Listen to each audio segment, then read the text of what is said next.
Classic Audiobooks Library presents The Rough Riders. Written by Theodore Roosevelt. Narrated by Liam Williams. Where in the world are you listening from? Please drop your city or country in the comments below. I love seeing how far these stories go. Let's begin. Introduction. Who were the Rough Riders?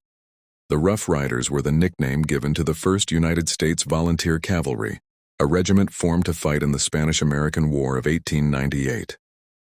Led by Colonel Leonard Wood and Theodore Roosevelt, the unit brought together an unusual mix of Western cowboys, frontiersmen, and college-educated volunteers. They became famous for their role in the fighting in Cuba, particularly the Battle of San Juan Heights. In The Rough Riders, Roosevelt tells the story of the regiment firsthand, from its formation and training through the campaign in Cuba and the soldiers' return home. Chapter 1. Raising the Regiment.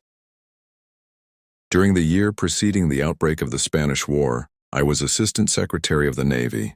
While my party was in opposition, I had preached, with all the fervor and zeal I possessed, our duty to intervene in Cuba and to take this opportunity of driving the Spaniard from the Western world. Now that my party had come to power, I felt it incumbent on me by word and deed to do all I could to secure the carrying out of the policy in which I so heartily believed. And from the beginning I had determined that, if a war came somehow or other, I was going to the front. Meanwhile, there was any amount of work at hand in getting ready the Navy, and to this I devoted myself. Naturally, when one is intensely interested in a certain cause, the tendency is to associate particularly with those who take the same view. A large number of my friends felt very differently from the way I felt, and looked upon the possibility of war with sincere horror. But I found plenty of sympathizers, especially in the Navy, the Army, and the Senate Committee on Foreign Affairs. Commodore Dewey, Captain Evans, Captain Brownson, Captain Davis, with these and the various other naval officers on duty at Washington, I used to hold long consultations, during which we went over and over, not only every question of naval administration, but specifically everything necessary to do in order to put the Navy in trim to strike quick and hard if, as we believed would be the case, we went to war with Spain. Sending an ample quantity of ammunition to the Asiatic Squadron and providing it with coal, getting the battleships and the armored cruisers on the Atlantic into one squadron, both to train them in maneuvering together and to have them ready to sail against either the Cuban or the Spanish coasts. Gathering the torpedo boats into a flotilla for practice, securing ample target exercise, so conducted as to raise the standard of our marksmanship, gathering in the small ships from European and South American waters, settling on the number and kind of craft needed as auxiliary cruisers. Every one of these points was threshed over in conversations with officers who were present in Washington, or in correspondence with officers who, like Captain Mahon, were absent. As for the senators, of course Senator Lodge and I felt precisely alike, for to fight in such a cause and with such an enemy was merely to carry out the doctrines we had both of us preached for many years. Senator Davis, Senator Proctor, Senator Foraker, Senator Chandler, Senator Morgan, Senator Fry, and a number of others also took just the right ground, and I saw a great deal of them, as well as of many members of the House, particularly those from the West where the feeling for war was strongest.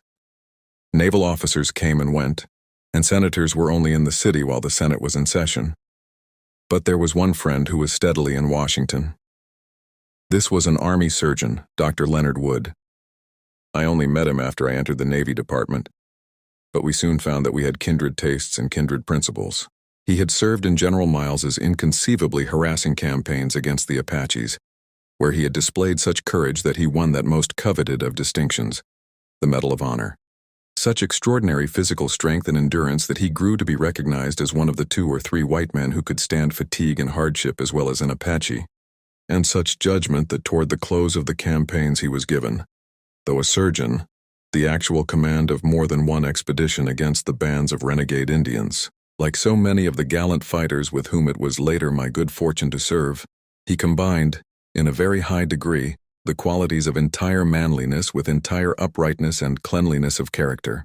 It was a pleasure to deal with a man of high ideals, who scorned everything mean and base, and who also possessed those robust and hardy qualities of body and mind, for the lack of which no merely negative virtue can ever atone. He was by nature a soldier of the highest type, And like most natural soldiers, he was, of course, born with a keen longing for adventure. And, though an excellent doctor, what he really desired was the chance to lead men in some kind of hazard. To every possibility of such adventure he paid quick attention. For instance, he had a great desire to get me to go with him on an expedition into the Klondike in midwinter, at the time when it was thought that a relief party would have to be sent there to help the starving miners.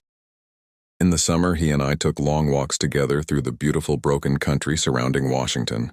In winter, we sometimes varied these walks by kicking a football in an empty lot, or on the rare occasions when there was enough snow, by trying a couple of sets of skis or snow skates, which had been sent me from Canada. But always on our way out to and back from these walks and sport, there was one topic to which in our talking we returned, and that was the possible war with Spain. We both felt very strongly that such a war would be as righteous as it would be advantageous to the honor and the interests of the nation. And after the blowing up of the Maine, we felt that it was inevitable. We then at once began to try to see that we had our share in it. The President and my own chief, Secretary Long, were very firm against my going, but they said that if I was bent upon going, they would help me.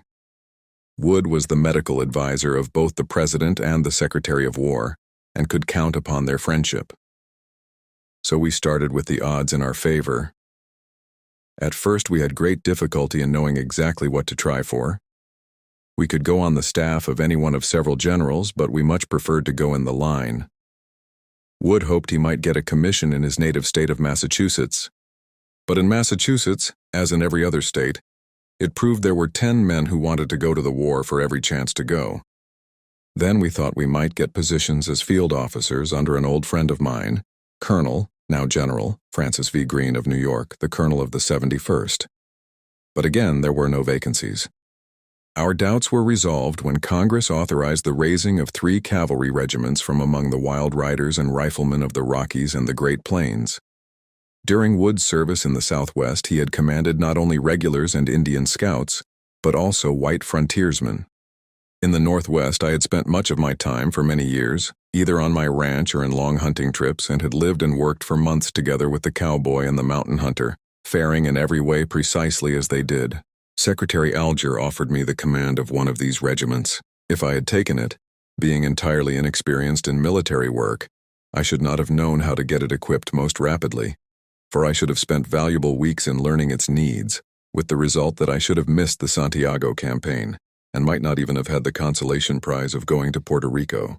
Fortunately, I was wise enough to tell the secretary that while I believed I could learn to command the regiment in a month, that it was just this very month which I could not afford to spare, and that therefore I would be quite content to go as lieutenant colonel if he would make Wood colonel. This was entirely satisfactory to both the president and secretary, and accordingly, Wood and I were speedily commissioned as colonel and lieutenant colonel of the First United States Volunteer Cavalry. This was the official title of the regiment, but for some reason or other the public promptly christened us the Rough Riders. At first we fought against the use of the term, but to no purpose. And when finally the generals of division and brigade began to write informal communications about our regiment as the Rough Riders, we adopted the term ourselves. The mustering places for the regiment were appointed in New Mexico, Arizona, Oklahoma, and Indian Territory. The difficulty in organizing was not in selecting, but in rejecting men. Within a day or two after it was announced that we were to raise the regiment, we were literally deluged with applications from every quarter of the Union. Without the slightest trouble so far as men went, we could have raised a brigade or even a division. The difficulty lay in arming, equipping, mounting, and disciplining the men we selected. Hundreds of regiments were being called into existence by the national government, and each regiment was sure to have innumerable wants to be satisfied. To a man who knew the ground as Wood did, and who was entirely aware of our national unpreparedness, it was evident that the Ordnance and Quartermaster's bureaus could not meet for some time to come 1/10 of the demands that would be made upon them, and it was all important to get in first with our demands. Thanks to his knowledge of the situation and promptness, we immediately put in our requisitions for the articles indispensable for the equipment of the regiment. And then, by ceaseless worrying of excellent bureaucrats who had no idea how to do things quickly or how to meet an emergency, we succeeded in getting our rifles, cartridges, revolvers, clothing, shelter tents, and horse gear just in time to enable us to go on the Santiago expedition. Some of the state troops who were already organized as National Guards were, of course, ready after a fashion when the war broke out. But no other regiment which had our work to do was able to do it in anything like as quick time, and therefore no other volunteer regiment saw anything like the fighting which we did. Wood thoroughly realized what the Ordnance Department failed to realize, namely, the inestimable advantage of smokeless powder. And, moreover, he was bent upon our having the weapons of the regulars, for this meant that we would be brigaded with them, and it was evident that they would do the bulk of the fighting if the war were short. Accordingly, by acting with the utmost vigor and promptness, he succeeded in getting our regiment armed with the Krag-Jorgensen carbine used by the regular cavalry. It was impossible to take any of the numerous companies which were proffered to us from the various states. The only organized bodies we were at liberty to accept were those from the 4 territories. But owing to the fact that the number of men originally allotted to us, 780, was speedily raised to 1,000, we were given a chance to accept quite a number of eager volunteers who did not come from the territories, but who possessed precisely the same temper that distinguished our Southwestern recruits, and whose presence materially benefited the regiment.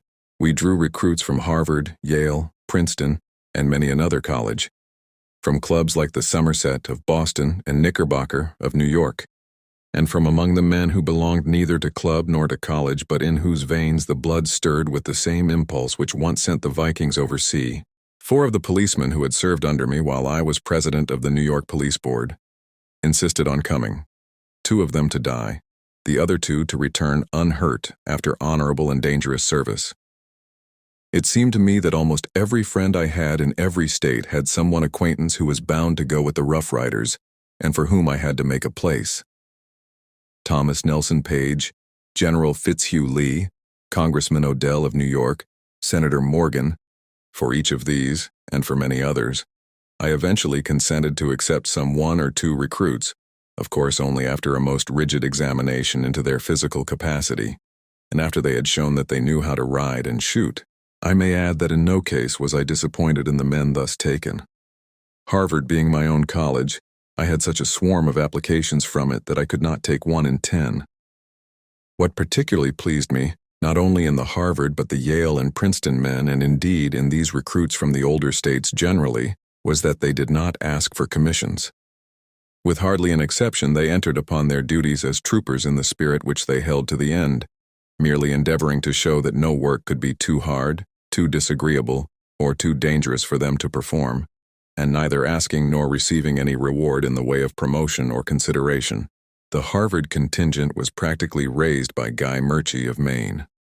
He saw all the fighting and did his duty with the utmost gallantry, and then left the service as he had entered it, a trooper, entirely satisfied to have done his duty, and no man did it better.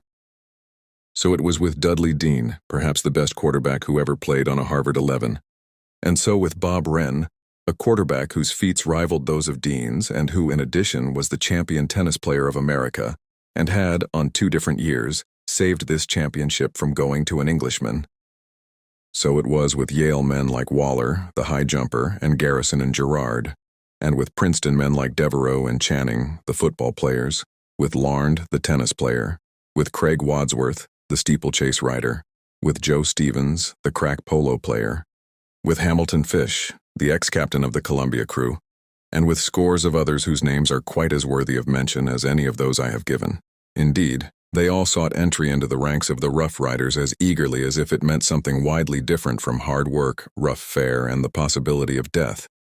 And the reason why they turned out to be such good soldiers lay largely in the fact that they were men who had thoroughly counted the cost before entering, and who went into the regiment because they believed that this offered their best chance for seeing hard and dangerous service. Mason Mitchell of New York, who had been a chief of scouts in the Riel Rebellion, traveled all the way to San Antonio to enlist, and others came there from distances as great. Some of them made appeals to me which I could not possibly resist. Woodbury Kane had been a close friend of mine at Harvard. During the 18 years that had passed since my graduation, I had seen very little of him, though, being always interested in sport, I occasionally met him on the hunting field, had seen him on the deck of the Defender when she vanquished the Valkyrie, and knew the part he had played on the Navajo when, in her most important race, that otherwise unlucky yacht vanquished her opponent, the Prince of Wales's Britannia. When the war was on, Kane felt it his duty to fight for his country. He did not seek any position of distinction. All he desired was the chance to do whatever work he was put to do well and to get to the front, and he enlisted as a trooper. When I went down to the camp at San Antonio, he was on kitchen duty and was cooking and washing dishes for one of the New Mexican troops, and he was doing it so well that I had no further doubt as to how he would get on. My friend of many hunts and ranch partner, Robert Munro Ferguson of Scotland, who had been on Lord Aberdeen's staff as a lieutenant but a year before, likewise could not keep out of the regiment. He too appealed to me in terms which I could not withstand, and came in like Cain to do his full duty as a trooper, and like Cain to win his commission by the way he thus did his duty. I felt many qualms at first in allowing men of this stamp to come in, for I could not be certain that they had counted the cost, and was afraid they would find it very hard to serve, not for a few days but for months, in the ranks, while I, their former intimate associate, was a field officer. But they insisted that they knew their minds, and the events showed that they did. We enlisted about 50 of them from Virginia, Maryland, and the northeastern states at Washington. Before allowing them to be sworn in, I gathered them together and explained that if they went in, they must be prepared not merely to fight, but to perform the weary, monotonous labor incident to the ordinary routine of a soldier's life. That they must be ready to face fever exactly as they were to face bullets, that they were to obey unquestioningly, and to do their duty as readily if called upon to garrison a fort as if sent to the front. I warned them that work that was merely irksome and disagreeable must be faced as readily as work that was dangerous, and that no complaint of any kind must be made. And I told them that they were entirely at liberty not to go, but that after they had once signed, there could then be no backing out. Not a man of them backed out. Not one of them failed to do his whole duty. These men formed but a small fraction of the whole. They went down to San Antonio, where the regiment was to gather and where Wood preceded me, while I spent a week in Washington hurrying up the different bureaus and telegraphing my various railroad friends, so as to ensure our getting the carbines, saddles, and uniforms that we needed from the various armories and storehouses. Then I went down to San Antonio myself, where I found the men from New Mexico, Arizona, and Oklahoma already gathered, while those from Indian Territory came in soon after my arrival. These were the men who made up the bulk of the regiment and gave it its peculiar character. They came from the 4 territories which yet remained within the boundaries of the United States. That is, from the lands that have been most recently won over to white civilization, and in which the conditions of life are nearest those that obtained on the frontier when there still was a frontier. They were a splendid set of men, these Southwesterners, tall and sinewy, with resolute, weather-beaten faces and eyes that looked a man straight in the face without flinching. They included in their ranks men of every occupation, but the 3 types were those of the cowboy, the hunter, and the mining prospector, the man who wandered hither and thither, killing game for a living, and spending his life in the quest for metal wealth. In all the world, there could be no better material for soldiers than that afforded by these grim hunters of the mountains, these wild rough riders of the plains. They were accustomed to handling wild and savage horses. They were accustomed to following the chase with the rifle, both for sport and as a means of livelihood. Varied though their occupations had been, almost all had, at one time or another, herded cattle and hunted big game. They were hardened to life in the open and to shifting for themselves under adverse circumstances. They were used, for all their lawless freedom, to the rough discipline of the roundup and the mining company. Some of them came from the small frontier towns, but most were from the wilderness, having left their lonely hunters' cabins and shifting cow camps to seek new and more stirring adventures beyond the sea. They had their natural leaders, the men who had shown they could master other men, and could more than hold their own in the eager driving life of the new settlements.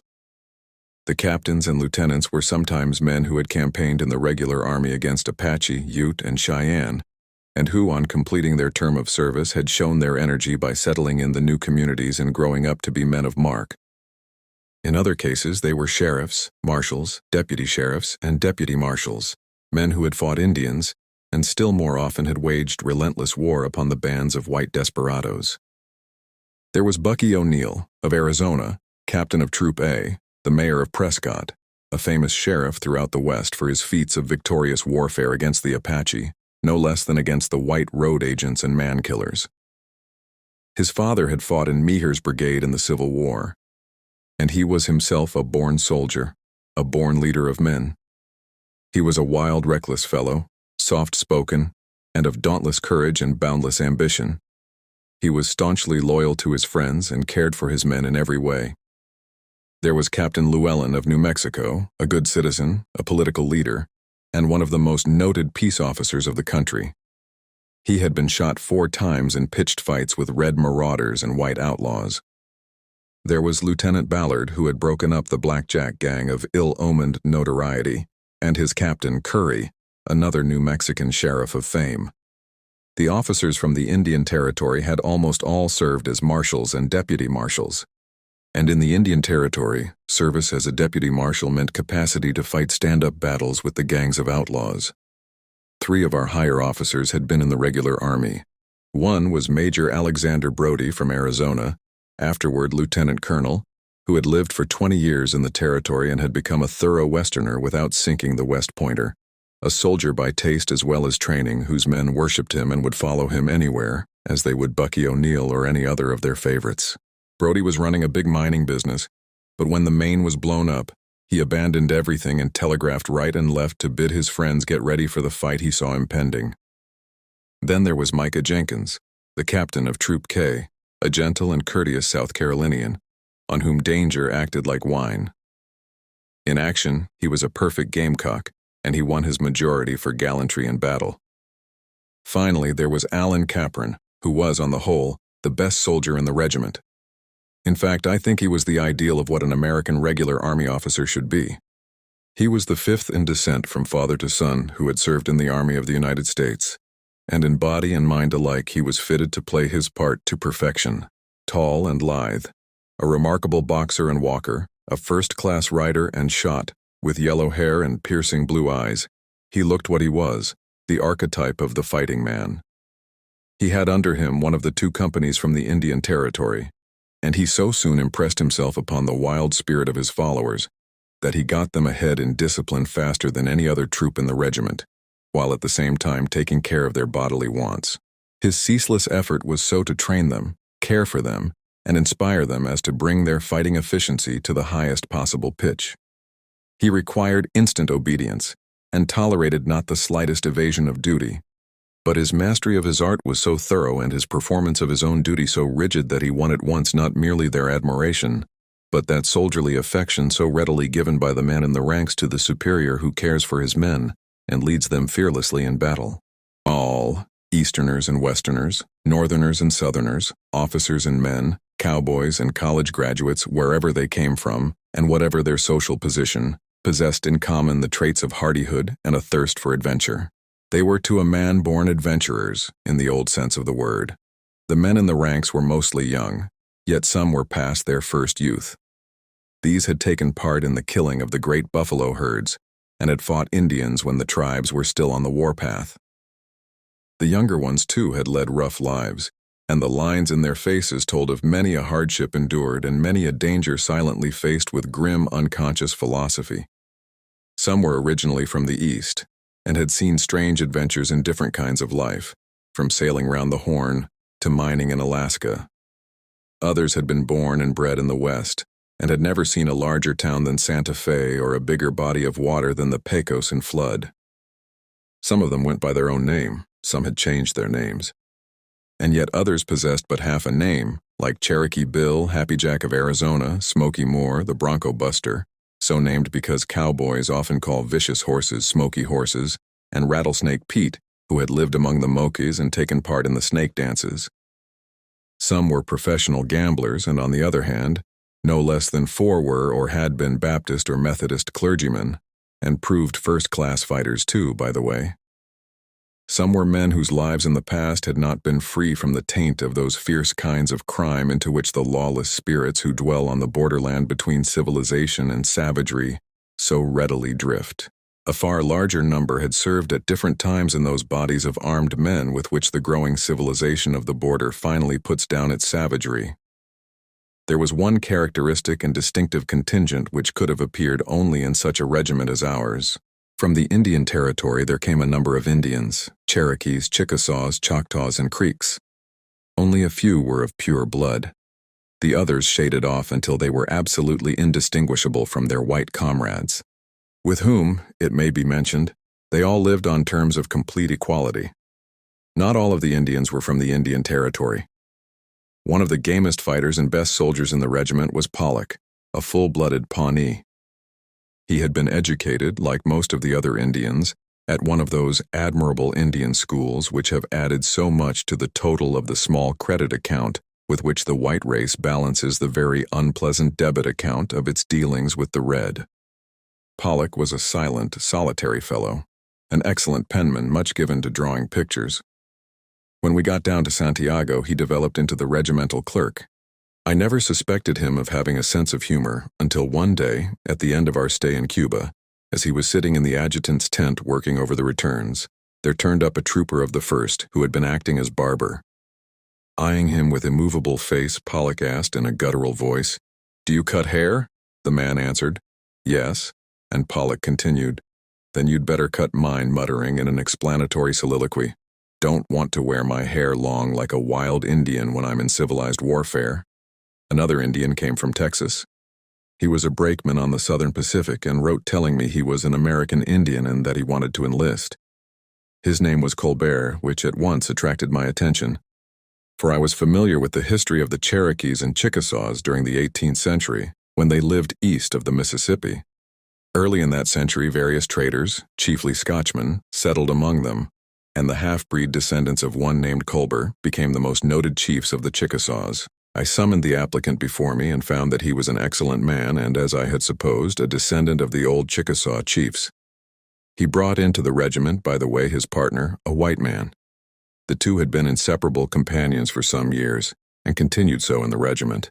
Every man who has lived in the West knows that, vindictive though the hatred between the white man and the Indian is when they stand against one another in what may be called their tribal relations, yet that men of Indian blood, when adopted into white communities, are usually treated precisely like anyone else. Colbert was not the only Indian whose name I recognized. There was a Cherokee named Adair, who upon inquiry I found to be descended from the man who, a century and a half ago, wrote a ponderous folio, to this day of great interest, about the Cherokees, with whom he had spent the best years of his life as a trader and agent. I don't know that I ever came across a man with a really sweeter nature than another Cherokee named Holderman. He was an excellent soldier, and for a long time acted as cook for the headquarters mess. He was a half-breed and came of a soldier stock on both sides and through both races. He explained to me once why he had come to the war, that it was because his people always had fought when there was a war, and he could not feel happy to stay at home when the flag was going into battle. Two of the young Cherokee recruits came to me with a most kindly letter from one of the ladies who had been teaching in the academy from which they were about to graduate. She and I had known one another in connection with governmental and philanthropic work on the reservations, and she wrote to commend the two boys to my attention. One was on the academy football team and the other in the glee club. Both were fine young fellows. The football player now lies buried with the other dead who fell in the fight at San Juan. The singer was brought to death's door by fever, but recovered, and came back to his home. There were other Indians of much wilder type, but their wildness was precisely like that of the cowboys with whom they were associated. One or two of them needed rough discipline, and they got it too. Like the rest of the regiment, they were splendid riders. I remember one man, whose character left much to be desired in some respects, but whose horsemanship was unexceptionable. He was mounted on an exceedingly bad bronco, which would bolt out of the ranks at drill. He broke it of this habit by the simple expedient of giving it two tremendous twists, first to one side and then to the other as it bolted, with the result that, invariably, at the second bound its legs crossed and over it went with a smash, the rider taking the somersault with unmoved equanimity. The life histories of some of the men who joined our regiment would make many volumes of thrilling adventure. We drew a great many recruits from Texas, and from nowhere did we get a higher average, for many of them had served in that famous body of frontier fighters, the Texas Rangers. Of course, these Rangers needed no teaching. They were already trained to obey and to take responsibility. They were splendid shots, horsemen, and trailers. They were accustomed to living in the open, to enduring great fatigue and hardship, and to encountering all kinds of danger. Many of the Arizona and New Mexico men had taken part in warfare with the Apaches, those terrible Indians of the waterless southwestern mountains. the most bloodthirsty and the wildest of all the red men of America, and the most formidable in their own dreadful style of warfare. Of course, a man who had kept his nerve and held his own, year after year, while living where each day and night contained the threat of hidden death from a foe whose goings and comings were unseen, was not apt to lose courage when confronted with any other enemy. An experience in following in the trail of an enemy who might flee at one stretch through 50 miles of death-like desert was a good school out of which to come with profound indifference for the ordinary hardships of campaigning. As a rule, the men were more apt, however, to have had experience in warring against white desperadoes and lawbreakers than against Indians. Some of our best recruits came from Colorado. One, a very large, hawk-eyed man, Benjamin Franklin Daniels, had been Marshal of Dodge City when that pleasing town was probably the toughest abode of civilized man to be found anywhere on the continent. In the course of the exercise of his rather lurid functions as peace officer, he had lost half of one ear. Bitten off, it was explained to me. Naturally, he viewed the dangers of battle with philosophic calm. Such a man was, in reality, a veteran even in his first fight, and was a tower of strength to the recruits in his part of the line. With him there came into the regiment a deputy marshal from Cripple Creek named Sherman Bell. Bell had a hernia, but he was so excellent a man that we decided to take him. I do not think I ever saw a greater resolution than Bell displayed throughout the campaign. In Cuba, the great exertions which he was forced to make again and again opened the hernia, and the surgeons insisted that he must return to the United States, but he simply would not go. Then there was little McGinty, the bronco buster from Oklahoma, who never had walked 100 yards if by any possibility he could ride. When McGinty was reproved for his absolute inability to keep step on the drill ground, he responded that he was pretty sure he could keep step on horseback. McGinty's short legs caused him much trouble on the marches, but we had no braver or better man in the fights. One old friend of mine had come from far northern Idaho to join the regiment at San Antonio. He was a hunter named Fred Herrig, an Alsatian by birth. A dozen years before, he and I had hunted mountain sheep and deer when laying in the winter stock of meat for my ranch on the Little Missouri, sometimes in the bright fall weather, sometimes in the Arctic bitterness of the early northern winter. He was the most loyal and simple-hearted of men, and he had come to join his old boss and comrade in the bigger hunting which we were to carry on through the tropic midsummer. The temptation is great to go on enumerating man after man who stood preeminent, whether as a killer of game, a tamer of horses, or a queller of disorder among his people, or who, mayhap, stood out with a more evil prominence as himself a dangerous man, one given to the taking of life on small provocation, or one who was ready to earn his living outside the law if the occasion demanded it. There was Tall Prophet, the sharpshooter from North Carolina, sinewy, saturnine, fearless; Smith, the bear hunter from Wyoming; and McCann, the Arizona bookkeeper, who had begun life as a buffalo hunter. There was Crockett, the Georgian, who had been an internal revenue officer and had waged perilous war on the rifle-bearing moonshiners. There were Darnell and Wood, of New Mexico, who could literally ride any horses alive. There were Goodwin and Buck Taylor and Armstrong the Ranger, crack shots with rifle or revolver. There was many a skilled packer who had led and guarded his trains of laden mules through the Indian-haunted country surrounding some outpost of civilization. There were men who had won fame as Rocky Mountain stage drivers, or who had spent endless days in guiding the slow wagon trains across the grassy plains. There were miners who knew every camp from the Yukon to Leadville, and cowpunchers in whose memories were stored the brands carried by the herds from Chihuahua to Assiniboia. There were men who had roped wild steers in the mesquite brush of the Nueces and who, year in and year out, had driven the trail herds northward over desolate wastes and across the fords of shrunken rivers to the fattening grounds of the Powder and the Yellowstone. They were hardened to the scorching heat and bitter cold of the dry plains and pine-clad mountains. They were accustomed to sleep in the open, while the picketed horses grazed beside them near some shallow, reedy pool. They had wandered hither and thither across the vast desolation of the wilderness, alone or with comrades. They had cowered in the shelter of cut banks from the icy blast of the norther, and far out on the midsummer prairies they had known the luxury of lying in the shade of the wagon during the noonday rest. They had lived in brush lean-tos for weeks at a time, or with only the wagon sheet as an occasional house. They had fared hard when exploring the unknown, They had fared well on the roundup, and they had known the plenty of the log ranch houses, where the tables were spread with smoked venison and calf ribs and milk and bread and vegetables from the garden patch. Such were the men we had as recruits, soldiers ready-made, as far as concerned their capacity as individual fighters. What was necessary was to teach them to act together and to obey orders. Our special task was to make them ready for action in the shortest possible time.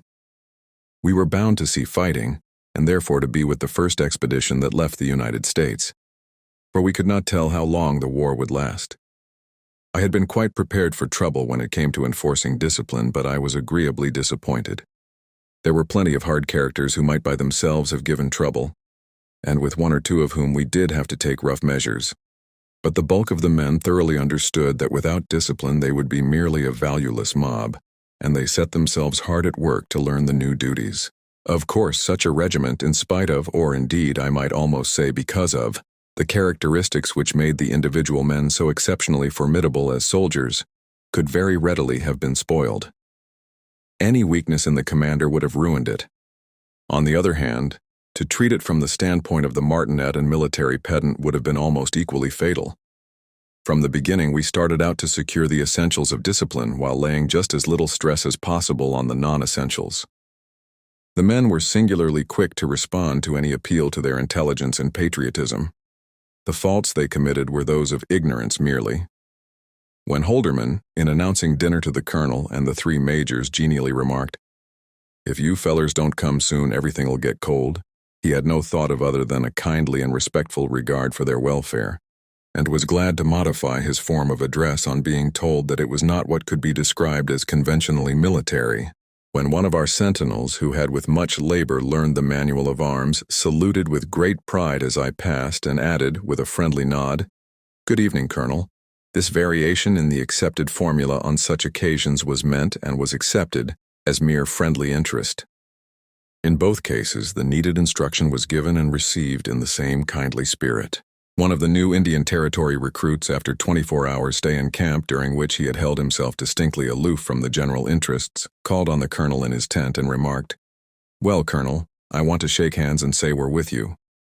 We didn't know how we would like you fellers at first, but you're all right, and you know your business, and you mean business, and you can count on us every time." That same night, which was hot, mosquitoes were very annoying, and shortly after midnight both the colonel and I came to the doors of our respective tents which adjoined one another. The sentinel in front was also fighting mosquitoes. As we came out, we saw him pitch his gun about 10 feet off and sit down to attack some of the pests that had swarmed up his trousers legs. Happening to glance in our direction, he nodded pleasantly and with unabashed and friendly feeling remarked, "Ain't they bad?" It was astonishing how soon the men got over these little peculiarities. They speedily grew to recognize the fact that the observance of certain forms was essential to the maintenance of proper discipline. They became scrupulously careful in touching their hats, and always came to attention when spoken to. They saw that we did not insist upon the observance of these forms to humiliate them, that we were as anxious to learn our own duties as we were to have them learn theirs, and as scrupulous in paying respect to our superiors as we were in exacting the acknowledgment due our rank from those below us. Moreover, what was very important, they saw that we were careful to look after their interests in every way, and were doing all that was possible to hurry up the equipment and drill of the regiment so as to get into the war. Rigid guard duty was established at once, and everyone was impressed with the necessity for vigilance and watchfulness. The policing of the camp was likewise attended to with the utmost rigor. As always with new troops, they were at first indifferent to the necessity for cleanliness in camp arrangements.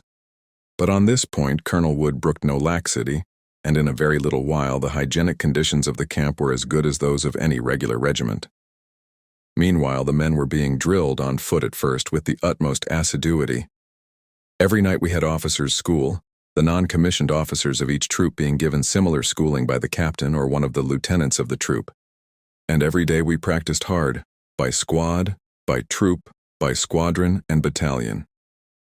The earnestness and intelligence with which the men went to work rendered the task of instruction much less difficult than would be supposed. It soon grew easy to handle the regiment in all the simpler forms of close and open order. When they had grown so that they could be handled with ease in marching, and in the ordinary maneuvers of the drill ground, we began to train them in open order work, skirmishing and firing. Here their woodcraft and plainscraft, their knowledge of the rifle, helped us very much. Skirmishing they took to naturally, which was fortunate, as practically all our fighting was done in open order. Meanwhile, we were purchasing horses. Judging from what I saw, I do not think that we got heavy enough animals, and of those purchased certainly a half were nearly unbroken. It was no easy matter to handle them on the picket lines, and to provide for feeding and watering, and the efforts to shoe and ride them were at first productive of much vigorous excitement. Of course, those that were wild from the range had to be thrown and tied down before they could be shod. Half the horses of the regiment bucked or possessed some other of the amiable weaknesses incident to horse life on the great ranches. But we had abundance of men who were utterly unmoved by any antic a horse might commit. Every animal was speedily mastered, though a large number remained to the end mounts upon which an ordinary rider would have felt very uncomfortable. My own horses were purchased for me by a Texas friend, John Moore, with whom I had once hunted peccaries on the Nueces. I only paid $50 apiece, and the animals were not showy, but they were tough and hardy, and answered my purpose well. Mounted drill with such horses and men bade fair to offer opportunities for excitement, yet it usually went off smoothly enough. Before drilling the men on horseback, they had all been drilled on foot, and having gone at their work with hearty zest, they knew well the simple movements to form any kind of line or column. Wood was busy from morning till night in hurrying the final details of the equipment, and he turned the drill of the men over to me. To drill perfectly needs long practice, but to drill roughly is a thing very easy to learn indeed. We were not always right about our intervals, our lines were somewhat irregular, and our more difficult movements were executed at times in rather a haphazard way. But the essential commands and the essential movements we learned without any difficulty, and the men performed them with great dash. When we put them on horseback, there was of course trouble with the horses, but the horsemanship of the riders was consummate. In fact, the men were immensely interested in making their horses perform each evolution with the utmost speed and accuracy, and in forcing each unquiet, vicious brute to get into line and stay in line, whether he would or not. The guidon-bearers held their plunging steeds true to the line, no matter what they tried to do, and each wild rider brought his wild horse into his proper place with a dash and ease which showed the natural cavalryman. In short, from the very beginning, the horseback drills were good fun, and everyone enjoyed them. We marched out through the adjoining country to drill wherever we found open ground, practicing all the different column formations as we went.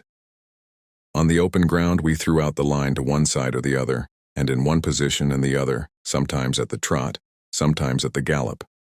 As the men grew accustomed to the simple evolutions, we tried them more and more in skirmish drills, practicing them so that they might get accustomed to advance in open order and to skirmish in any country, while the horses were held in the rear. Our arms were the regular cavalry carbine, the Krag, a splendid weapon, and the revolver. A few carried their favorite Winchesters, using of course the new model, which took the government cartridge. We felt very strongly that it would be worse than a waste of time to try to train our men to use the saber, a weapon utterly alien to them, but with the rifle and revolver they were already thoroughly familiar. Many of my cavalry friends in the past had insisted to me that the revolver was a better weapon than the sword, among them Basil Duke, the noted Confederate cavalry leader, and Captain Frank Edwards, whom I had met when elk hunting on the headwaters of the Yellowstone and the Snake. Personally, I knew too little to decide as to the comparative merits of the two arms, but I did know that it was a great deal better to use the arm with which our men were already proficient. They were therefore armed with what might be called their natural weapon, the revolver. As it turned out, we were not used mounted at all, so that our preparations on this point came to nothing. In a way, I have always regretted this. We thought we should at least be employed as cavalry in the great campaign against Havana in the fall, and from the beginning I began to train my men in shock tactics for use against hostile cavalry. My belief was that the horse was really the weapon with which to strike the first blow. I felt that if my men could be trained to hit their adversaries with their horses, it was a matter of small amount whether at the moment when the onset occurred, sabers, lances, or revolvers were used. While in the subsequent melee, I believed the revolver would outclass cold steel as a weapon. But this is all guesswork, for we never had occasion to try the experiment. It was astonishing what a difference was made by 2 or 3 weeks' training. The mere thorough performance of guard and police duties helped the men very rapidly to become soldiers. The officers studied hard, and both officers and men worked hard in the drill field. It was, of course, rough and ready drill, but it was very efficient, and it was suited to the men who made up the regiment. Their uniform also suited them. In their slouch hats, blue flannel shirts, brown trousers, leggings and boots, with handkerchiefs knotted loosely around their necks, they looked exactly as a body of cowboy cavalry should look. The officers speedily grew to realize that they must not be overfamiliar with their men, and yet that they must care for them in every way. The men, in return, began to acquire those habits of attention to soldierly detail which mean so much in making a regiment. Above all, every man felt and had constantly instilled into him a keen pride of the regiment and a resolute purpose to do his whole duty uncomplainingly, and above all to win glory by the way he handled himself in battle. Chapter 2. To Cuba. Up to the last moment, we were spending every ounce of energy we had in getting the regiment into shape. Fortunately, there were a good many vacancies among the officers, as the original number of 780 men was increased to 1,000, so that 2 companies were organized entirely anew. This gave the chance to promote some first-rate men. One of the most useful members of the regiment was Dr. Rob Church, formerly a Princeton football player. He was appointed as assistant surgeon but acted throughout almost all the Cuban campaign as the regimental surgeon. It was Dr. Church who first gave me an idea of Bucky O'Neill's versatility, for I happened to overhear them discussing Aryan word roots together, and then sliding off into a review of the novels of Balzac and a discussion as to how far Balzac could be said to be the founder of the modern realistic school of fiction. Church had led almost as varied a life as Bucky himself, his career including incidents as far apart as exploring and elk hunting in the Olympic Mountains, cooking in a lumber camp, and serving as doctor on an emigrant ship. Woodbury Kane was given a commission, and also Horace Devereux of Princeton. Kane was older than the other college men who entered in the ranks, and as he had the same good qualities to start with, this resulted in his ultimately becoming perhaps the most useful soldier in the regiment. He escaped wounds and serious sickness and was able to serve through every day of the regiment's existence. 2 of the men made second lieutenants by promotion from the ranks, while in San Antonio were John Greenway, a noted Yale football player and catcher on her baseball 9, and David Goodrich, for 2 years captain of the Harvard crew. They were young men, Goodrich having only just graduated, while Greenway, whose father had served with honor in the Confederate Army, had been out of Yale 3 or 4 years. They were natural soldiers, and it would be well nigh impossible to overestimate the amount of good they did the regiment. They were strapping fellows, entirely fearless, modest, and quiet. Their only thought was how to perfect themselves in their own duties, and how to take care of the men under them, so as to bring them to the highest point of soldierly perfection. I grew steadily to rely upon them, as men who could be counted upon with absolute certainty, not only in every emergency, but in all routine work. They were never so tired as not to respond with eagerness to the slightest suggestion of doing something new, whether it was dangerous or merely difficult and laborious. They not merely did their duty, but were always on the watch to find out some new duty which they could construe to be theirs. Whether it was policing camp or keeping guard, or preventing straggling on the march, or procuring food for the men, or seeing that they took care of themselves in camp, or performing some feat of unusual hazard in the fight, no call was ever made upon them to which they did not respond with eager thankfulness for being given the chance to answer it. Later on, I worked them as hard as I knew how, and the regiment will always be their debtor. Greenway was from Arkansas. We could have filled up the whole regiment many times over from the South Atlantic and Gulf states alone, but were only able to accept a very few applicants. One of them was John McElhenney of Louisiana, a planter and manufacturer, a big game hunter and book lover who could have had a commission in the Louisiana troops, but who preferred to go as a trooper in the Rough Riders because he believed we would surely see fighting. He could have commanded any influence, social or political, he wished, but he never asked a favor of any kind. He went into one of the New Mexican troops, and by his high qualities and zealous attention to duty speedily rose to a sergeancy, and finally won his lieutenancy for gallantry in action. The tone of the officers' mess was very high. Everyone seemed to realize that he had undertaken most serious work. They all earnestly wished for a chance to distinguish themselves and fully appreciated that they ran the risk not merely of death, but of what was infinitely worse, namely failure at the crisis to perform duty well. And they strove earnestly so to train themselves and the men under them as to minimize the possibility of such disgrace. Every officer and every man was taught continually to look forward to the day of battle eagerly, but with an entire sense of the drain that would then be made upon his endurance and resolution. They were also taught that before the battle came, the rigorous performance of the countless irksome duties of the camp and the march was demanded from all alike, and that no excuse would be tolerated for failure to perform duty.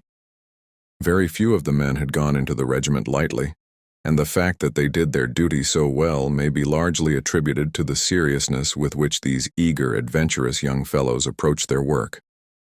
This seriousness, and a certain simple manliness which accompanied it, had one very pleasant side.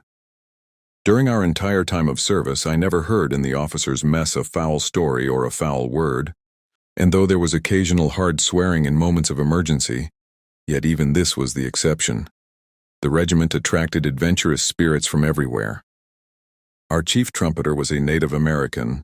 Our second trumpeter was from the Mediterranean, I think an Italian, who had been a soldier of fortune not only in Egypt, but in the French army in southern China. Two excellent men were Osborne, a tall Australian, who had been an officer in the New South Wales Mounted Rifles, and Cook, an Englishman, who had served in South Africa. Both, when the regiment disbanded, were plaintive in expressing their fond regret that it could not be used against the Transvaal Boers. One of our best soldiers was a man whose real and assumed names I, for obvious reasons, conceal. He usually went by a nickname which I will call Tennessee. He was a tall, gaunt fellow with a quiet and distinctly sinister eye, who did his duty excellently, especially when a fight was on, and who, being an expert gambler, always contrived to reap a rich harvest after payday. When the regiment was mustered out, he asked me to put a brief memorandum of his services on his discharge certificate, which I gladly did. He much appreciated this and added, in explanation, "You see, Colonel, my real name isn't Smith, it's Yancey. I had to change it because 3 or 4 years ago I had a little trouble with a gentleman and, in fact I had to kill him, and the district attorney he had it in for me, and so I just skipped the country. And now, if it ever should be brought up against me, I should like to show your certificate as to my character." The course of frontier justice sometimes moves in unexpected zigzags, so I did not express the doubt I felt as to whether my certificate that he had been a good soldier would help him much if he was tried for a murder committed 3 or 4 years previously. The men worked hard and faithfully. As a rule, in spite of the number of rough characters among them, they behaved very well. One night a few of them went on a spree and proceeded to paint San Antonio red. One was captured by the city authorities, and we had to leave him behind us in jail. The others we dealt with ourselves, in a way that prevented a repetition of the occurrence. The men speedily gave one another nicknames, largely conferred in a spirit of derision, their basis lying in contrast. A brave but fastidious member of a well-known Eastern club who was serving in the ranks was christened Tough Ike, and his bunkie, the man who shared his shelter tent, who was a decidedly rough cowpuncher, gradually acquired the name of the Dude. One unlucky and simple-minded cowpuncher who had never been east of the Great Plains in his life unwarily boasted that he had an aunt in New York, and ever afterward went by the name of Metropolitan Bill. A huge red-headed Irishman was named Solomon. A young Jew who developed into one of the best fighters in the regiment accepted, with entire equanimity, the name of Porkchop. We had quite a number of professional gamblers who, I am bound to say, usually made good soldiers. One, who was almost abnormally quiet and gentle, was called Hell Roarer, while another, who in point of language and deportment was his exact antithesis, was christened Prayerful James. While the officers and men were learning their duties and learning to know one another, Colonel Wood was straining every nerve to get our equipments, an effort which was complicated by the tendency of the Ordnance Bureau to send whatever we really needed by freight instead of express. Finally, just as the last rifles, revolvers, and saddles came, we were ordered by wire at once to proceed by train to Tampa. Instantly, all was joyful excitement.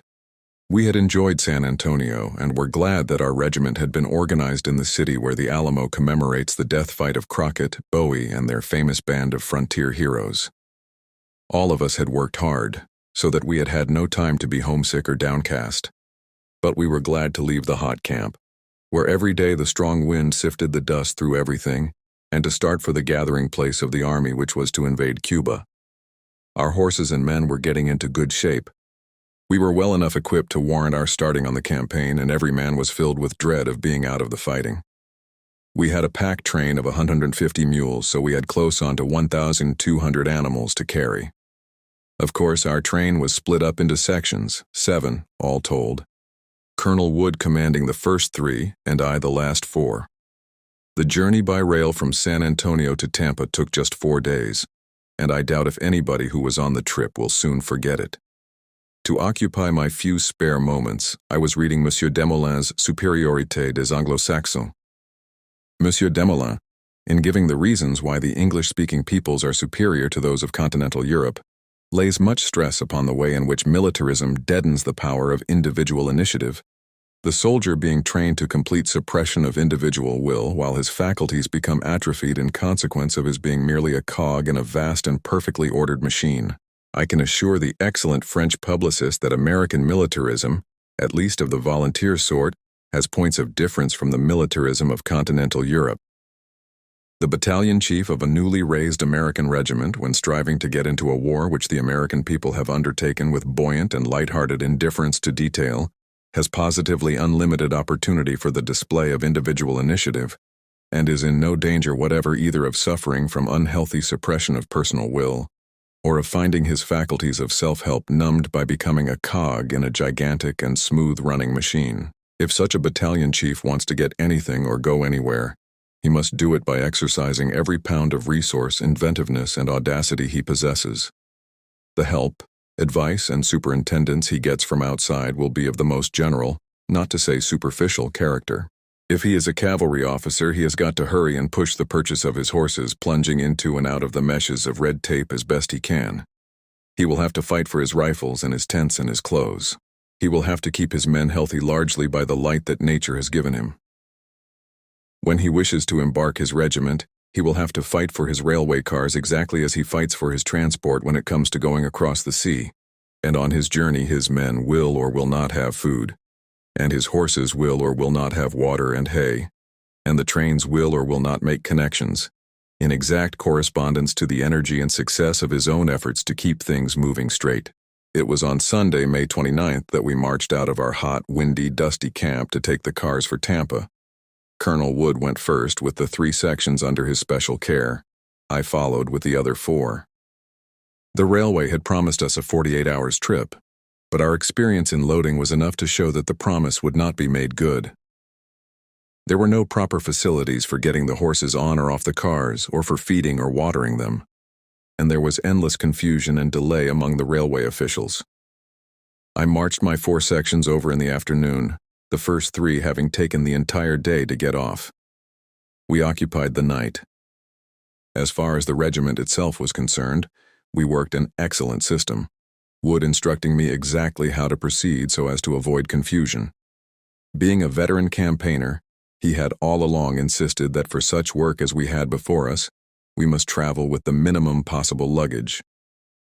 The men had merely what they could carry on their own backs, and the officers very little more.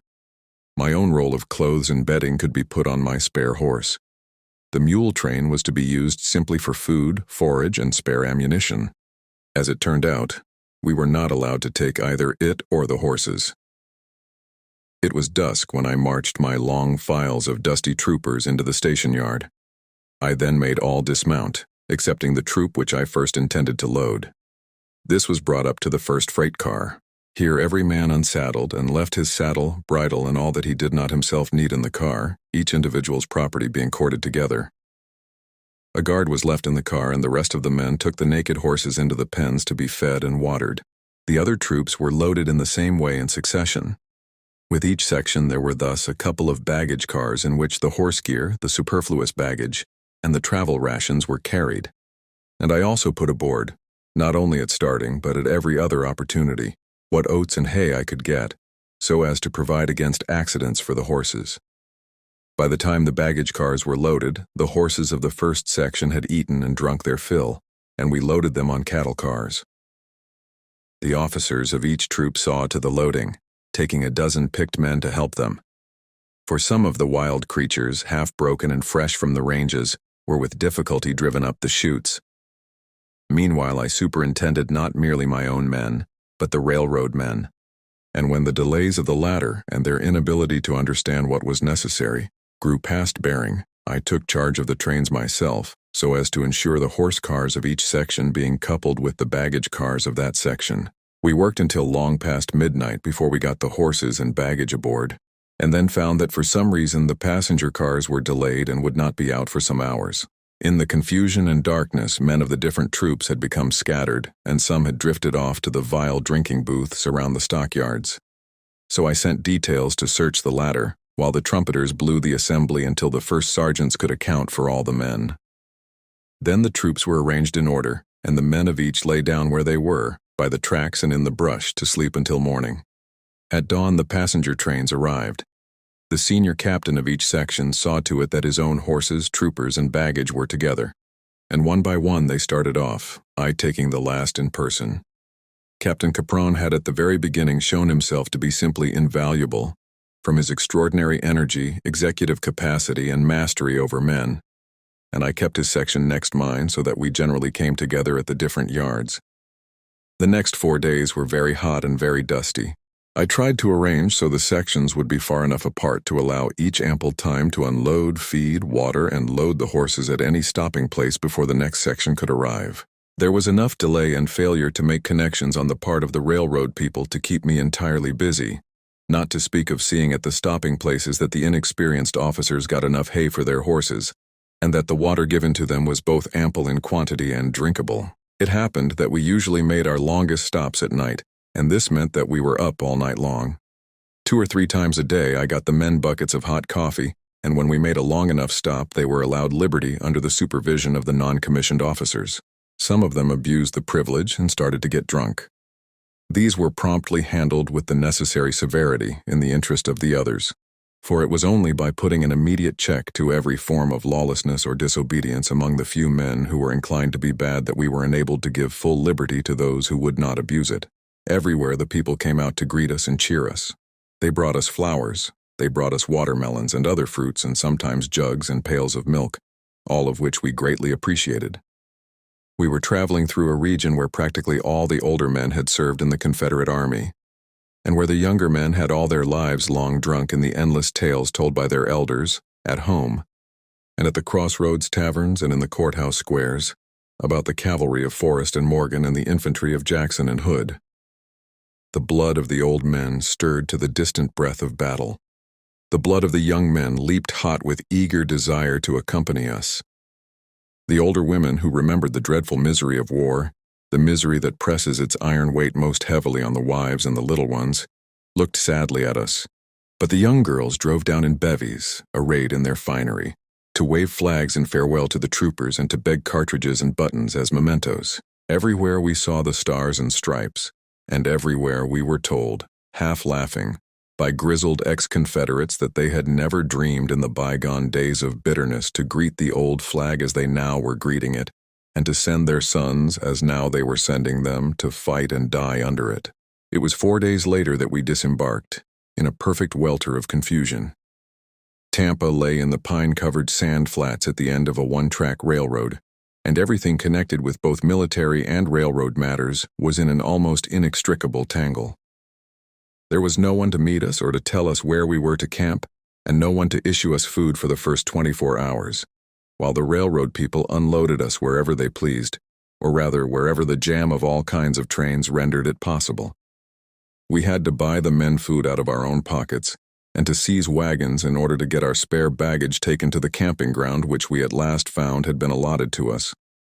Once on the ground, we speedily got order out of confusion.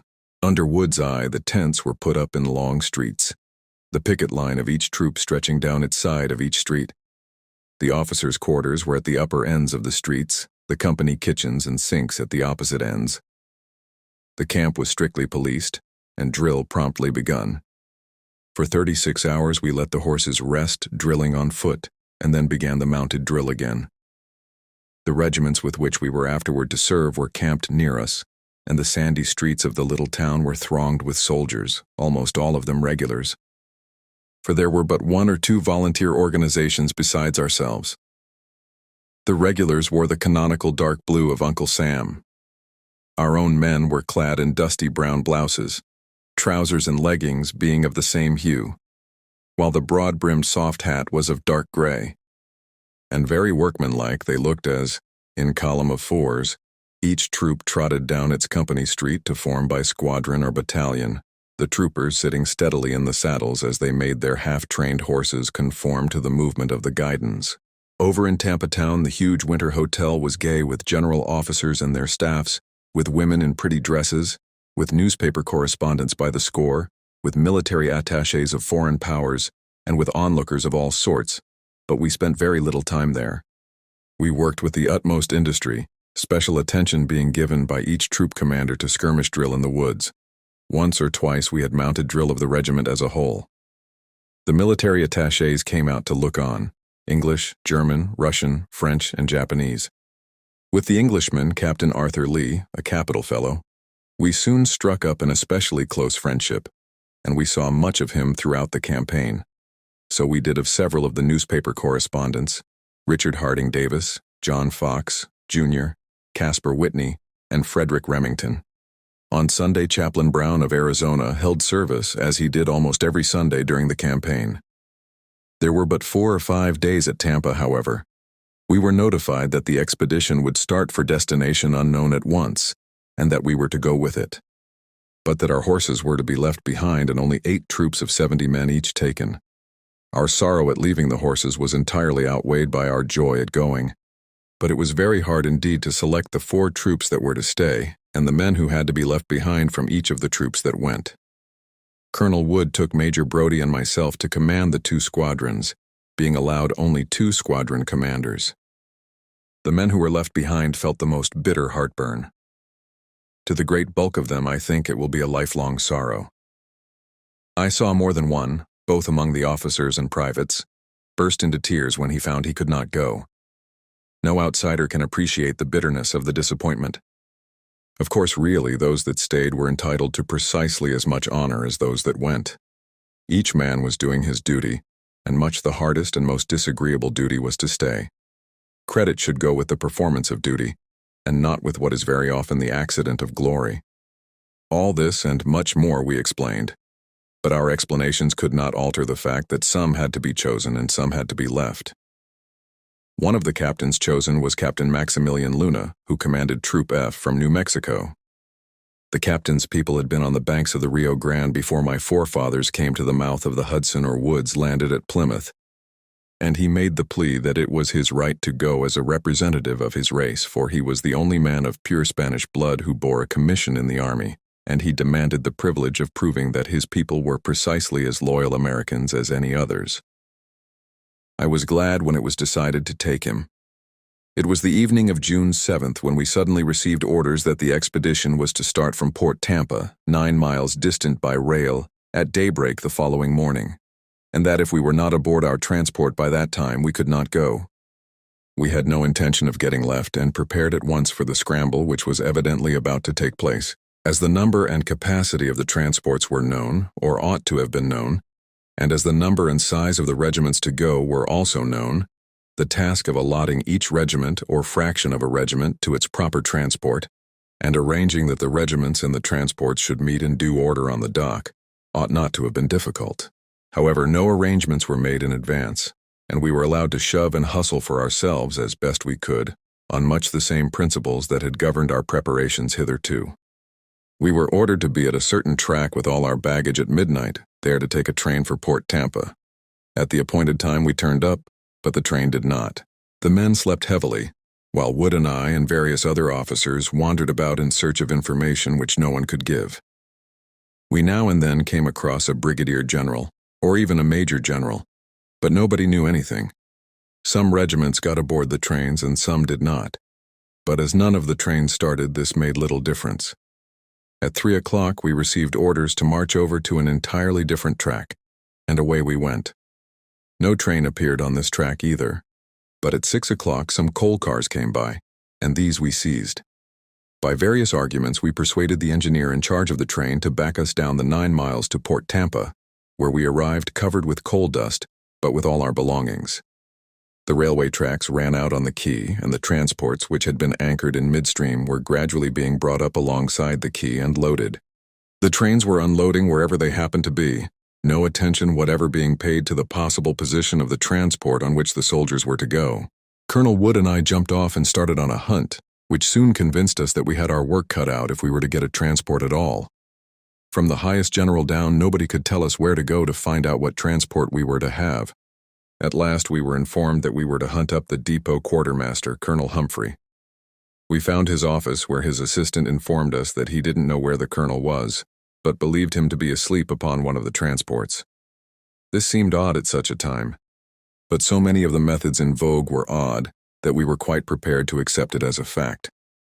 However, it proved not to be such. But for an hour, Colonel Humphrey might just as well have been asleep, as nobody knew where he was and nobody could find him, and the quay was crammed with some 10,000 men, most of whom were working at cross purposes. At last, however, after over an hour's industrious and rapid search through this swarming ant-heap of humanity, Wood and I, who had separated, found Colonel Humphrey at nearly the same time and were allotted a transport, the Yucatan. She was out in midstream, so Wood seized a stray launch and boarded her. At the same time, I happened to find out that she had previously been allotted to 2 other regiments, the 2nd Regular Infantry and the 71st New York Volunteers, which latter regiment alone contained more men than could be put aboard her.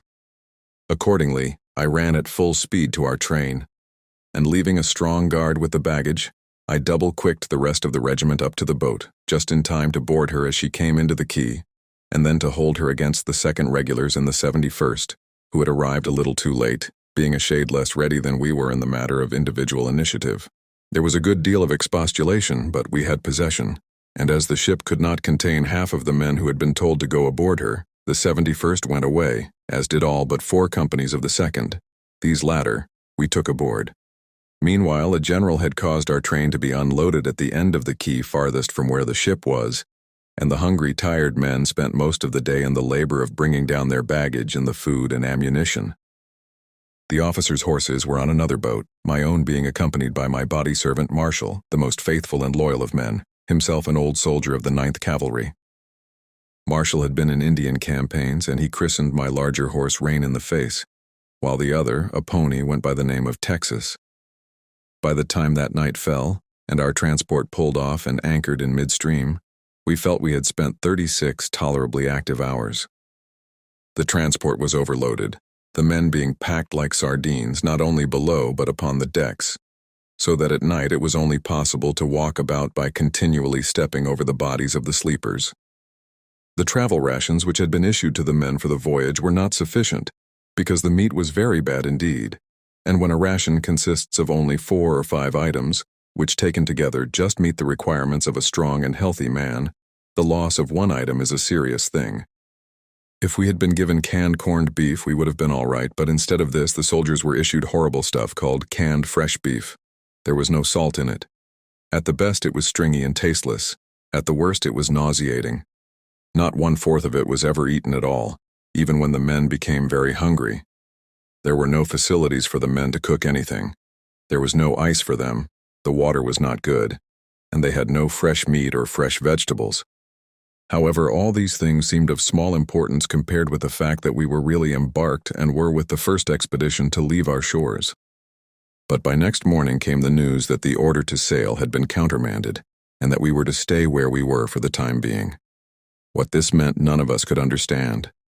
It turned out later to be due to the blunder of a naval officer who mistook some of our vessels for Spaniards, and by his report caused consternation in Washington, until by vigorous scouting on the part of our other ships the illusion was dispelled. Meanwhile, the troop ships, packed tight with their living freight, sweltered in the burning heat of Tampa Harbor. There was nothing whatever for the men to do, space being too cramped for amusement or for more drill than was implied in the manual of arms. In this we drilled them assiduously, and we also continued to hold school for both the officers and the non-commissioned officers. Each troop commander was regarded as responsible for his own non-commissioned officers, and Wood or myself simply dropped in to superintend, just as we did with the manual of arms. In the officers' school, Captain Capron was the special instructor, and a most admirable one he was.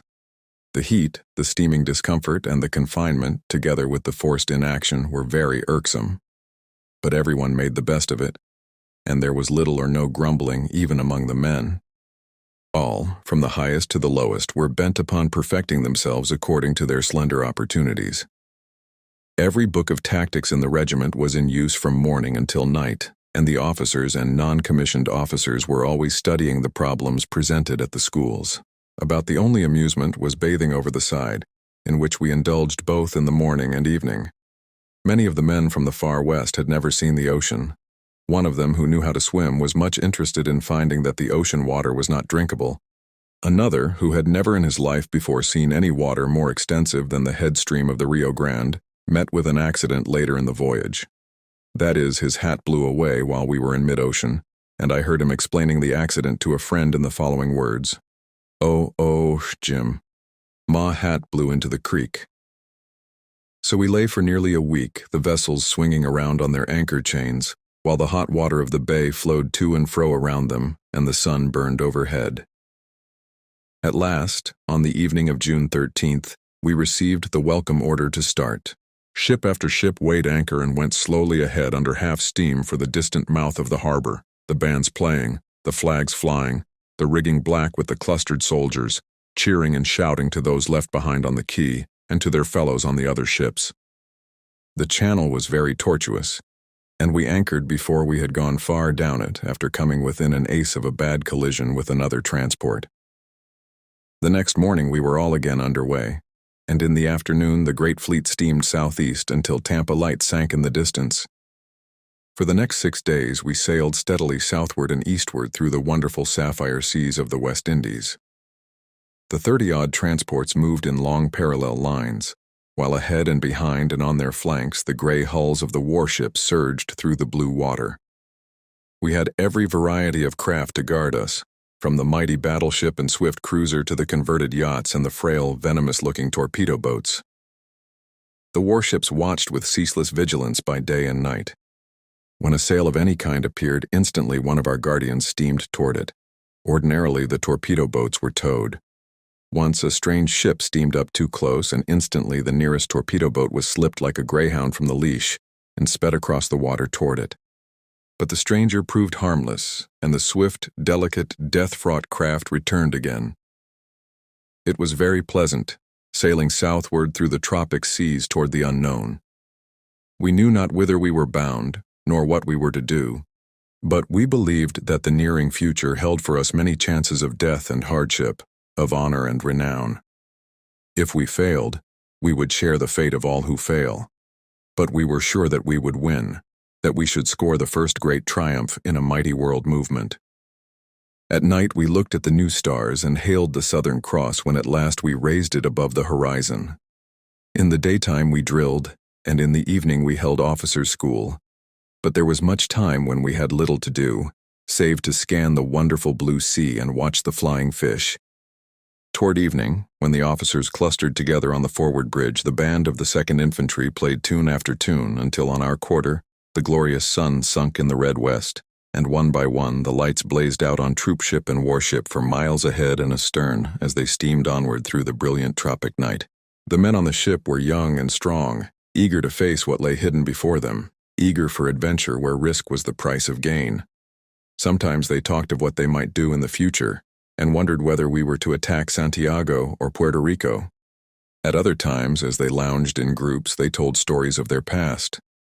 Stories of the mining camps and the cattle ranges, of hunting bear and deer, of war trails against the Indians, of lawless deeds of violence and the lawful violence by which they were avenged, of brawls in saloons, of shrewd deals in cattle and sheep, of successful quests for the precious metals, stories of brutal wrong and brutal appetite, melancholy love tales and memories of nameless heroes, masters of men and tamers of horses. The officers, too, had many strange experiences to relate. None, Not even Llewellyn or O'Neill had been through what was better worth telling or could tell it better than Caprone. He had spent years among the Apaches, the wildest and fiercest of tribes, and again had owed his life to his own cool judgment and extraordinary personal prowess. He knew the sign language, familiar to all the Indians of the mountains and the plains, and it was curious to find that the signs for different animals, for water, for sleep and death, which he knew from holding intercourse with the tribes of the southeast, were exactly like those which I had picked up on my occasional hunting or trading trips among the Sioux and Mandans of the north. He was a great rifle shot and wolf hunter, and had many tales to tell of the deeds of gallant hounds and the feats of famous horses. He had handled his Indian scouts and dealt with the Bronco Indians, the renegades from the tribes, in circumstances of extreme peril, for he had seen the sullen, moody Apaches when they suddenly went crazy with wolfish bloodlust, and in their madness wished to kill whomever was nearest. He knew, so far as white man could know, their ways of thought, and how to humor and divert them when on the brink of some dangerous outbreak. Caprone's training and temper fitted him to do great work in war, and he looked forward with eager confidence to what the future held, for he was sure that for him it held either triumph or death. Death was the prize he drew. Most of the men had simple souls. They could relate facts, but they said very little about what they dimly felt. Bucky O'Neill, however, the iron-nerved, iron-willed fighter from Arizona, the sheriff whose name was a byword of terror to every wrongdoer, white or red, the gambler who with unmoved face would stake and lose every dollar he had in the world. He, alone among his comrades, was a visionary, an articulate emotionalist. He was very quiet about it, never talking unless he was sure of his listener. But at night, when we leaned on the railing to look at the Southern Cross, he was less apt to tell tales of his hard and stormy past than he was to speak of the mysteries which lie behind courage and fear and love, behind animal hatred and animal lust for the pleasures that have tangible shape. He had keenly enjoyed life, and he could breast its turbulent torrent as few men could. He was a practical man, who knew how to wrest personal success from adverse forces, among moneymakers, politicians, and desperados alike. Yet, down at bottom, what seemed to interest him most was the philosophy of life itself, of our understanding of it, and of the limitations set to that understanding. But he was as far as possible from being a mere dreamer of dreams. A staunchly loyal and generous friend, he was also exceedingly ambitious on his own account. If, by risking his life, no matter how great the risk, he could gain high military distinction, he was bent on gaining it. He had taken so many chances when death lay on the hazard that he felt the odds were now against him. But, said he, who would not risk his life for a star? Had he lived, and had the war lasted, he would surely have won the eagle, if not the star. We had a good deal of trouble with the transports, chiefly because they were not under the control of the Navy. One of them was towing a schooner, and another a scow. Both, of course, kept lagging behind. Finally, when we had gone nearly the length of Cuba, the transport with the schooner sagged very far behind, and then our wretched transport was directed by General Shafter to fall out of line and keep her company. Of course, we executed the order, greatly to the wrath of Captain Clover, who, in the gunboat Bancroft, had charge of the rear of the column, for we could be of no earthly use to the other transport, and by our presence simply added just so much to Captain Clover's anxiety, as he had two transports to protect instead of one. Next morning, the rest of the convoy were out of sight, but we reached them just as they finally turned. Until this, we had steamed with the trade wind blowing steadily in our faces. But once we were well to eastward of Cuba, we ran southwest with the wind behind on our quarter, and we all knew that our destination was Santiago. On the morning of the 20th, we were close to the Cuban coast. High mountains rose almost from the water's edge, looking huge and barren across the sea. We sped onward past Guantanamo Bay, where we saw the little picket ships of the fleet. And in the afternoon we sighted Santiago Harbor, with the great warships standing off and on in front of it, gray and sullen in their war paint. All next day we rolled and wallowed in the seaway, waiting until a decision was reached as to where we should land. On the morning of June 22nd, the welcome order for landing came. We did the landing as we had done everything else, that is, in a scramble, each commander shifting for himself. The port at which we landed was called Cavalry, a squalid little village where there had been a railway and ironworks. There were no facilities for landing, and the fleet did not have a quarter the number of boats it should have had for the purpose. All we could do was to stand in with the transports as close as possible, and then row ashore in our own few boats and the boats of the warships. Luck favored our regiment. My former naval aide, while I was Assistant Secretary of the Navy, Lieutenant Sharp, was in command of the Vixen, a converted yacht, and everything being managed on the go-as-you-please principle, he steamed by us and offered to help put us ashore. Of course, we jumped at the chance. Wood and I boarded the Vixen, and there we got Lieutenant Sharp's black Cuban pilot, who told us he could take our transport right in to within a few hundred yards of the land. Accordingly, we put him aboard, and in he brought her, gaining at least 1.5 miles by the maneuver. The other transports followed, but we had our berth and were all right. There was plenty of excitement to the landing. In the first place, the smaller war vessels shelled Daiquiri, so as to dislodge any Spaniards who might be lurking in the neighborhood, and also shelled other places along the coast to keep the enemy puzzled as to our intentions. Then the surf was high and the landing difficult, so that the task of getting the men, the ammunition, and provisions ashore was not easy. Each man carried 3 days' field rations and 100 rounds of ammunition. Our regiment had accumulated 2 rapid-fire Colt automatic guns, the gift of Stevens, Kane, Tiffany, and 1 or 2 others of the New York men, and also a dynamite gun, under the immediate charge of Sergeant Borrow. To get these, and especially the last ashore, involved no little work and hazard. Meanwhile, from another transport, our horses were being landed together with the mules by the simple process of throwing them overboard and letting them swim ashore if they could. Both of Wood's got safely through. One of mine was drowned. The other, Little Texas, got ashore all right. While I was superintending the landing at the ruined dock with Bucky O'Neill, a boat full of infantry soldiers capsized and 2 of the men went to the bottom.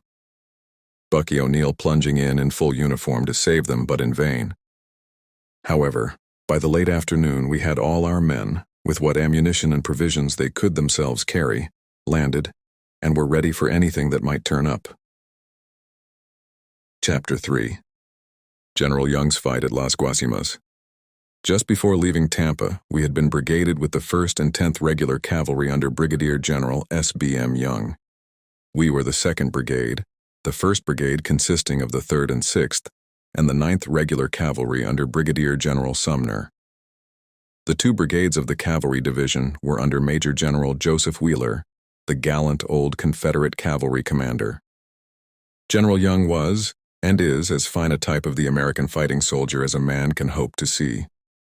He had been in command as colonel of the Yellowstone National Park, and I had seen a good deal of him in connection therewith, as I was president of the Boone and Crockett Club, an organization devoted to hunting big game, to its preservation, and to forest preservation.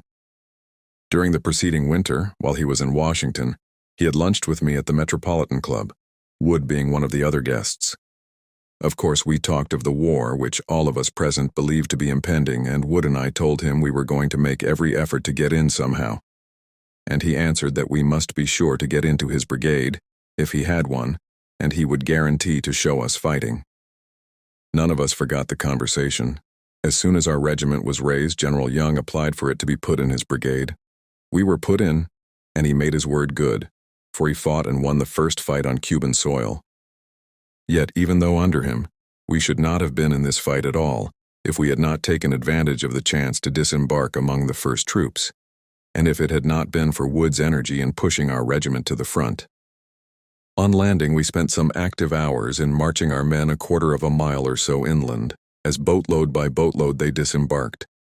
Meanwhile, one of the men, Knobloch, a New Yorker, who was a great athlete and a champion swimmer, by diving in the surf off the dock, recovered most of the rifles which had been lost when the cavalry boat capsized.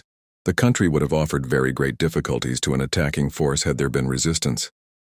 It was little but a mass of rugged and precipitous hills, covered for the most part by dense jungle. 500 resolute men could have prevented the disembarkation at very little cost to themselves. There had been about that number of Spaniards at Daiquiri that morning, but they had fled even before the ships began shelling. In their place, we found hundreds of Cuban insurgents, a crew of as utter tatterdemalions as human eyes ever looked on, armed with every kind of rifle in all stages of dilapidation. It was evident at a glance that they would be no use in serious fighting, but it was hoped that they might be of service in scouting. From a variety of causes, however, they turned out to be nearly useless, even for this purpose, so far as the Santiago campaign was concerned. We were camped on a dusty, brush-covered flat, with jungle on one side, and on the other a shallow, fetid pool fringed with palm trees. Huge land crabs scuttled noisily through the underbrush, exciting much interest among the men. Camping was a simple matter, as each man carried all he had, and the officers had nothing. I took a light Macintosh and a toothbrush. Fortunately, that night it did not rain, and from the palm leaves we built shelters from the sun. General Lawton, a tall, fine-looking man, had taken the advance. A thorough soldier, he at once established outposts and pushed reconnoitering parties ahead on the trails. He had as little baggage as the rest of us. Our own brigade commander, General Young, had exactly the same impedimenta that I had, namely, a Macintosh and a toothbrush. Next morning we were hard at work trying to get the stuff unloaded from the ship, and succeeded in getting most of it ashore, but were utterly unable to get transportation for anything but a very small quantity. The great shortcoming throughout the campaign was the utterly inadequate transportation. If we had been allowed to take our mule train, we could have kept the whole cavalry division supplied. In the afternoon, word came to us to march. General Wheeler, a regular gamecock, was as anxious as Lawton to get first blood, and he was bent upon putting the cavalry division to the front as quickly as possible. Lawton's advance guard was in touch with the Spaniards, and there had been a skirmish between the latter and some Cubans who were repulsed. General Wheeler made a reconnaissance in person, found out where the enemy was, and directed General Young to take our brigade and move forward so as to strike him next morning. He had the power to do this, as when General Shafter was afloat he had command ashore. I had succeeded in finding Texas, my surviving horse, much the worse for his fortnight on the transport and his experience in getting off, but still able to carry me. It was mid-afternoon, and the tropic sun was beating fiercely down when Colonel Wood started our regiment, the 1st and 10th Cavalry, and some of the infantry regiments having already marched. Colonel Wood himself rode in advance while I led my squadron, and Major Brodie followed with his. It was a hard march, the hilly jungle trail being so narrow that often we had to go in single file.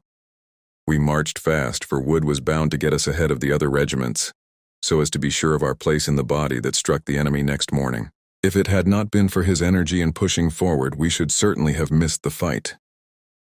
As it was, we did not halt until we were at the extreme front.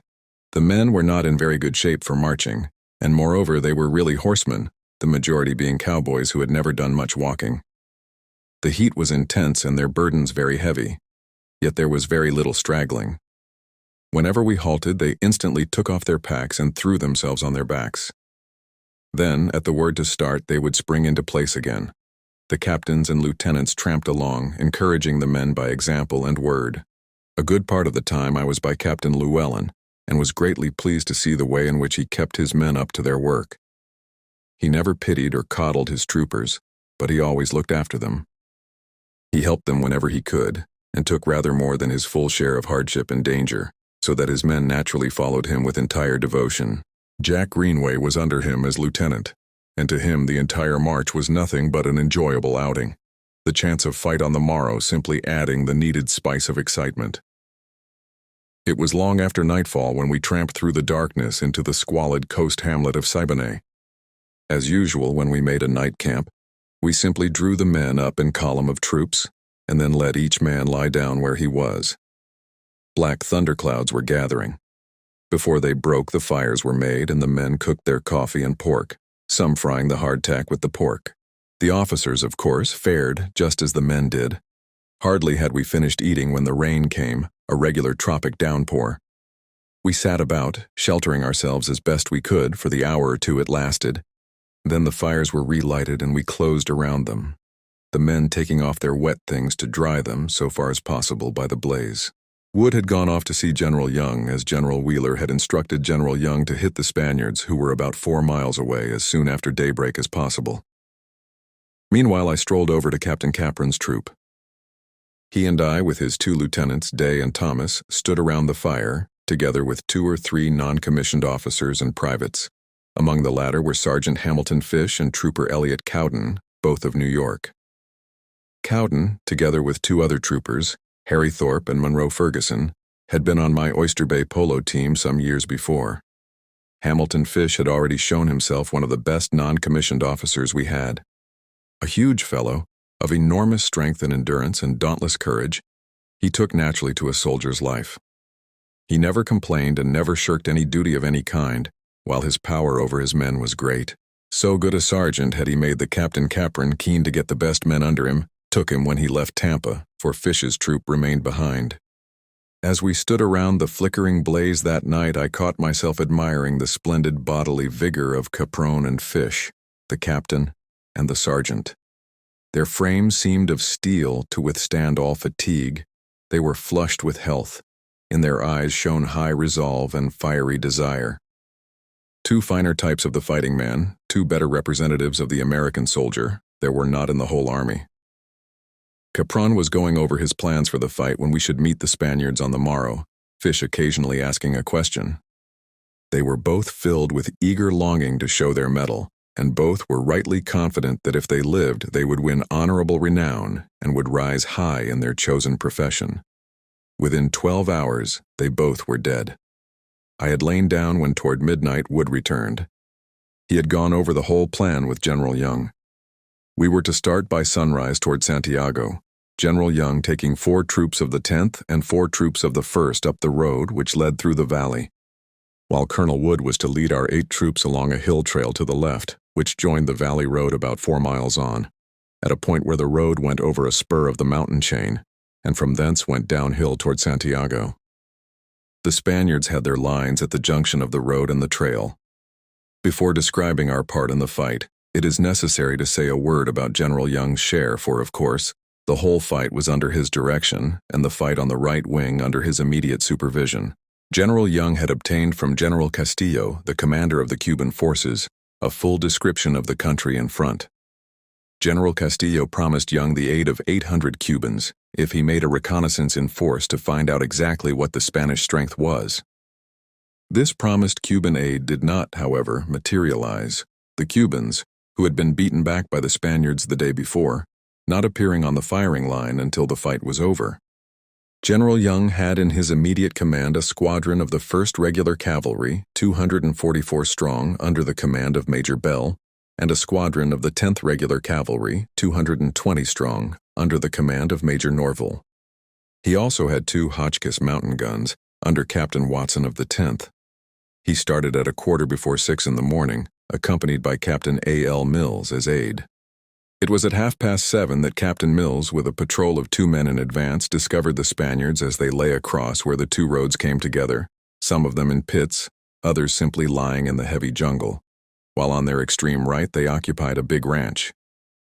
Where General Young struck them, they held a high ridge a little to the left of his front, this ridge being separated by a deep ravine from the hill trail still farther to the left, down which the Rough Riders were advancing. That is, their forces occupied a range of high hills in the form of an obtuse angle, the salient being toward the space between the American forces, while there were advance parties along both roads. There were stone breastworks flanked by blockhouses on that part of the ridge where the 2 trails came together. The place was called Las Guasimas, from trees of that name in the neighborhood. General Young, who was riding a mule, carefully examined the Spanish position in person. He ordered the canteens of the troops to be filled, placed the Hotchkiss battery in concealment about 900 yards from the Spanish lines, and then deployed the in support, having sent a Cuban guide to try to find Colonel Wood and warn him. He did not attack immediately because he knew that Colonel Wood, having a more difficult route, would require a longer time to reach the position. During the delay, General Wheeler arrived. He had been up since long before dawn to see that everything went well. Young informed him of the dispositions and plan of attack he made. General Wheeler approved of them, and with excellent judgment left General Young a free hand to fight his battle. So, about 8 o'clock, Young began the fight with his Hotchkiss guns, he himself being up on the firing line. No sooner had the Hotchkiss 1-pounders opened than the Spaniards opened fire in return, most of the time firing by volleys executed in perfect time, almost as on parade. They had a couple of light guns which our people thought were quick firers. The denseness of the jungle and the fact that they used absolutely smokeless powder made it exceedingly difficult to place exactly where they were, and almost immediately Young, who always liked to get as close as possible to his enemy, began to push his troops forward. They were deployed on both sides of the road in such thick jungle that it was only here and there that they could possibly see ahead. And some confusion, of course, ensued, the support gradually getting mixed with the advance. Captain Beck took a troop of the 10th in on the left, next Captain Galbraith's troop of the 1st. 2 other troops of the 10th were on the extreme right. Through the jungle ran wire fences here and there, and as the troops got to the ridge they encountered precipitous heights. They were led most gallantly, as American regular officers always lead their men, and the men followed their leaders with the splendid courage always shown by the American regular soldier. There was not a single straggler among them, and in not one instance was an attempt made by any trooper to fall out in order to assist the wounded or carry back the dead, while so cool were they and so perfect their fire discipline, that in the entire engagement the expenditure of ammunition was not over 10 rounds per man. Major Bell, who commanded the squadron, had his leg broken by a shot as he was leading his men. Captain Wainwright succeeded to the command of the squadron. Captain Knox was shot in the abdomen. He continued for some time giving orders to his troops, and refused to allow a man in the firing line to assist him to the rear. His first lieutenant, Byram, was himself shot, but continued to lead his men until the wound and the heat overcame him, and he fell in a faint. The advance was pushed forward under General Young's eye with the utmost energy until the enemy's voices could be heard in the entrenchments. The Spaniards kept up a very heavy firing, but the regulars would not be denied, and as they climbed the ridges, the Spaniards broke and fled. Meanwhile, at 6 o'clock, the Rough Riders began their advance. We first had to climb a very steep hill. Many of the men, footsore and weary from their march of the preceding day, found the pace up this hill too hard, and either dropped their bundles or fell out of line, with the result that we went into action with less than 500 men, as, in addition to the stragglers, a detachment had been left to guard the baggage on shore. At the time I was rather inclined to grumble to myself about Wood setting so fast a pace. But when the fight began, I realized that it had been absolutely necessary, as otherwise we should have arrived late, and the regulars would have had very hard work indeed. Tiffany, by great exertions, had corralled a couple of mules and was using them to transport the Colt automatic guns in the rear of the regiment. The dynamite gun was not with us, as mules for it could not be obtained in time. Captain Capron's troop was in the lead, it being chosen for the most responsible and dangerous position because of Capron's capacity. 4 men, headed by Sergeant Hamilton Fish, went first. A support of 20 men followed some distance behind. And then came Capron and the rest of his troop, followed by Wood, with whom General Young had sent Lieutenants Smedberg and Rivers as aides. I rode close behind, at the head of the other 3 troops of my squadron, and then came Brody at the head of his squadron. The trail was so narrow that for the most part the men marched in single file, and it was bordered by dense, tangled jungle, through which a man could with difficulty force his way, so that to put out flankers was impossible, for they could not possibly have kept up with the march of the column. Every man had his canteen full. There was a Cuban guide at the head of the column, but he ran away as soon as the fighting began. There were also with us, at the head of the column, 2 men who did not run away, who, though non-combatants, newspaper correspondents, showed as much gallantry as any soldier in the field. They were Edward Marshall and Richard Harding Davis. After reaching the top of the hill, the walk was very pleasant. Now and then we came to glades or rounded hill shoulders, whence we could look off for some distance. The tropical forest was very beautiful, and it was a delight to see the strange trees, the splendid royal palms and a tree which looked like a flat-topped acacia, and which was covered with a mass of brilliant scarlet flowers. We heard many bird notes too, the cooing of doves and the call of a great brush cuckoo. Afterward we found that the Spanish guerrillas imitated these bird calls, but the sounds we heard that morning as we advanced through the tropic forest were from birds, not guerrillas, until we came right up to the Spanish lines.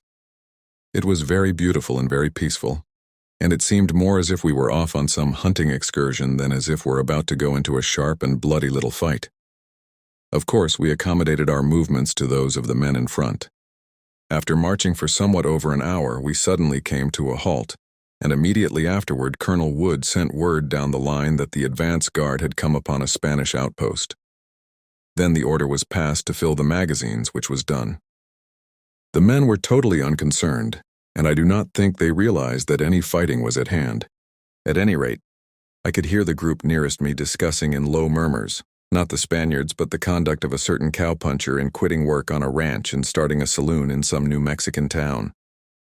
In another minute, however, Wood sent me orders to deploy 3 troops to the right of the trail, and to advance when we became engaged, while at the same time, the other troops, under Major Brody, were deployed to the left of the trail where the ground was more open than elsewhere, 1 troop being held in reserve in the center, besides the reserves on each wing. Later, all the reserves were put into the firing line. To the right, the jungle was quite thick, and we had barely begun to deploy when a crash in front announced that the fight was on. It was evidently very hot, and L Troop had its hands full, so I hurried my men up abreast of them. So thick was the jungle that it was very difficult to keep together, especially when there was no time for delay. And while I got up Llewellyn's troops and Kane's platoon of K Troop, the rest of K Troop under Captain Jenkins, which with Bucky O'Neill's troop made up the right wing, were behind, and it was some time before they got into the fight at all. Meanwhile, I had gone forward with Llewellyn, Greenway, Kane, and their troopers until we came out on a kind of shoulder, jutting over a ravine which separated us from a great ridge on our right. It was on this ridge that the Spaniards had some of their entrenchments, and it was just beyond this ridge that the valley road led, up which the regulars were at that very time pushing their attack. But of course, at the moment we knew nothing of this. The effect of the smokeless powder was remarkable. The air seemed full of the rustling sound of the Mauser bullets, for the Spaniards knew the trails by which we were advancing, and opened heavily on our position. Moreover, as we advanced, we were, of course, exposed, and they could see us and fire, but they themselves were entirely invisible. The jungle covered everything, and not the faintest trace of smoke was to be seen in any direction to indicate from whence the bullets came. It was some time before the men fired. Llewellyn, Kane, and I anxiously studying the ground to see where our opponents were and utterly unable to find out. We could hear the faint reports of the Hotchkiss guns and the reply of 2 Spanish guns, and the Mauser bullets were singing through the trees over our heads, making a noise like the humming of telephone wires. But exactly where they came from we could not tell. The Spaniards were firing high, and for the most part by volleys, and their shooting was not very good, which perhaps was not to be wondered at, as they were a long way off. Gradually, however, they began to get the range, and occasionally one of our men would crumple up. In no case did the man make any outcry when hit, seeming to take it as a matter of course, at the outside, making only such a remark as, "Well, I got it that time."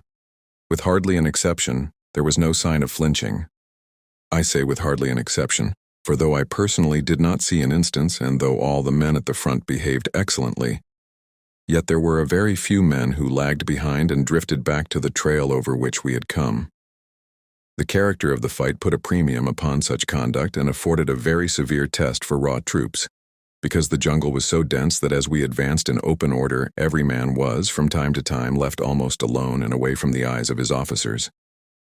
There was unlimited opportunity for dropping out without attracting notice, while it was peculiarly hard to be exposed to the fire of an unseen foe, and to see men dropping under it, and yet to be for some time unable to return it, and also to be entirely ignorant of what was going on in any other part of the field. It was Richard Harding Davis who gave us our first opportunity to shoot back with effect.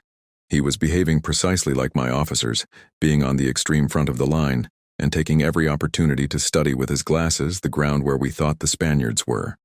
I had tried some volley firing at points where I rather doubtfully believed the Spaniards to be, but had stopped firing and was myself studying the jungle-covered mountain ahead with my glasses, when Davis suddenly said, "There they are, Colonel. Look over there. I can see their hats near that glade pointing across the valley to our right." In a minute I too made out the hats and then pointed them out to 3 or 4 of our best shots, giving them my estimate of the range. For a minute or two no result followed, and I kept raising the range, at the same time getting more men on the firing line. Then, evidently, the shots told, for the Spaniards suddenly sprang out of the cover through which we had seen their hats and ran to another spot, and we could now make out a large number of them. I accordingly got all of my men up in line and began quick firing. In a very few minutes our bullets began to do damage, for the Spaniards retreated to the left into the jungle, and we lost sight of them.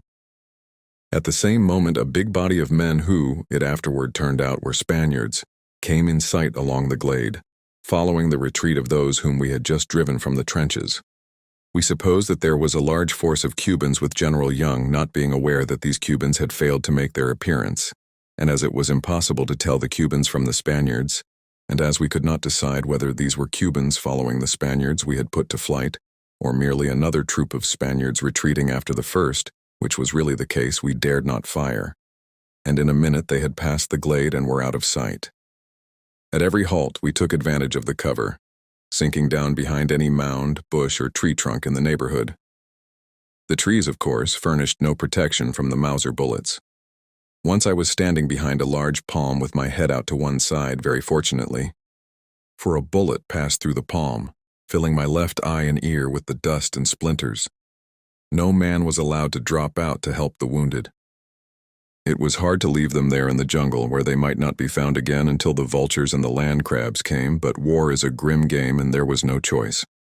One of the men shot was Harry Hefner of G Troop, who was mortally wounded through the hips. He fell without uttering a sound, and two of his companions dragged him behind a tree. Here he propped himself up and asked to be given his canteen and his rifle, which I handed to him.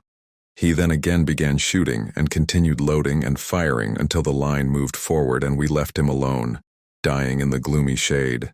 When we found him again, after the fight, he was dead. At one time, as I was out of touch with that part of my wing commanded by Jenkins and O'Neill, I sent Greenway with Sergeant Russell, a New Yorker, and Trooper Rowland, a New Mexican cowpuncher, down in the valley to find out where they were. To do this, the three had to expose themselves to a very severe fire, but they were not men to whom this mattered. Russell was killed. The other two returned and reported to me the position of Jenkins and O'Neill. They then resumed their places on the firing line. After a while, I noticed blood coming out of Rowland's side and discovered that he had been shot, although he did not seem to be taking any notice of it. He said the wound was only slight, but as I saw he had broken a rib, I told him to go to the rear to the hospital. After some grumbling, he went. But 15 minutes later, he was back on the firing line again and said he could not find the hospital, which I doubted. However, I then let him stay until the end of the fight.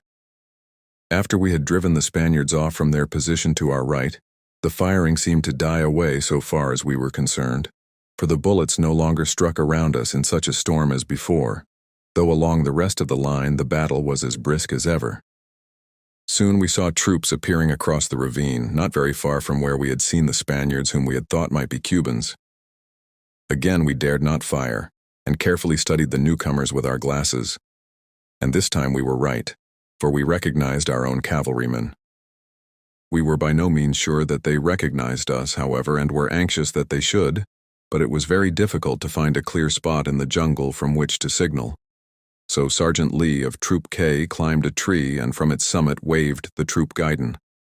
They waved their guidon back, and as our right wing was now in touch with the regulars, I left Jenkins and O'Neill to keep the connection, and led Llewellyn's troop back to the path to join the rest of the regiment, which was evidently still in the thick of the fight. I was still very much in the dark as to where the main body of the Spanish forces were or exactly what lines the battle was following, and was very uncertain what I ought to do. But I knew it could not be wrong to go forward, and I thought I would find Wood and then see what he wished me to do. I was in a mood to cordially welcome guidance, for it was most bewildering to fight an enemy whom one so rarely saw. I had not seen Wood since the beginning of the skirmish, when he hurried forward. When the firing opened, some of the men began to curse. "Don't swear, shoot," growled Wood as he strode along the path leading his horse, and everyone laughed and became cool again. The Spanish outposts were very near our advance guard, and some minutes of the hottest kind of firing followed before they were driven back and slipped off through the jungle to their main lines in the rear. Here, at the very outset of our active service, we suffered the loss of two as gallant men as ever wore uniform. Sergeant Hamilton Fish at the extreme front, while holding the point up to its work and firing back where the Spanish advance guards lay, was shot and instantly killed. 3 of the men with him were likewise hit. Captain Capron, leading the advance guard in person and displaying equal courage and coolness in the way that he handled them, was also struck and died a few minutes afterward. The command of the troop then devolved upon the first lieutenant, young Thomas. Like Caprone, Thomas was the fifth in line from father to son who had served in the American Army, though in his case it was in the volunteer and not the regular service. The four preceding generations had furnished soldiers respectively to the Revolutionary War, the War of 1812, the Mexican War, and the Civil War. In a few minutes, Thomas was shot through the leg, and the command devolved upon the second Lieutenant Day, a nephew of Albemarle Cushing, he who sunk the great Confederate ram. Day, who proved himself to be one of our most efficient officers, continued to handle the men to the best possible advantage and brought them steadily forward. L Troop was from the Indian Territory. The whites, Indians, and half-breeds in it all fought with equal courage. Captain McClintock was hurried forward to its relief with his Troop B of Arizona men. In a few minutes he was shot through the leg, and his place was taken by his first lieutenant Wilcox, who handled his men in the same soldierly manner that Day did. Among the men who showed marked courage and coolness was the tall Color Sergeant Wright. The colors were shot through 3 times.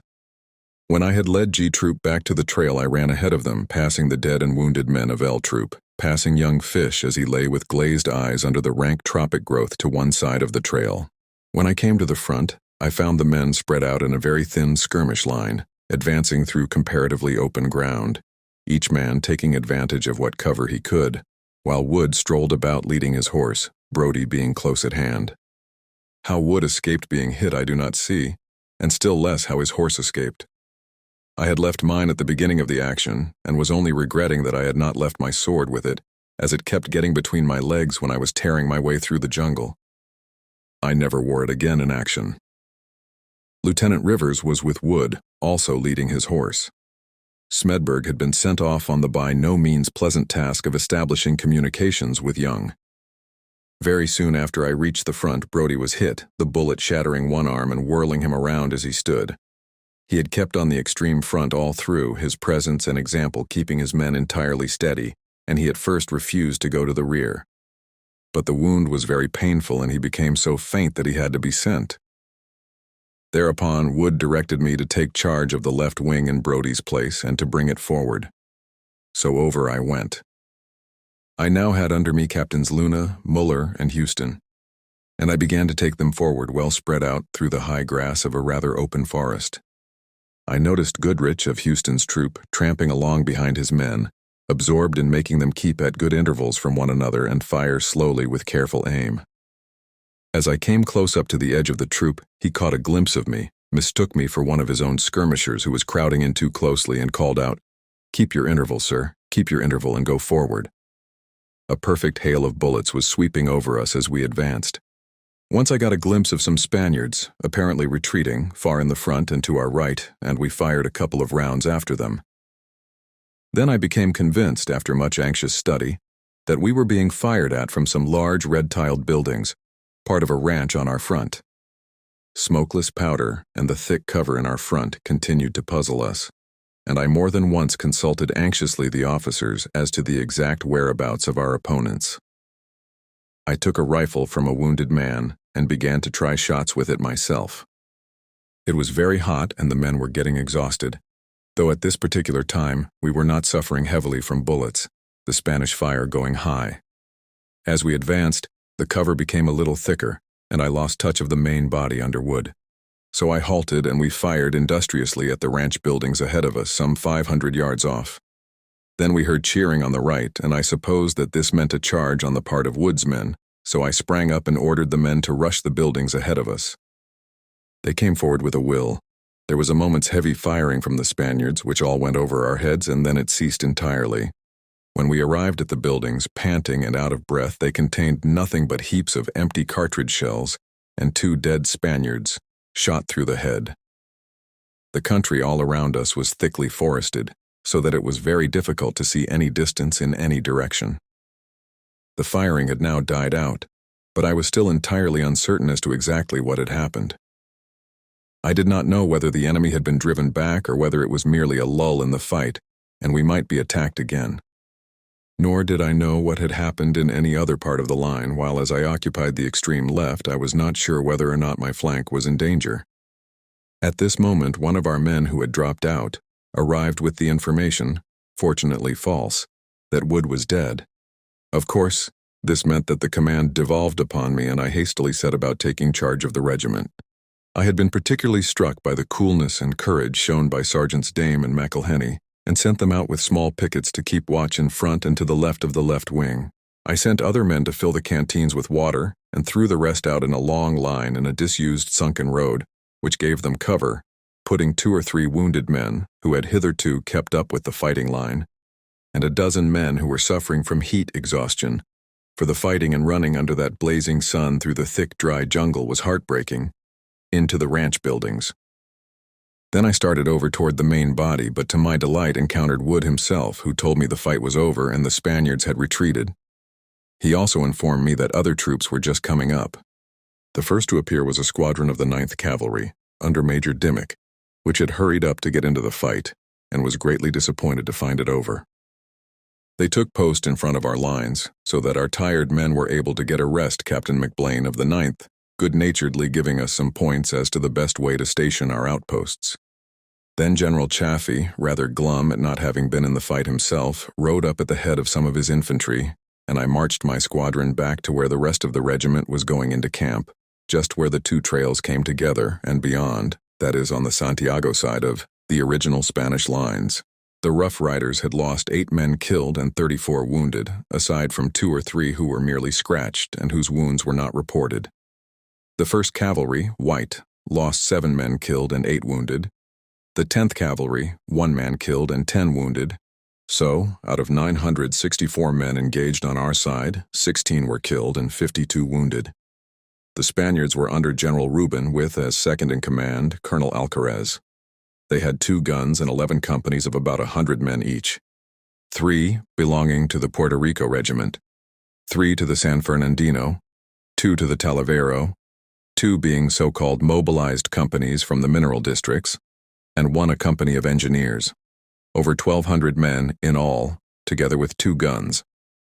For General Rubin reported that he had repulsed the American attack, and Lieutenant Tejero states in his book that General Rubin forced the Americans to retreat, and enumerates the attacking force as consisting of 3 regular regiments of infantry, the 2nd Massachusetts and the 71st New York, not one of which fired a gun or were anywhere near the battle, in addition to the 16 dismounted troops of cavalry. In other words, as the 5 infantry regiments each included 12 companies, he makes the attacking force consist of just 5 times the actual amount. As for the repulse, our line never went back 10 yards in any place, and the advance was practically steady. While an hour and a half after the fight began, we were in complete possession of the entire Spanish position, and their troops were fleeing in masses down the road, our men being too exhausted to follow them.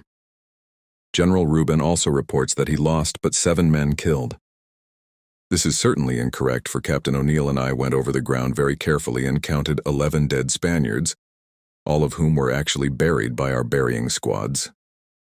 There were probably 2 or 3 men whom we missed, but I think that our official reports are incorrect in stating that 42 dead Spaniards were found. This being based upon reports in which I think some of the Spanish dead were counted 2 or 3 times. Indeed, I should doubt whether their loss was as heavy as ours, for they were under cover while we advanced, often in the open, and their main lines fled long before we could get to close quarters. It was a very difficult country, and a force of good soldiers resolutely handled could have held the pass with ease against 2 or 3 times their number. As it was, with a force half of regulars and half of volunteers, we drove out a superior number of Spanish regular troops, strongly posted, without suffering a very heavy loss. Although the Spanish fire was very heavy, it does not seem to me it was very well directed, and though they fired with great spirit while we merely stood at a distance and fired at them, they did not show much resolution, and when we advanced, always went back long before there was any chance of our coming into contact with them. Our men behaved very well indeed, regulars and Rough Riders alike. The newspaper press failed to do full justice to the white regulars, in my opinion, from the simple reason that everybody knew that they would fight, whereas there had been a good deal of question as to how the Rough Riders, who were volunteer troops, and the 10th Cavalry would behave. So there was a tendency to exalt our deeds at the expense of those of the 1st Regulars, whose courage and good conduct were taken for granted. It was a trying fight beyond what the losses show, for it is hard upon raw soldiers to be pitted against an unseen foe and to advance steadily when their comrades are falling around them and when they can only occasionally see a chance to retaliate. Wood's experience in fighting Apaches stood him in good stead. An entirely raw man at the head of the regiment, conducting as Wood was, what was practically an independent fight, would have been in a very trying position. The fight cleared the way toward Santiago, and we experienced no further resistance. That afternoon we made camp and dined, subsisting chiefly on a load of beans, which we found on one of the Spanish mules which had been shot. We also looked after the wounded. Dr. Church had himself gone out to the firing line during the fight and carried to the rear some of the worst wounded on his back or in his arms. Those who could walk had walked into where the little field hospital of the regiment was established on the trail. We found all our dead and all the badly wounded. Around one of the latter, the big, hideous land crabs had gathered in a gruesome ring, waiting for life to be extinct. One of our own men and most of the Spanish dead had been found by the vultures before we got to them, and their bodies were mangled, the eyes and wounds being torn. The Rough Rider who had been thus treated was in Bucky O'Neill's troop, and as we looked at the body, O'Neill turned to me and asked, "Colonel, isn't it Whitman who says of the vultures that they pluck the eyes of princes and tear the flesh of kings?" I answered that I could not place the quotation. Just a week afterward, we were shielding his own body from the birds of prey. One of the men who fired first and who displayed conspicuous gallantry was a Cherokee half-breed who was hit 7 times and of course had to go back to the States. Before he rejoined us at Montauk Point, he had gone through a little private war of his own, for on his return he found that a cowboy had gone off with his sweetheart, and in the fight that ensued he shot his rival. Another man of L Troop who also showed marked gallantry was Elliot Cowden. The men of the plains and mountains were trained by lifelong habit to look on life and death with iron philosophy. As I passed by a couple of tall, lank Oklahoma cowpunchers, I heard one say, "Well, some of the boys got it in the neck," to which the other answered with the grim plains proverb of the South, "Many a good horse dies." Thomas Isbell, a half-breed Cherokee in the squad under Hamilton Fish, was among the first to shoot and be shot at. He was wounded no less than 7 times. The first wound was received by him 2 minutes after he had fired his first shot, the bullet going through his neck. The second hit him in the left thumb. The third struck near his right hip, passing entirely through the body.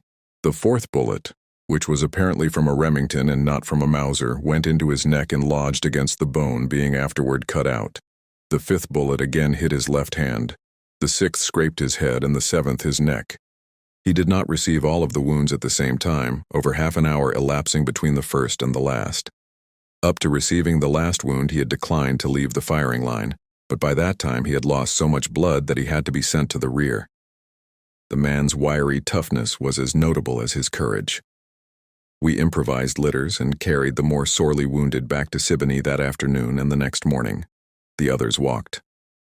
One of the men who had been most severely wounded was Edward Marshall, the correspondent, and he showed as much heroism as any soldier in the whole army. He was shot through the spine, a terrible and very painful wound, which we supposed meant that he would surely die. But he made no complaint of any kind, and while he retained consciousness persisted in dictating the story of the fight. A very touching incident happened in the improvised open-air hospital after the fight, where the wounded were lying. They did not groan and made no complaint, trying to help one another. One of them suddenly began to hum, "My country 'tis of thee," and one by one the others joined in the chorus, which swelled out through the tropic woods, where the victors lay in camp beside their dead. I did not see any sign among the fighting men, whether wounded or unwounded, of the very complicated emotions assigned to their kind by some of the realistic modern novelists who have written about battles. At the front, everyone behaved quite simply and took things as they came, in a matter-of-course way. But there was doubtless, as is always the case, a good deal of panic and confusion in the rear where the wounded, the stragglers, a few of the packers and 2 or 3 newspaper correspondents were, and in consequence the first reports sent back to the coast were of a most alarming character, describing with minute inaccuracy how we had run into ambush, etc. The packers with the mules which carried the rapid-fire guns were among those who ran, and they let the mules go in the jungle. In consequence, the guns were never even brought to the firing line, and only Fred Herrig's skill as a trailer enabled us to recover them. By patient work, he followed up the mule's tracks in the forest until he found the animals. Among the wounded who walked to the temporary hospital at Siboney was the trooper Roland, of whom I spoke before. There, the doctors examined him and decreed that his wound was so serious that he must go back to the States. This was enough for Roland, who waited until nightfall and then escaped, slipping out of the window and making his way back to camp with his rifle and pack, though his wound must have made all movement very painful to him. After this, we felt that he was entitled to stay, and he never left us for a day, distinguishing himself again in the fight at San Juan. Next morning, we buried 7 dead Rough Riders in a grave on the summit of the trail, Chaplain Brown reading the solemn burial service of the Episcopalians, while the men stood around with bared heads and joined in singing Rock of Ages. Vast numbers of vultures were wheeling round and round in great circles through the blue sky overhead. There could be no more honorable burial than that of these men in a common grave, Indian and cowboy, miner, packer, and college athlete. The man of unknown ancestry from the lonely western plains, and the man who carried on his watch the crests of the Stuyvesants and the Fishes, one in the way they had met death, just as during life they had been one in their daring and their loyalty. On the afternoon of the 25th, we moved on a couple of miles and camped in a marshy open spot close to a beautiful stream. Here we lay for several days. Captain Lee, the British attaché, spent some time with us. We had begun to regard him as almost a member of the regiment. Count von Gotzen, the German attaché, another good fellow, also visited us. General Young was struck down with the fever, and Wood took charge of the brigade. This left me in command of the regiment, of which I was very glad, for such experience as we had had is a quick teacher. By this time, the men and I knew one another, and I felt able to make them do themselves justice in march or battle. They understood that I paid no heed to where they came from, no heed to their creed, politics, or social standing, that I would care for them to the utmost of my power, but that I demanded the highest performance of duty, while in return I had seen them tested and knew I could depend absolutely on their courage, hardihood, obedience, and individual initiative. There was nothing like enough transportation with the Army, whether in the way of wagons or mule trains, exactly as there had been no sufficient number of landing boats with the transports. The officers' baggage had come up, but none of us had much, and the shelter tents proved only a partial protection against the terrific downpours of rain. These occurred almost every afternoon, and turned the camp into a tarn, and the trails into torrents and quagmires. We were not given quite the proper amount of food, and what we did get, like most of the clothing issued us, was fitter for the Klondike than for Cuba. We got enough salt pork and hardtack for the men, but not the full ration of coffee and sugar, and nothing else. I organized a couple of expeditions back to the seacoast, taking the strongest and best walkers and also some of the officers' horses and a stray mule or two, and brought back beans and canned tomatoes. These I got partly by great exertions on my part, and partly by the aid of Colonel Weston of the Commissary Department, a particularly energetic man whose services were of great value. A silly regulation forbade my purchasing canned vegetables, etc., except for the officers, and I had no little difficulty in getting round this regulation, and purchasing, with my own money of course, what I needed for the men. One of the men I took with me on one of these trips was Sherman Bell, the former deputy marshal of Cripple Creek and Wells Fargo express rider. In coming home with his load, through a blinding storm, he slipped and opened the old rupture. The agony was very great, and one of his comrades took his load. He himself, sometimes walking and sometimes crawling, got back to camp, where Dr. Church fixed him up with a spike bandage, but informed him that he would have to be sent back to the States when an ambulance came along. The ambulance did not come until the next day, which was the day before we marched to San Juan. It arrived after nightfall, and as soon as Bell heard it coming, he crawled out of the hospital tent into the jungle, where he lay all night, and the ambulance went off without him. The men shielded him just as schoolboys would shield a companion carrying his gun, belt, and bedding, while Bell kept out of sight until the column started and then staggered along behind it. I found him the morning of the San Juan fight. He told me that he wanted to die fighting, if die he must, and I hadn't the heart to send him back. He did splendid service that day, and afterward in the trenches, and though the rupture opened twice again, and on each occasion he was within a hair's breadth of death, he escaped, and came back with us to the United States. The army was camped along the valley, ahead of and behind us, our outposts being established on either side. From the generals to the privates, all were eager to march against Santiago. At daybreak, when the tall palms began to show dimly through the rising mist, the scream of the cavalry trumpets tore the tropic dawn. And in the evening, as the bands of regiment after regiment played the Star-Spangled Banner, all, officers and men alike, stood with heads uncovered wherever they were, until the last strains of the anthem died away in the hot sunset air. Chapter 4. The Cavalry at Santiago. On June 30th, we received orders to hold ourselves in readiness to march against Santiago, and all the men were greatly overjoyed, for the inaction was trying. The one narrow road, a mere muddy track along which the army was encamped, was choked with the marching columns. As always happened when we had to change camp, everything that the men could not carry, including of course the officers' baggage, was left behind. About noon, the Rough Riders struck camp and drew up in column beside the road in the rear of the 1st Cavalry.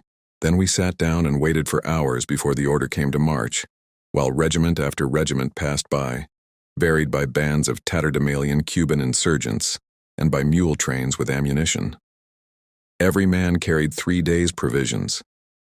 We had succeeded in borrowing mules sufficient to carry along the dynamite gun and the automatic Colts.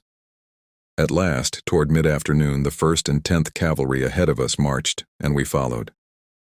The 1st was under the command of Lieutenant Colonel Vale, the 10th under Lieutenant Colonel Baldwin. Every few minutes there would be a stoppage in front, and at the halt I would make the men sit or lie down beside the track, loosening their packs. The heat was intense as we passed through the still close jungle, which formed a wall on either hand. Occasionally we came to gaps or open spaces where some regiment was camped, and now and then one of these regiments, which apparently had been left out of its proper place, would file into the road, breaking up our line of march.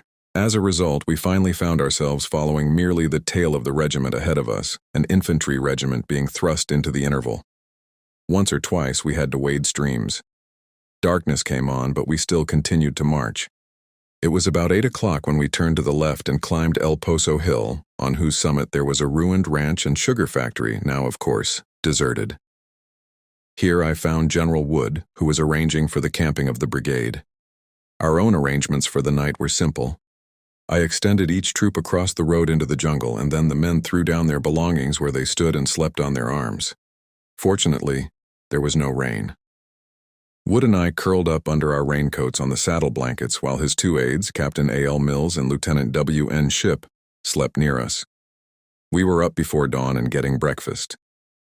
Mills and Shipp had nothing to eat, and they breakfasted with Wood and myself, as we had been able to get some handfuls of beans and some coffee and sugar, as well as the ordinary bacon and hardtack. We did not talk much, for though we were in ignorance as to precisely what the day would bring forth, we knew that we should see fighting. We had slept soundly enough, although of course both Wood and I during the night had made a round of the sentries, he of the brigade, and I of the regiment. And I suppose that, excepting among hardened veterans, there is always a certain feeling of uneasy excitement the night before the battle. Mills and Shipp were both tall, fine-looking men, of tried courage, and thoroughly trained in every detail of their profession. I remember being struck by the quiet, soldierly way they were going about their work early that morning. Before noon, one was killed, and the other dangerously wounded. General Wheeler was sick, but with his usual indomitable pluck and entire indifference to his own personal comfort, he kept to the front. He was unable to retain command of the cavalry division, which accordingly devolved upon General Samuel Sumner, who commanded it until mid-afternoon, when the bulk of the fighting was over. General Sumner's own brigade fell to Colonel Henry Carroll. General Sumner led the advance with the cavalry, and the battle was fought by him and by General Kent, who commanded the infantry division, and whose foremost brigade was led by General Hawkins. As the sun rose, the men fell in, and at the same time a battery of field guns was brought up on the hill crest just beyond, between us and toward Santiago. It was a fine sight to see the great horses straining under the lash as they whirled the guns up the hill and into position. Our brigade was drawn up on the hither side of a kind of half-basin, a big band of Cubans being off to the left. As yet we had received no orders except that we were told that the main fighting was to be done by Lawton's infantry division, which was to take El Caney, several miles to our right, while we were simply to make a diversion. This diversion was to be made mainly with the artillery, and the battery which had taken position immediately in front of us was to begin when Lawton began. It was about 6 o'clock that the first report of the cannon from El Caney came booming to us across the miles of still jungle. It was a very lovely morning, the sky of cloudless blue, while the level, shimmering rays from the just-risen sun brought into fine relief the splendid palms which here and there towered above the lower growth. The lofty and beautiful mountains hemmed in the Santiago plain, making it an amphitheater for the battle. Immediately our guns opened, and at the report great clouds of white smoke hung on the ridge crest. For a minute or two there was no response. Wood and I were sitting together, and Wood remarked to me that he wished our brigade could be moved somewhere else, for we were directly in line of any return fire aimed by the Spaniards at the battery. Hardly had he spoken when there was a peculiar whistling, singing sound in the air, and immediately afterward the noise of something exploding over our heads. It was shrapnel from the Spanish batteries. We sprung to our feet and leaped on our horses. Immediately afterward a second shot came which burst directly above us, and then a third. From the second shell, one of the shrapnel bullets dropped on my wrist, hardly breaking the skin but raising a bump about as big as a hickory nut. The same shell wounded 4 of my regiment, one of them being Mason Mitchell, and 2 or 3 of the regulars were also hit, one losing his leg by a great fragment of shell. Another shell exploded right in the middle of the Cubans, killing and wounding a good many, while the remainder scattered like guinea hens. Wood's lead horse was also shot through the lungs. I at once hustled my regiment over the crest of the hill into the thick underbrush, where I had no little difficulty in getting them together again into column. Meanwhile, the firing continued for 15 or 20 minutes until it gradually died away. As the Spaniards used smokeless powder, their artillery had an enormous advantage over ours, and, moreover, we did not have the best type of modern guns, our fire being slow. As soon as the firing ceased, Wood formed his brigade with my regiment in front and gave me orders to follow behind the 1st Brigade, which was just moving off the ground. In column of 4s, we marched down the trail toward the ford of the San Juan River. We passed 2 or 3 regiments of infantry and were several times halted before we came to the ford. The 1st Brigade, which was under Colonel Carroll, Lieutenant Colonel Hamilton commanding the 9th Regiment, Major Wessels the 3rd, and Captain Kerr the 6th, had already crossed and was marching to the right parallel to, but a little distance from, the river. The Spaniards in the trenches and blockhouses on top of the hills in front were already firing at the brigade in desultory fashion. The extreme advance of the 9th Cavalry was under Lieutenants McNamee and Hartwick. They were joined by General Hawkins, with his staff, who was looking over the ground and deciding on the route he should take his infantry brigade. Our orders had been of the vaguest kind, being simply to march to the right and connect with Lawton, with whom, of course, there was no chance of our connecting. No reconnaissance had been made, and the exact position and strength of the Spaniards was not known. A captive balloon was up in the air at this moment, but it was worse than useless. A previous proper reconnaissance and proper lookout from the hills would have given us exact information. As it was, Generals Kent, Sumner, and Hawkins had to be their own reconnaissance, and they fought their troops so well that we won anyhow. I was now ordered to cross the ford, march half a mile or so to the right, and then halt and await further orders. And I promptly hurried my men across, for the fire was getting hot, and the captive balloon, to the horror of everybody, was coming down to the ford. Of course, it was a special target for the enemy's fire. I got my men across before it reached the ford. There it partly collapsed and remained, causing severe loss of life, as it indicated the exact position where the 10th and the 1st Cavalry and the infantry were crossing. As I led my column slowly along, under the intense heat, through the high grass of the open jungle, the 1st Brigade was to our left, and the firing between it and the Spaniards on the hills grew steadily hotter and hotter. After a while I came to a sunken lane, and as by this time the 1st Brigade had stopped and was engaged in a stand-up fight, I halted my men and sent back word for orders.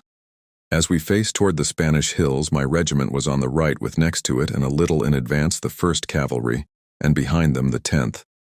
In our front, the 9th held the right, the 6th the center, and the 3rd the left. But in the jungle, the lines were already overlapping in places. Kent's infantry were coming up farther to the left.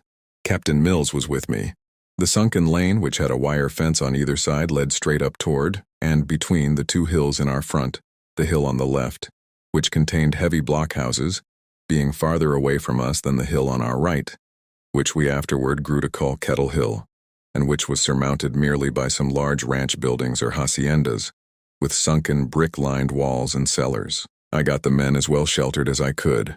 Many of them lay close under the bank of the lane, others slipped into the San Juan River and crouched under its hither bank, while the rest lay down behind the patches of bushy jungle in the tall grass. The heat was intense, and many of the men were already showing signs of exhaustion. The sides of the hills in front were bare, but the country up to them was, for the most part, covered with such dense jungle that in charging through it no accuracy of formation could possibly be preserved. The fight was now on in good earnest, and the Spaniards on the hills were engaged in heavy volley firing. The Mauser bullets drove in sheets through the trees and the tall jungle grass, making a peculiar whirring or rustling sound. Some of the bullets seemed to pop in the air so that we thought they were explosive. And indeed, many of those which were coated with brass did explode, in the sense that the brass coat was ripped off, making a thin plate of hard metal with a jagged edge, which inflicted a ghastly wound. These bullets were shot from a .45 caliber rifle carrying smokeless powder, which was much used by the guerrillas and irregular Spanish troops. The Mauser bullets themselves made a small clean hole, with the result that the wound healed in a most astonishing manner.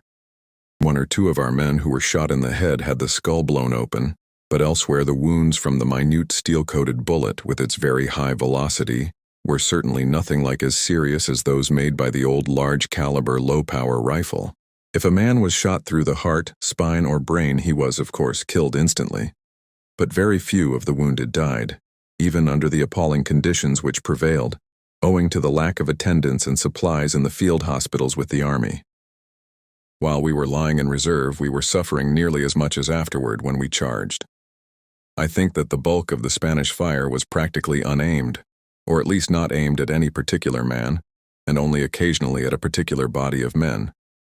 But they swept the whole field of battle up to the edge of the river, and man after man in our ranks fell dead or wounded, although I had the troopers scattered out far apart, taking advantage of every scrap of cover. Devereux was dangerously shot while he lay with his men on the edge of the river. A young West Point cadet, Ernest Haskell, who had taken his holiday with us as an acting second lieutenant, was shot through the stomach. He had shown great coolness and gallantry, which he displayed to an even more marked degree after being wounded, shaking my hand and saying, "All right, Colonel, I'm going to get well. Don't bother about me and don't let any man come away with me." When I shook hands with him, I thought he would surely die, yet he recovered. The most serious loss that I and the regiment could have suffered befell just before we charged. Bucky O'Neill was strolling up and down in front of his men, smoking his cigarette, for he was inveterately addicted to the habit. He had a theory that an officer ought never to take cover, a theory which was, of course, wrong. Though in a volunteer organization, the officers should certainly expose themselves very fully, simply for the effect on the men. Our regimental toast on the transport running, "The officers," "May the war last until each is killed, wounded, or promoted." As O'Neill moved to and fro, his men begged him to lie down, and one of the sergeants said, "Captain, a bullet is sure to hit you." O'Neill took his cigarette out of his mouth and, blowing out a cloud of smoke, laughed and said, "Sergeant, the Spanish bullet isn't made that will kill me." A little later, he discussed for a moment with one of the regular officers the direction from which the Spanish fire was coming. As he turned on his heel, a bullet struck him in the mouth and came out at the back of his head, so that even before he fell, his wild and gallant soul had gone out into the darkness. My orderly was a brave young Harvard boy, Sanders, from the quaint old Massachusetts town of Salem. The work of an orderly on foot, under the blazing sun, through the hot and matted jungle, was very severe, and finally the heat overcame him. He dropped, nor did he ever recover fully, and later he died from fever. In his place I summoned a trooper whose name I did not know. Shortly afterward, while sitting beside the bank, I directed him to go back and ask whatever general he came across if I could not advance, as my men were being much cut up. He stood up to salute and then pitched forward across my knees, a bullet having gone through his throat, cutting the carotid.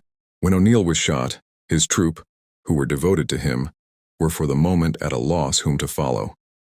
One of their number, Henry Barcher, a huge Arizona miner, immediately attached himself to me as my orderly, and from that moment he was closer to me, not only in the fight, but throughout the rest of the campaign, than any other man, not even excepting the Color Sergeant Wright. Captain Mills was with me. Gallant ship had already been killed. Mills was an invaluable aide, absolutely cool, absolutely unmoved or flurried in any way. I sent messenger after messenger to try to find General Sumner or General Wood and get permission to advance, and was just about making up my mind that in the absence of orders I had better march toward the guns, when Lieutenant Colonel Dorst came riding up through the storm of bullets with the welcome command to move forward and support the regulars in the assault on the hills in front. General Sumner had obtained authority to advance from Lieutenant Miley, who was representing General Shafter at the front, and was in the thick of the fire. The general at once ordered the 1st Brigade to advance on the hills, and the 2nd to support it. He himself was riding his horse along the lines, superintending the fight. Later I overheard a couple of my men talking together about him. What they said illustrates the value of a display of courage among the officers in hardening their soldiers. For their theme was how, as they were lying down under a fire which they could not return, and were in consequence feeling rather nervous, General Sumner suddenly appeared on horseback, sauntering by quite unmoved, and, said one of the men, that made us feel all right. If the general could stand it, we could. The instant I received the order, I sprang on my horse, and then my crowded hour began. The guerrillas had been shooting at us from the edges of the jungle and from their perches in the leafy trees, and as they used smokeless powder, it was almost impossible to see them, though a few of my men had from time to time responded. We had also suffered from the hill on our right front, which was held chiefly by guerrillas, although there were also some Spanish regulars with them, for we found their dead. I formed my men in column of troops, each troop extended in open skirmishing order, the right resting on the wire fences which bordered the sunken lane. Captain Jenkins led the 1st Squadron, his eyes literally dancing with joyous excitement. I started in the rear of the regiment, the position in which the colonel should theoretically stay. Captain Mills and Captain McCormick were both with me as aides, but I speedily had to send them off on special duty in getting the different bodies of men forward. I had intended to go into action on foot as at Las Guasimas, but the heat was so oppressive that I found I should be quite unable to run up and down the line and superintend matters unless I was mounted. And moreover, when on horseback, I could see the men better, and they could see me better. A curious incident happened as I was getting the men started forward. Always when men have been lying down under cover for some time, and are required to advance, there is a little hesitation, each looking to see whether the others are going forward. As I rode down the line, calling to the troopers to go forward and rasping brief directions to the captains and lieutenants, I came upon a man lying behind a little bush, and I ordered him to jump up. I do not think he understood that we were making a forward move, and he looked up at me for a moment with hesitation, and I again bade him rise, jeering him and saying, "Are you afraid to stand up when I am on horseback?" As I spoke, he suddenly fell forward on his face, a bullet having struck him and gone through him lengthwise. I suppose the bullet had been aimed at me. At any rate, I, who was on horseback in the open, was unhurt, and the man lying flat on the ground in the cover beside me was killed. There were several pairs of brothers with us. Of the 2 Nortons, one was killed. Of the 2 McCurdy's, one was wounded. I soon found that I could get that line, behind which I personally was, faster forward than the one immediately in front of it, with the result that the 2 rearmost lines of the regiment began to crowd together. So I rode through them both, the better to move on the one in front. This happened with every line in succession, until I found myself at the head of the regiment. Both lieutenants of B Troop from Arizona had been exerting themselves greatly, and both were overcome by the heat, but Sergeants Campbell and Davidson took it forward in splendid shape. Some of the men from this troop and from the other Arizona troop, Bucky O'Neill's, joined me as a kind of fighting tail. The 9th Regiment was immediately in front of me, and the 1st on my left, and these went up Kettle Hill with my regiment. The 3rd, 6th, and 10th went partly up Kettle Hill, following the Rough Riders and the 9th and 1st, and partly between that and the Blockhouse Hill, which the infantry were assailing. General Sumner in person gave the 10th the order to charge the hills, and it went forward at a rapid gait. The 3 regiments went forward more or less intermingled, advancing steadily and keeping up a heavy fire. Up Kettle Hill, Sergeant George Barry of the 10th bore not only his own regimental colors but those of the 3rd, the color sergeant of the 3rd having been shot down. He kept shouting, "Dress on the colors, boys, dress on the colors," as he followed Captain Ayres, who was running in advance of his men, shouting and waving his hat. The 10th Cavalry lost a greater proportion of its officers than any other regiment in the battle, 11 out of 22. By the time I'd come to the head of the regiment, we ran into the left wing of the 9th Regulars, and some of the 1st Regulars who were lying down. That is, the troopers were lying down while the officers were walking to and fro. All officers of the regiments alike took the greatest pride in seeing that the men more than did their duty, and the mortality among them was great.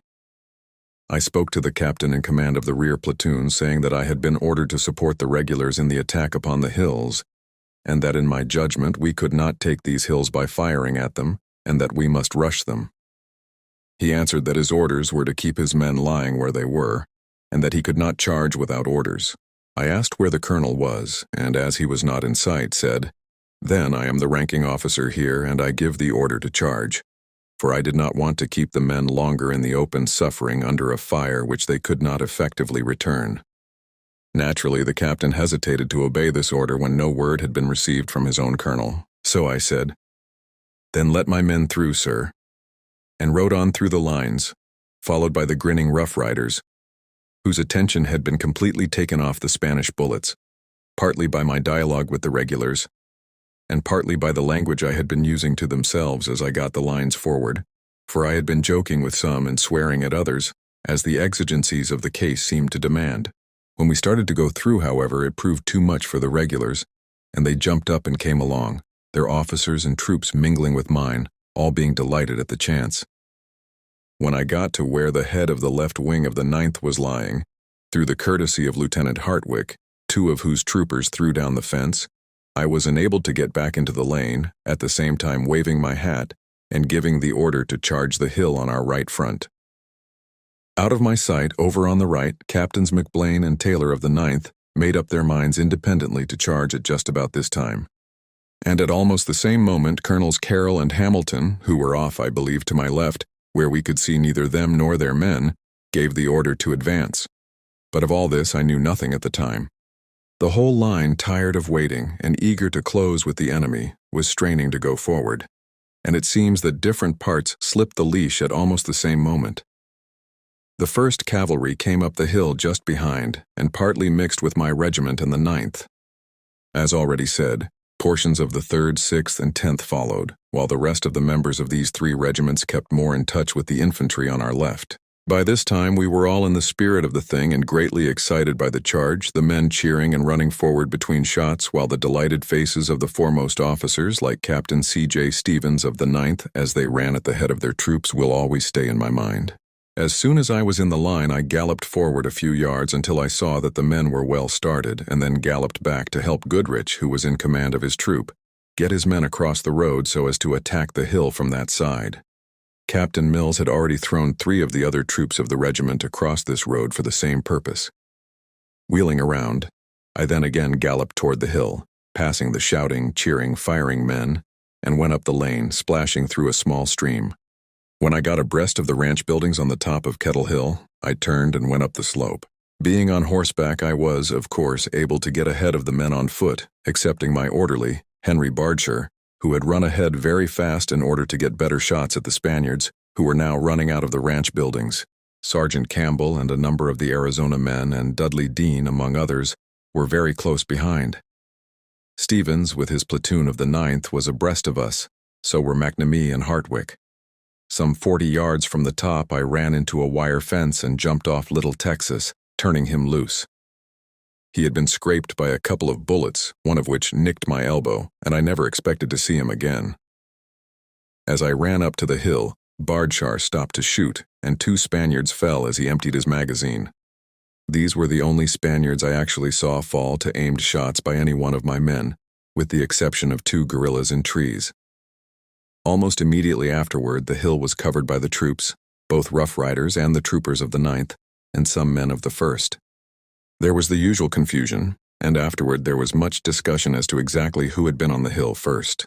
The first guidons planted there were those of the 3 New Mexican troops, G, E, and F of my regiment, under their captains, Llewellyn, Luna, and Muller. But on the extreme right of the hill, at the opposite end from where we struck it, Captains Taylor and McBlain and their men of the 9th were first up. Each of the 5 captains was firm in the belief that his troop was first up. As for the individual men, each of whom honestly thought he was first on the summit, their name was Legion. One Spaniard was captured in the buildings, another was shot as he tried to hide himself, and a few others were killed as they ran. Among the many deeds of conspicuous gallantry here performed, 2, both to the credit of the 1st Cavalry, may be mentioned as examples of the others, not as exceptions. Sergeant Charles Carston, while close beside Captain Tutherley, the squadron commander, was hit by a shrapnel bullet. He continued on the line, firing until his arm grew numb, and he then refused to go to the rear and devoted himself to taking care of the wounded, utterly unmoved by the heavy fire. Trooper Hugo Britton, when wounded, brought the regimental standard forward, waving it to and fro to cheer the men. No sooner were we on the crest than the Spaniards from the line of hills in our front, where they were strongly entrenched, opened a very heavy fire upon us with their rifles. They also opened upon us with 1 or 2 pieces of artillery, using time fuses which burned very accurately, the shells exploding right over our heads. On the top of the hill was a huge iron kettle, or something of the kind, probably used for sugar refining. Several of our men took shelter behind this. We had a splendid view of the charge on the San Juan blockhouse to our left, where the infantry of Kent, led by Hawkins, were climbing the hill.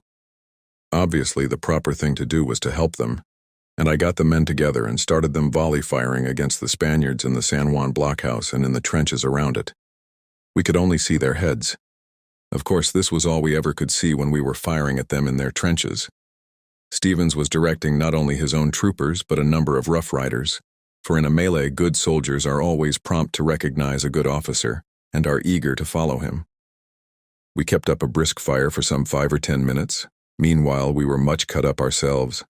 Gallant Colonel Hamilton, than whom there was never a braver man, was killed, and equally gallant Colonel Carroll wounded.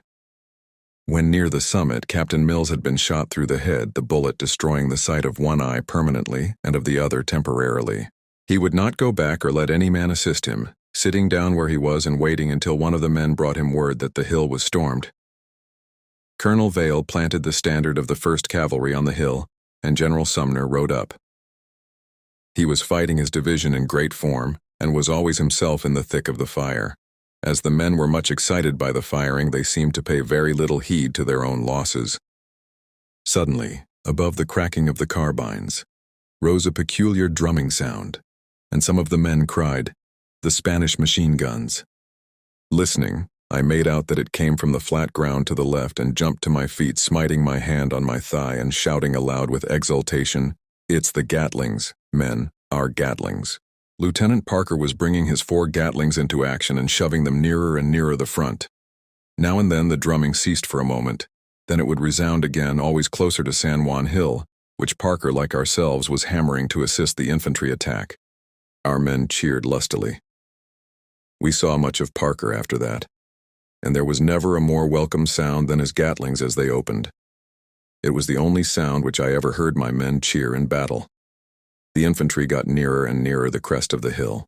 At last we could see the Spaniards running from the rifle pits as the Americans came on in their final rush. Then I stopped my men for fear they should injure their comrades and called to them to charge the next line of trenches on the hills in our front, from which we had been undergoing a good deal of punishment. Thinking that the men would all come, I jumped over the wire fence in front of us and started at the double. But, as a matter of fact, the troopers were so excited, what with shooting and being shot and shouting and cheering, that they did not hear or did not heed me. And after running about 100 yards, I found I had only 5 men along with me. Bullets were ripping the grass all around us, and one of the men, Clay Green, was mortally wounded. Another, Winslow Clark, a Harvard man, was shot first in the leg and then through the body. He made not the slightest murmur, only asking me to put his water canteen where he could get at it, which I did. He ultimately recovered. There was no use going on with the remaining 3 men, and I bade them stay where they were while I went back and brought up the rest of the brigade. This was a decidedly cool request, for there was really no possible point in letting them stay there while I went back. But at the moment it seemed perfectly natural to me and apparently so to them, for they cheerfully nodded and sat down in the grass, firing back at the line of trenches from which the Spaniards were shooting at them. Meanwhile, I ran back, jumped over the wire fence, and went over the crest of the hill, filled with anger against the troopers, and especially those of my own regiment for not having accompanied me. They, of course, were quite innocent of wrongdoing, and even while I taunted them bitterly for not having followed me, it was all I could do not to smile at the look of injury and surprise that came over their faces, while they cried out, "We didn't hear you. We didn't see you go, Colonel. Lead on now. We'll sure follow you." I wanted the other regiments to come too, so I ran down to where General Sumner was and asked him if I might make the charge, and he told me to go and that he would see that the men followed. By this time, everybody had his attention attracted, and when I leaped over the fence again with Major Jenkins beside me, the men of the various regiments which were already on the hill came with a rush, and we started across the wide valley which lay between us and the Spanish entrenchments. Captain Dimmick, now in command of the 9th, was bringing it forward.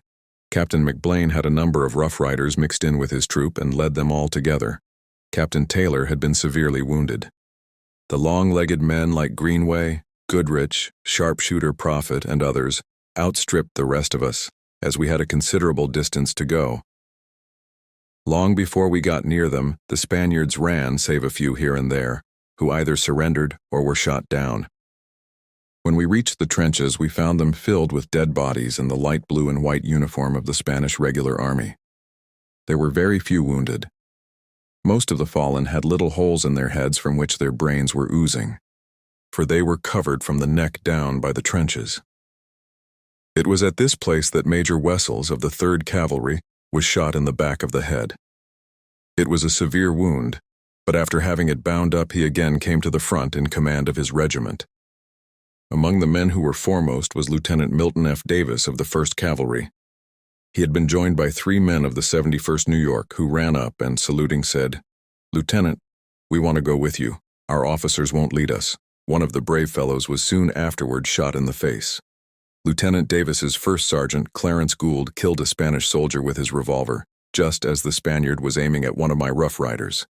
At about the same time, I also shot one. I was with Henry Bardshar, running up at the double, and 2 Spaniards leaped from the trenches and fired at us not 10 yards away. As they turned to run, I closed in and fired twice, missing the first and killing the second. My revolver was from the sunken battleship Maine, and had been given me by my brother-in-law, Captain W.S. Cowles of the Navy. At the time, I did not know of Gould's exploit, and supposed my feat to be unique. And although Gould had killed his Spaniard in the trenches, not very far from me, I never learned of it until weeks after. It is astonishing what a limited area of vision and experience one has in the hurly-burly of a battle. There was very great confusion at this time, the different regiments being completely intermingled, white regulars and Rough Riders. General Sumner had kept a considerable force in reserve on Kettle Hill, under Major Jackson of the 3rd Cavalry. We were still under a heavy fire, and I got together a mixed lot of men and pushed on from the trenches and ranch houses which we had just taken, driving the Spaniards through a line of palm trees and over the crest of a chain of hills. When we reached these crests, we found ourselves overlooking Santiago. Some of the men, including Jenkins, Greenway, and Goodrich, pushed on almost by themselves far ahead. Lieutenant Hugh Berkeley of the 1st, with a sergeant and 2 troopers, reached the extreme front. He was, at the time, ahead of everyone. The sergeant was killed and 1 trooper wounded, but the lieutenant and the remaining trooper stuck to their post for the rest of the afternoon until our line was gradually extended to include them. While I was reforming the troops on the chain of hills, one of General Sumner's aides, Captain Robert Howes, as dashing and gallant an officer as there was in the whole gallant cavalry division by the way, came up with orders to me to halt where I was, not advancing farther, but to hold the hill at all hazards. Howsey had his horse, and I had some difficulty in making him take proper shelter. He stayed with us for quite a time, unable to make up his mind to leave the extreme front, and meanwhile jumping at the chance to render any service, of risk or otherwise, which the moment developed. I now had under me all the fragments of the 6 cavalry regiments which were at the extreme front, being the highest officer left there, and I was in immediate command of them for the remainder of the afternoon and that night. The 9th was over to the right, and the 13th Infantry afterward came up beside it. The rest of Kent's infantry was to our left. Of the 10th, Lieutenants Anderson, Muller, and Fleming reported to me. Anderson was slightly wounded, but he paid no heed to this. All 3, like every other officer, had troopers of various regiments under them. Such mixing was inevitable in making repeated charges through thick jungle. It was essentially a troop commander's, indeed almost a squad leader's, fight. The Spaniards who had been holding the trenches and the line of hills had fallen back upon their supports, and we were under a very heavy fire both from rifles and great guns. At the point where we were, the grass-covered hill crest was gently rounded, giving poor cover, and I made my men lie down on the hither slope. On the extreme left, Captain Beck, of the 10th, with his own troop and small bodies of the men of other regiments, was exercising a practically independent command, driving back the Spaniards whenever they showed any symptoms of advancing. He had received his orders to hold the line at all hazards from Lieutenant Andrews, one of General Sumner's aides, just as I had received mine from Captain Howes. Finally, he was relieved by some infantry, and then rejoined the rest of the 10th, which was engaged heavily until dark, Major Wint being among the severely wounded. Lieutenant W.N. Smith was killed. Captain Bigelow had been wounded 3 times. Our artillery made 1 or 2 efforts to come into action on the firing line of the infantry, but the black powder rendered each attempt fruitless. The Spanish guns used smokeless powder, so that it was difficult to place them. In this respect, they were on a par with their own infantry and with our regular infantry and dismounted cavalry. But our only 2 volunteer infantry regiments, the 2nd Massachusetts and the 71st New York, and our artillery, all had black powder. This rendered the 2 volunteer regiments, which were armed with the antiquated Springfield, almost useless in the battle, and did practically the same thing for the artillery wherever it was formed within rifle range. When one of the guns was discharged, a thick cloud of smoke shot out and hung over the place, making an ideal target, and in a half-minute every Spanish gun and rifle within range was directed at the particular spot thus indicated. The consequence was that after a more or less lengthy stand, the gun was silenced or driven off. We got no appreciable help from our guns on July 1st. Our men were quick to realize the defects of our artillery, but they were entirely philosophic about it, not showing the least concern at its failure. On the contrary, whenever they heard our artillery open, they would grin as they looked at one another and remark, "There go the guns again. Wonder how soon they'll be shut up." And shut up they were sure to be. The light battery of Hotchkiss 1-pounders under Lieutenant J.B. Hughes of the 10th Cavalry was handled with conspicuous gallantry. On the hill slope immediately around me, I had a mixed force composed of members of most of the cavalry regiments and a few infantrymen. There were about 50 of my Rough Riders with Lieutenants Goodrich and Carr. Among the rest were perhaps a score of infantrymen, but, as it happened, at this particular point without any of their officers. No troops could have behaved better than the soldiers had behaved so far, but they are, of course, peculiarly dependent upon their white officers. Occasionally, they produce non-commissioned officers who can take the initiative and accept responsibility precisely like the best class of whites. But this cannot be expected normally, nor is it fair to expect it. With the troops, there should always be some of their own officers. Whereas, with the white regulars, as with my own Rough Riders, experience showed that the non-commissioned officers could usually carry on the fight by themselves if they were once started, no matter whether their officers were killed or not. At this particular time, it was trying for the men, as they were lying flat on their faces, very rarely responding to the bullets, shells, and shrapnel which swept over the hilltop, and which occasionally killed or wounded one of their number. Major Albert G. Force of the 1st Cavalry, a noted Indian fighter, was killed about this time. One of my best men, Sergeant Greenlee of Arizona, who was lying beside me, suddenly said, "Beg pardon, Colonel, but I've been hit in the leg." I asked, "Badly?" He said, "Yes, Colonel, quite badly." After one of his comrades had helped him fix up his leg with a first aid to the injured bandage, he limped off to the rear. None of the white regulars or Rough Riders showed the slightest sign of weakening, but under the strain, the infantrymen, who had none of their officers, began to get a little uneasy and to drift to the rear, either helping wounded men or saying that they wished to find their own regiments. This I could not allow, as it was depleting my line. So I jumped up, and walking a few yards to the rear, drew my revolver, halted the retreating soldiers, and called out to them that I appreciated the gallantry with which they had fought and would be sorry to hurt them, but that I should shoot the first man who, on any pretense whatever, went to the rear. My own men had all sat up and were watching my movements with utmost interest. So was Captain Housey. I ended my statement to the soldiers by saying, "Now I shall be very sorry to hurt you, and you don't know whether or not I will keep my word, but my men can tell you that I always do." Whereupon my cowpunchers, hunters, and miners solemnly nodded their heads and commented in chorus exactly as if in a comic opera. "He always does. He always does." This was the end of the trouble, for the smoked Yankees, as the Spaniards called the soldiers, flashed their white teeth at one another, as they broke into broad grins, and I had no more trouble with them, they seeming to accept me as one of their own officers. The cavalrymen had already so accepted me. In return, the Rough Riders, although for the most part Southwesterners who have a strong color prejudice, grew to accept them with hearty goodwill as comrades, and were entirely willing, in their own phrase, to drink out of the same canteen. Where all the regular officers did so well, it is hard to draw any distinction, but in the cavalry division a peculiar meed of praise should be given to the officers of the 9th and 10th for their work, and under their leadership the troops did as well as any soldiers could possibly do. In the course of the afternoon, the Spaniards in our front made the only offensive movement which I saw them make during the entire campaign. For what were ordinarily called attacks upon our lines consisted merely of heavy firing from their trenches and from their skirmishers.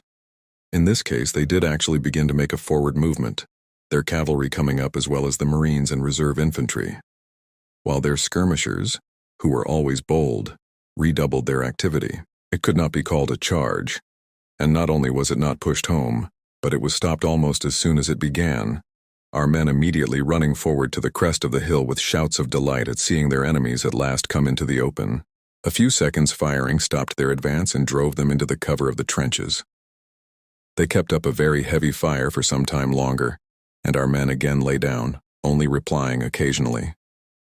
Suddenly we heard on our right the peculiar drumming sound which had been so welcome in the morning when the infantry were assailing the San Juan blockhouse. The Gatlings were up again. I started over to inquire, and found that Lieutenant Parker, not content with using his guns in support of the attacking forces, had thrust them forward to the extreme front of the fighting line, where he was handling them with great effect. From this time on, throughout the fighting, Parker's Gatlings were on the right of my regiment, and his men and mine fraternized in every way. He kept his pieces at the extreme front, using them on every occasion until the last Spanish shot was fired. Indeed, the dash and efficiency with which the Gatlings were handled by Parker was one of the most striking features of the campaign. He showed that a first-rate officer could use machine guns, on wheels, in battle and skirmish, in attacking and defending trenches alongside of the best troops, and to their great advantage. As night came on, the firing gradually died away. Before this happened, however, Captains Morton and Boughton of the 3rd Cavalry came over to tell me that a rumor had reached them to the effect that there had been some talk of retiring and that they wished to protest in the strongest manner. I had been watching them both as they handled their troops with the cool confidence of the veteran regular officer, and had been congratulating myself that they were off toward the right flank, for as long as they were there, I knew I was perfectly safe in that direction. I had heard no rumor about retiring, and I cordially agreed with them that it would be far worse than a blunder to abandon our position, to attack the Spaniards by rushing across open ground or through wire entanglements and low, almost impassable jungle, without the help of artillery, and to force unbroken infantry, fighting behind earthworks and armed with the best repeating weapons, supported by cannon, was one thing.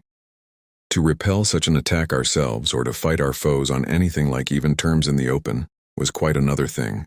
No possible number of Spaniards coming at us from in front could have driven us from our position, and there was not a man on the crest who did not eagerly and devoutly hope that our opponents would make the attempt, for it would surely have been followed not merely by a repulse, but by our immediately taking the city. There was not an officer or a man on the firing line, so far as I saw them, who did not feel this way. As night fell, some of my men went back to the buildings in our rear and foraged through them, for we had now been 14 hours charging and fighting without food. They came across what was evidently the Spanish officers' mess, where their dinner was still cooking, and they brought it to the front in high glee. It was evident that the Spanish officers were living well, however the Spanish rank and file were faring. There were 3 big iron pots, one filled with beef stew, one with boiled rice, and one with boiled peas. There was a big demijohn of rum. All along the trenches which the Spaniards held were empty wine and liquor bottles. There were a number of loaves of rice bread, and there were even some small cans of preserves and a few salt fish. Of course, among so many men, the food, which was equally divided, did not give very much to each, but it freshened us all. Soon after dark, General Wheeler, who in the afternoon had resumed command of the cavalry division, came to the front. A very few words with General Wheeler reassured us about retiring. He had been through too much heavy fighting in the Civil War to regard the present fight as very serious, and he told us not to be under any apprehension, for he had sent word that there was no need whatever of retiring, and was sure we would stay where we were until the chance came to advance. He was second in command, and to him more than to any other one man was due the prompt abandonment of the proposal to fall back. A proposal which, if adopted, would have meant shame and disaster. Shortly afterward, General Wheeler sent us orders to entrench. The men of the different regiments were now getting in place again and sifting themselves out. All of our troops who had been kept at Kettle Hill came forward and rejoined us after nightfall. During the afternoon, Greenway, apparently not having enough to do in the fighting, had taken advantage of a lull to explore the buildings himself, and had found a number of Spanish entrenching tools, picks, and shovels, and these we used in digging trenches along our line. The men were very tired indeed, but they went cheerfully to work, all the officers doing their part. Crockett, the ex-revenue officer from Georgia, was a slight man, not physically very strong. He came to me and told me he didn't think he would be much use in digging, but that he had found a lot of Spanish coffee and would spend his time making coffee for the men if I approved. I did approve very heartily, and Crockett officiated as cook for the next 3 or 4 hours until the trench was dug, his coffee being much appreciated by all of us. So many acts of gallantry were performed during the day that it is quite impossible to notice them all, and it seems unjust to single out any.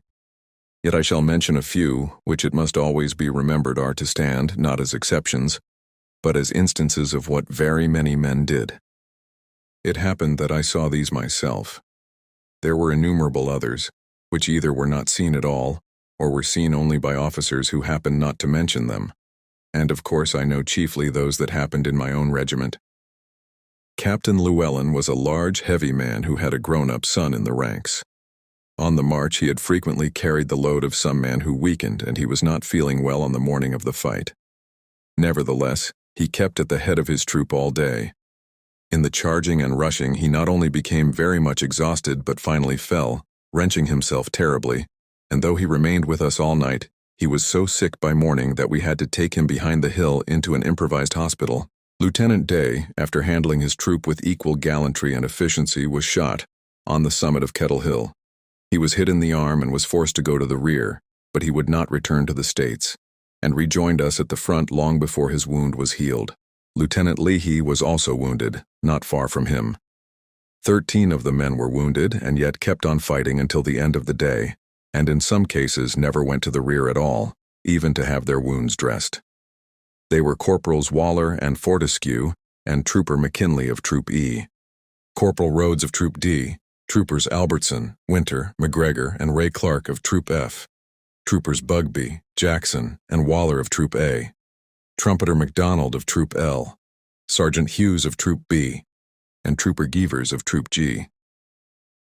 One of the Wallers was a cow-puncher from New Mexico, the other the champion Yale high jumper. The first was shot through the left arm so as to paralyze the fingers, but he continued in battle, pointing his rifle over the wounded arm as though it had been a rest. The other Waller, and Bugby, were hit in the head, the bullets merely inflicting scalp wounds. Neither of them paid any heed to the wounds, except that after nightfall, each had his head done up in a bandage. Fortescue I was at times using as an extra orderly. I noticed he limped, but supposed that his foot was skinned. It proved, however, that he had been struck in the foot, though not very seriously, by a bullet, and I never knew what was the matter until the next day I saw him making wry faces as he drew off his bloody boot. which was stuck fast to the foot. Trooper Rowland again distinguished himself by his fearlessness. For gallantry on the field of action, Sergeants Dame, Ferguson, Tiffany, Greenwald, and, later on, McElhenney, were promoted to second lieutenancies, as Sergeant Hayes had already been.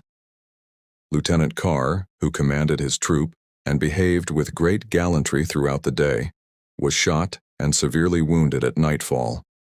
He was the son of a Confederate officer. His was the fifth generation which, from father to son, had fought in every war of the United States. Among the men whom I noticed as leading in the charges and always being nearest the enemy were the Pawnee, Pollock, Simpson of Texas, and Dudley Dean.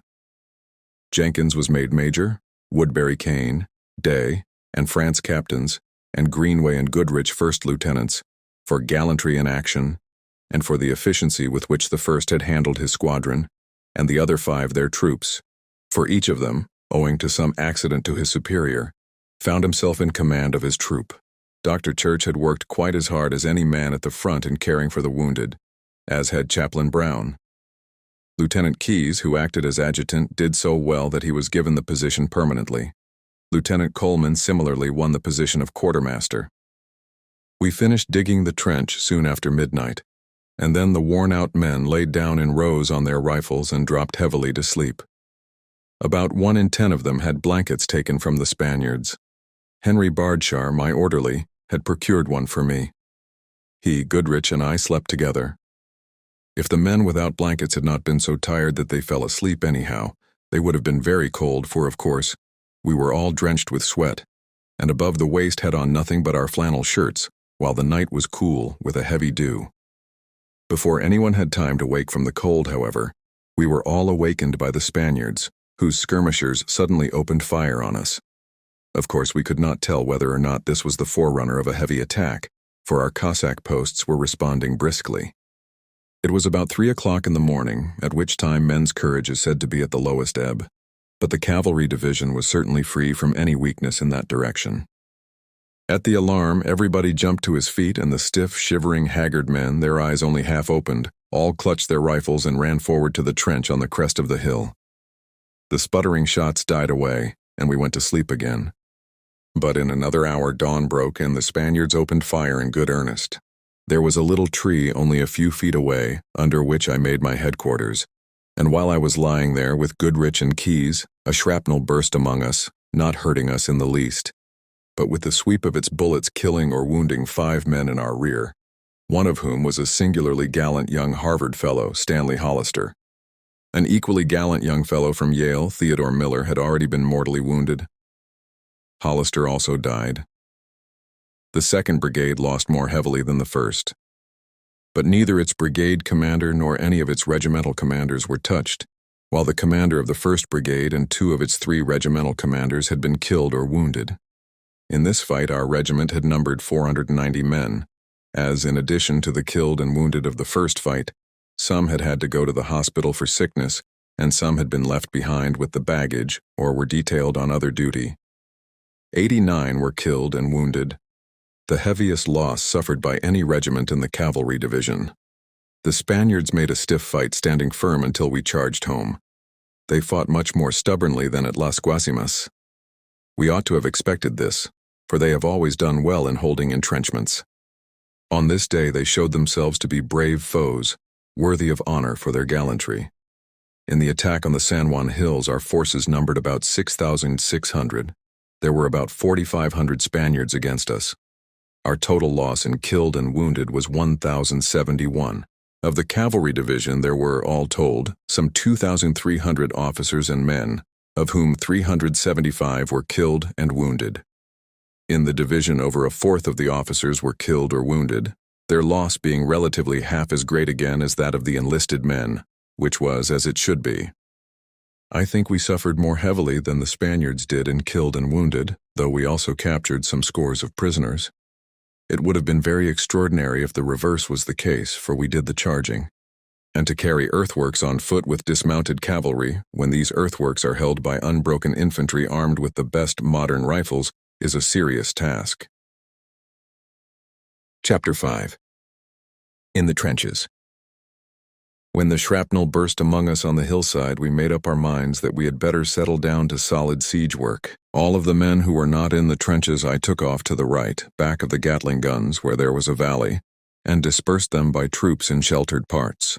It took us an hour or two's experimenting to find out exactly what spots were free from danger, because some of the Spanish sharpshooters were in trees in our front where we could not possibly place them from the trenches, and these were able to reach little hollows and depressions where the men were entirely safe from the Spanish artillery and from their trench fire. Moreover, in one hollow, which we thought safe, the Spaniards succeeded in dropping a shell, a fragment of which went through the head of one of my men, who, astonishing to say, lived, although unconscious, for 2 hours afterward. Finally, I got all 8 troops settled, and the men promptly proceeded to make themselves as much at home as possible. For the next 24 hours, however, the amount of comfort was small, as in the way of protection and covering we only had what blankets, raincoats, and hammocks we took from the dead Spaniards. Ammunition, which was, of course, the most vital need, was brought up in abundance, but very little food reached us. That afternoon we had just enough to allow each man for his supper 2 hardtacks, and 1 hardtack extra for every 4 men. During the first night we had dug trenches sufficient in length and depth to shelter our men and ensure safety against attack, but we had not put in any traverses or approaches, nor had we arranged the trenches at all points in the best places for offensive work, for we were working at night on ground which we had but partially explored. Later on, an engineer officer stated that he did not think our work had been scientific, and I assured him that I did not doubt that he was right, for I had never before seen a trench, excepting those we captured from the Spaniards, or heard of a traverse, save as I vaguely remembered reading about them in books. For such work as we were engaged in, however, the problem of entrenchment was comparatively simple, and the work we did proved entirely adequate. No man in my regiment was ever hit in the trenches or going in or out of them. But on the first day there was plenty of excitement connected with relieving the firing line. Under the intense heat, crowded down in cramped attitudes in the rank, newly dug poisonous soil of the trenches, the men needed to be relieved every 6 hours or so. Accordingly, in the late morning and again in the afternoon, I arranged for their release. On each occasion I waited until there was a lull in the firing and then started a sudden rush by the relieving party, who tumbled into the trenches every which way. The movement resulted on each occasion in a terrific outburst of fire from the Spanish lines which proved quite harmless, and as it gradually died away, the men who had been relieved got out as best they could. Fortunately, by the next day I was able to abandon this primitive, though thrilling and wholly novel, military method of relief. When the hardtack came up that afternoon, I felt much sympathy for the hungry unfortunates in the trenches and hated to condemn them to 6 hours more without food. But I did not know how to get food into them. Little McGinty, the Bronco Buster, volunteered to make the attempt, and I gave him permission. He simply took a case of hardtack in his arms and darted toward the trenches. The distance was but short, and though there was an outburst of fire, he was actually missed. One bullet, however, passed through the case of hardtack just before he disappeared with it into the trench. A trooper named Shanafelt repeated the feat later with a pail of coffee. Another trooper, George King, spent a leisure hour in the rear making soup out of some rice and other stuff he found in a Spanish house. He brought some of it to General Wood, Jack Greenway, and myself, and nothing could have tasted more delicious. At this time, our army in the trenches numbered about 11,000 men, and the Spaniards in Santiago about 9,000, their reinforcements having just arrived. Nobody on the firing line, whatever was the case in the rear, felt the slightest uneasiness as to the Spaniards being able to break out. But there were plenty who doubted the advisability of trying to rush the heavy earthworks and wire defenses in our front. All day long the firing continued, musketry and cannon. Our artillery gave up the attempt to fight on the firing line and was withdrawn well to the rear out of range of the Spanish rifles. So far as we could see, it accomplished very little. The dynamite gun was brought up to the right of the regimental line. It was more effective than the regular artillery because it was fired with smokeless powder, and as it was used like a mortar from behind the hill, it did not betray its presence, and those firing it suffered no loss. Every few shots it got out of order, and the Rough Rider machinists and those furnished by Lieutenant Parker, whom we by this time began to consider as an exceedingly valuable member of our own regiment, would spend an hour or two in setting it right. Sergeant Borrow had charge of it and handled it well. With him was Sergeant Guitilius, a gallant old fellow, a veteran of the Civil War, whose duties were properly those of standard-bearer, he having charge of the yellow cavalry standard of the regiment. But in the Cuban campaign, he was given the more active work of helping run the dynamite gun. The shots from the dynamite gun made a terrific explosion, but they did not seem to go accurately. Once one of them struck a Spanish trench and wrecked part of it. On another occasion, one struck a big building from which there promptly swarmed both Spanish cavalry and infantry, on whom the Colt automatic guns played with good effect during the minute that elapsed before they could get other cover. These Colt automatic guns were not, on the whole, very successful. The gun detail was under the charge of Sergeant, afterward Lieutenant, Tiffany, assisted by some of our best men like Stevens, Crowninshield, Bradley, Smith, and Herrig. The guns were mounted on tripods. They were too heavy for men to carry any distance, and we could not always get mules. They would have been more effective if mounted on wheels, as the Gatlings were. Moreover, they proved more delicate than the Gatlings, and very readily got out of order. A further and serious disadvantage was that they did not use the Krag ammunition, as the Gatlings did, but the Mauser ammunition. The Spanish cartridges which we captured came in quite handily for this reason. Parker took the same fatherly interest in these two Colts that he did in the dynamite gun, and finally I put all three and their men under his immediate care, so that he had a battery of 7 guns. In fact, I think Parker deserved rather more credit than any other one man in the entire campaign. I do not allude especially to his courage and energy, great though they were, for there were hundreds of his fellow officers of the cavalry and infantry who possessed as much of the former quality, and scores who possessed as much of the latter. But he had the rare good judgment and foresight to see the possibilities of the machine guns, and, thanks to the aid of General Shafter, he was able to organize his battery. He then, by his own exertions, got it to the front and proved that it could do invaluable work on the field of battle, as much in attack as in defense. Parker's Gatlings were our inseparable companions throughout the siege. After our trenches were put in final shape, he took off the wheels of a couple and placed them with our own 2 Colts in the trenches. His gunners slept beside the Rough Riders in the bomb-proofs, and the men shared with one another when either side got a supply of beans or of coffee and sugar. For Parker was as wide awake and energetic in getting food for his men as we prided ourselves upon being in getting food for ours. Besides, he got oil and let our men have plenty for their rifles. At no hour of the day or night was Parker anywhere but where we wished him to be in the event of an attack. If I was ordered to send a troop of Rough Riders to guard some road or some break in the lines, we usually got Parker to send a Gatling along, and whether the change was made by day or by night, the Gatling went, over any ground and in any weather. He never exposed the Gatlings needlessly or unless there was some object to be gained, but if serious fighting broke out, he always took a hand. Sometimes this fighting would be the result of an effort on our part to quell the fire from the Spanish trenches. Sometimes the Spaniards took the initiative, but at whatever hour of the 24 serious fighting began, the drumming of the Gatlings was soon heard through the cracking of our own carbines. I have spoken thus of Parker's Gatling detachment. How can I speak highly enough of the regular cavalry with whom it was our good fortune to serve? I do not believe that in any army of the world could be found a more gallant and soldierly body of fighters than the officers and men of the 1st, 3rd, 6th, 9th, and 10th United States Cavalry, beside whom we marched to blood-bought victory under the tropic skies of Santiago. The American regular sets the standard of excellence.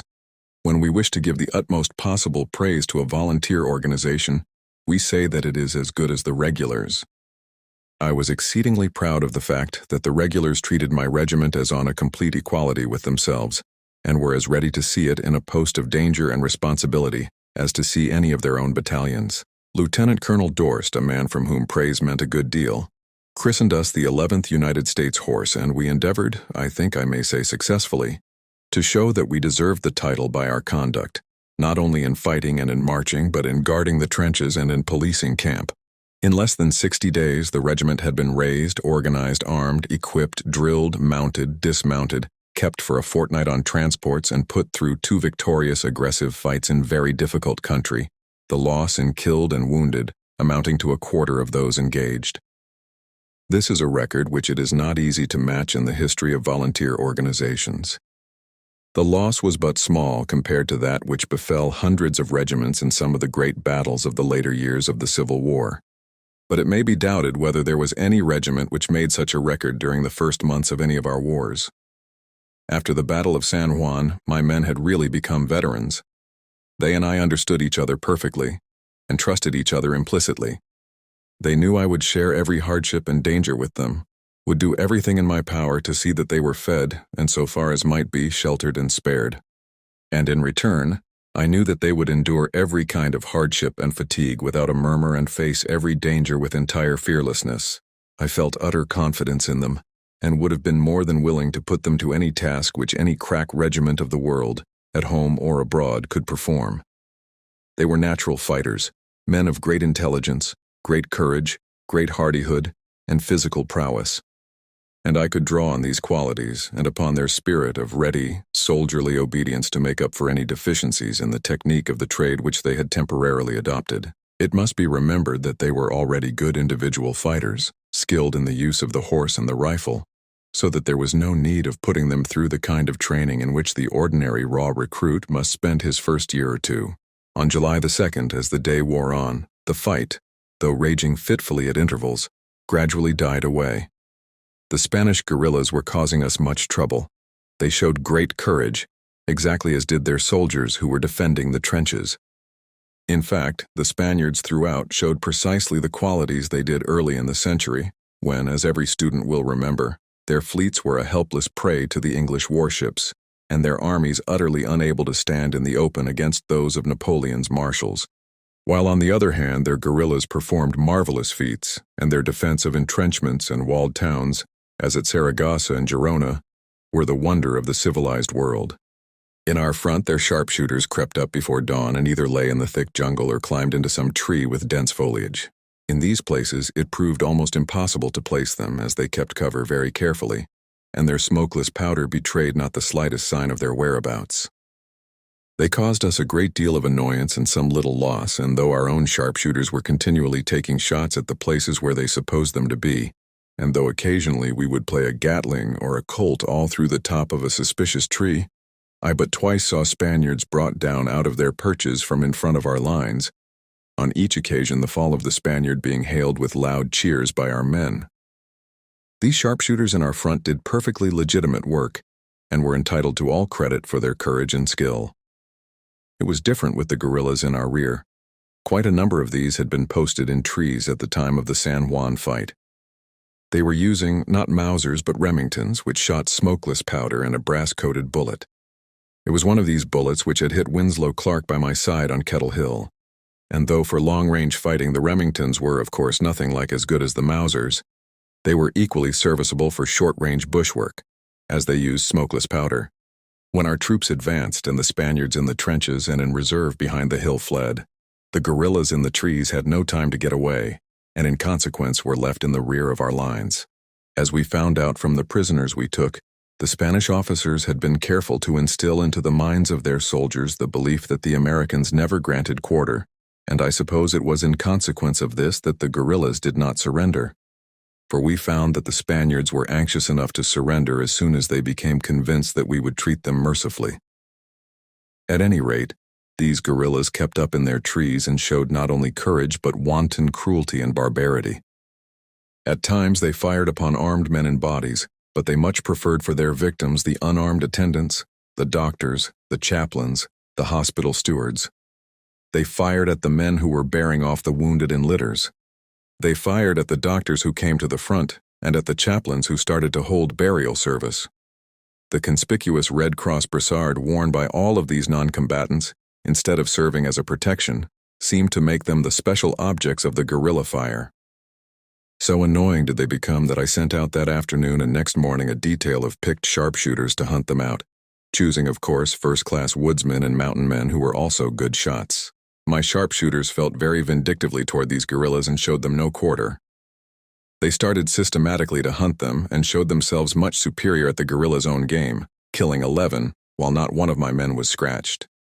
Two of the men who did conspicuously good service in this work were Troopers Goodwin and Prophet, both of Arizona, but one by birth a Californian and the other a North Carolinian. Goodwin was a natural shot, not only with the rifle and revolver, but with the sling. Prophet might have stood as a type of the mountaineers described by John Fox and Miss Murphy. He was a tall, sinewy, handsome man of remarkable strength, an excellent shot, and a thoroughly good soldier. His father had been a Confederate officer, rising from the ranks, and if the war had lasted long enough, the son would have risen in the same manner. As it was, I should have been glad to have given him a commission, exactly as I should have been glad to have given a number of others in the regiment commissions, if I had only had them. Prophet was a saturnine, reserved man who afterward fell very sick with the fever, and who, as a reward for his soldierly good conduct, was often granted unusual privileges, but he took the fever and the privileges with the same iron indifference, never grumbling and never expressing satisfaction. The sharpshooters returned by nightfall. Soon afterward I established my pickets and outposts well to the front in the jungle, so as to prevent all possibility of surprise. After dark, fires suddenly shot up on the mountain passes far to our right. They all rose together and we could make nothing of them. After a good deal of consultation, we decided they must be some signals to the Spaniards in Santiago, from the troops marching to reinforce them from without, for we were ignorant that the reinforcements had already reached the city, the Cubans being quite unable to prevent the Spanish regulars from marching wherever they wished. While we were thus pondering over the watchfires and attributing them to Spanish machinations of some sort, it appears that the Spaniards, equally puzzled, were setting them down as an attempt at communication between the insurgents and our army. Both sides were accordingly on the alert, and the Spaniards must have strengthened their outlying parties in the jungle ahead of us, for they suddenly attacked one of our pickets, wounding Crockett seriously. He was brought in by the other troopers. Evidently the Spanish lines felt a little nervous, for this sputter of shooting was immediately followed by a tremendous fire of great guns and rifles from their trenches and batteries. Our men in the trenches responded heavily, and word was sent back not only to me but to the commanders in the rear of the regiments along our line that the Spaniards were attacking. It was imperative to see what was really going on, so I ran up to the trenches and looked out. At night it was far easier to place the Spanish lines than by day because the flame spurts shone in the darkness. I could soon tell that there were bodies of Spanish pickets or skirmishers in the jungle-covered valley between their lines and ours, but that the bulk of the fire came from their trenches and showed not the slightest symptom of advancing. Moreover, as is generally the case at night, the fire was almost all high, passing well overhead with an occasional bullet nearby. I came to the conclusion that there was no use in our firing back under such circumstances, and I could tell that the same conclusion had been reached by Captain Ayres of the 10th Cavalry on the right of my line. For even above the cracking of the carbines rose the captain's voice as, with varied and picturesque language, he bade his black troopers cease firing. The captain was as absolutely fearless as a man can be. He had command of his regimental trenches that night, and having run up at the first alarm, had speedily satisfied himself that no particular purpose was served by blazing away in the dark, when the enormous majority of the Spaniards were simply shooting at random from their own trenches, and if they ever had thought of advancing, had certainly given up the idea. His troopers were devoted to him, would follow him anywhere, and would do anything he said. But when men get firing at night, it is rather difficult to stop them, especially when the fire of the enemy in front continues unabated.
I had plenty of men who possessed a training in woodcraft that fitted them for this work, and as soon as the rumor got abroad what I was planning, volunteers thronged to me. Daniels and Love were two of the men always to the front in any enterprise of this nature. So were Wadsworth, the two Bulls, Fortescue, and Cowden. But I could not begin to name all the troopers who so eagerly craved the chance to win honor out of hazard and danger. Among them was good, solemn Fred Herrig, the Alsatian. I knew Fred's patience and skill as a hunter from the trips we had taken together after deer and mountain sheep through the badlands of the Little Missouri.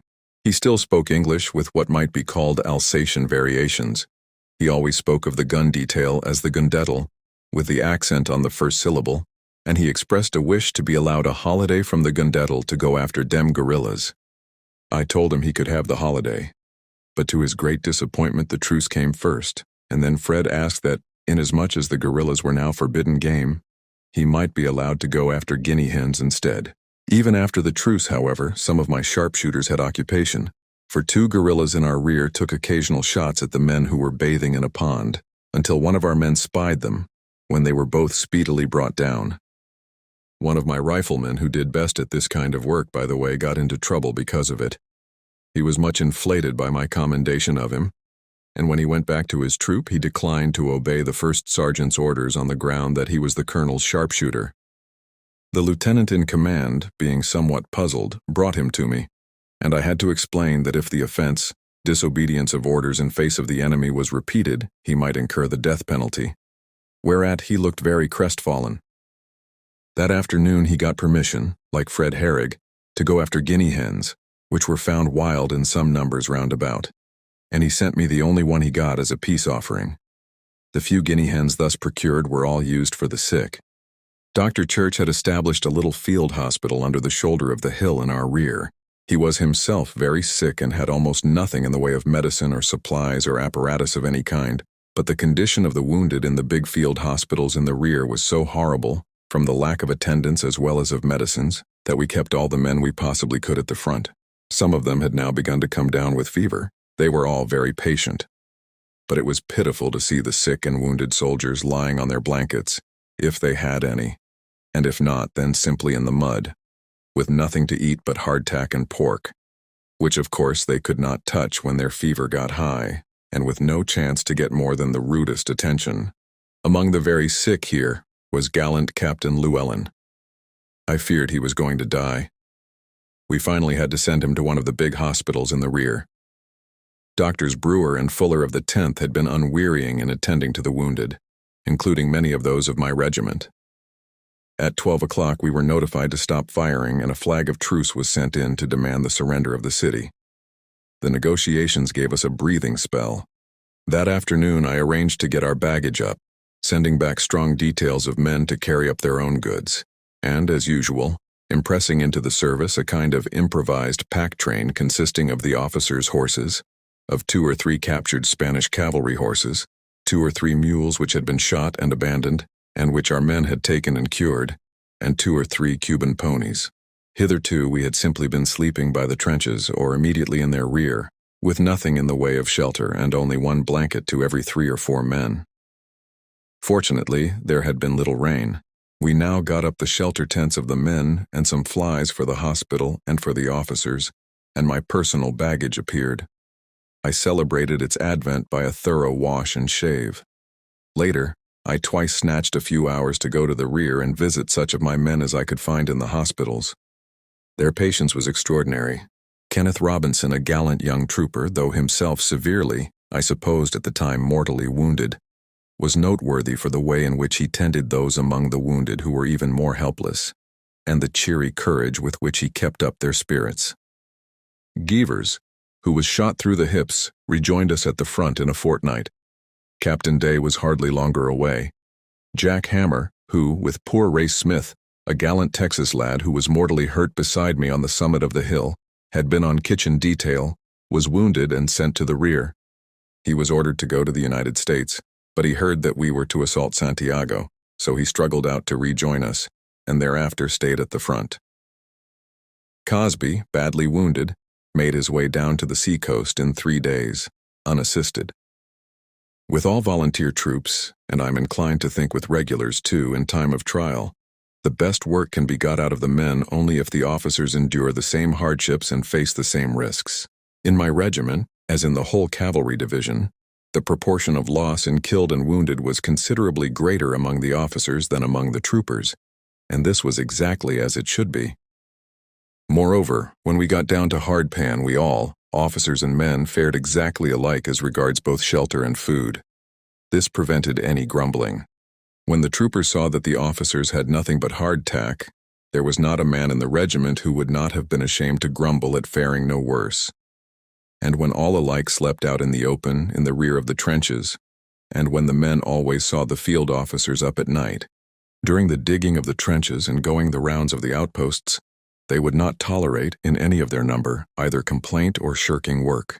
When things got easier, I put up my tent and lived a little apart, for it is a mistake for an officer ever to grow too familiar with his men, no matter how good they are, and it is, of course, the greatest possible mistake to seek popularity either by showing weakness or by mollycoddling the men. They will never respect a commander who does not enforce discipline, who does not know his duty, and who is not willing both himself to encounter and to make them encounter every species of danger and hardship when necessary. The soldiers who do not feel this way are not worthy of the name and should be handled with iron severity until they become fighting men and not shams. In return, the officer should carefully look after his men, should see that they are well fed and well sheltered, and that no matter how much they may grumble, they keep the camp thoroughly policed. After the cessation of the 3 days' fighting, we began to get our rations regularly and had plenty of hardtack and salt pork, and usually about half the ordinary amount of sugar and coffee. It was not a very good ration for the tropics, however, and was of very little use indeed to the sick and half-sick. On 2 or 3 occasions during the siege, I got my improvised pack train together and either took or sent it down to the seacoast for beans, canned tomatoes, and the like.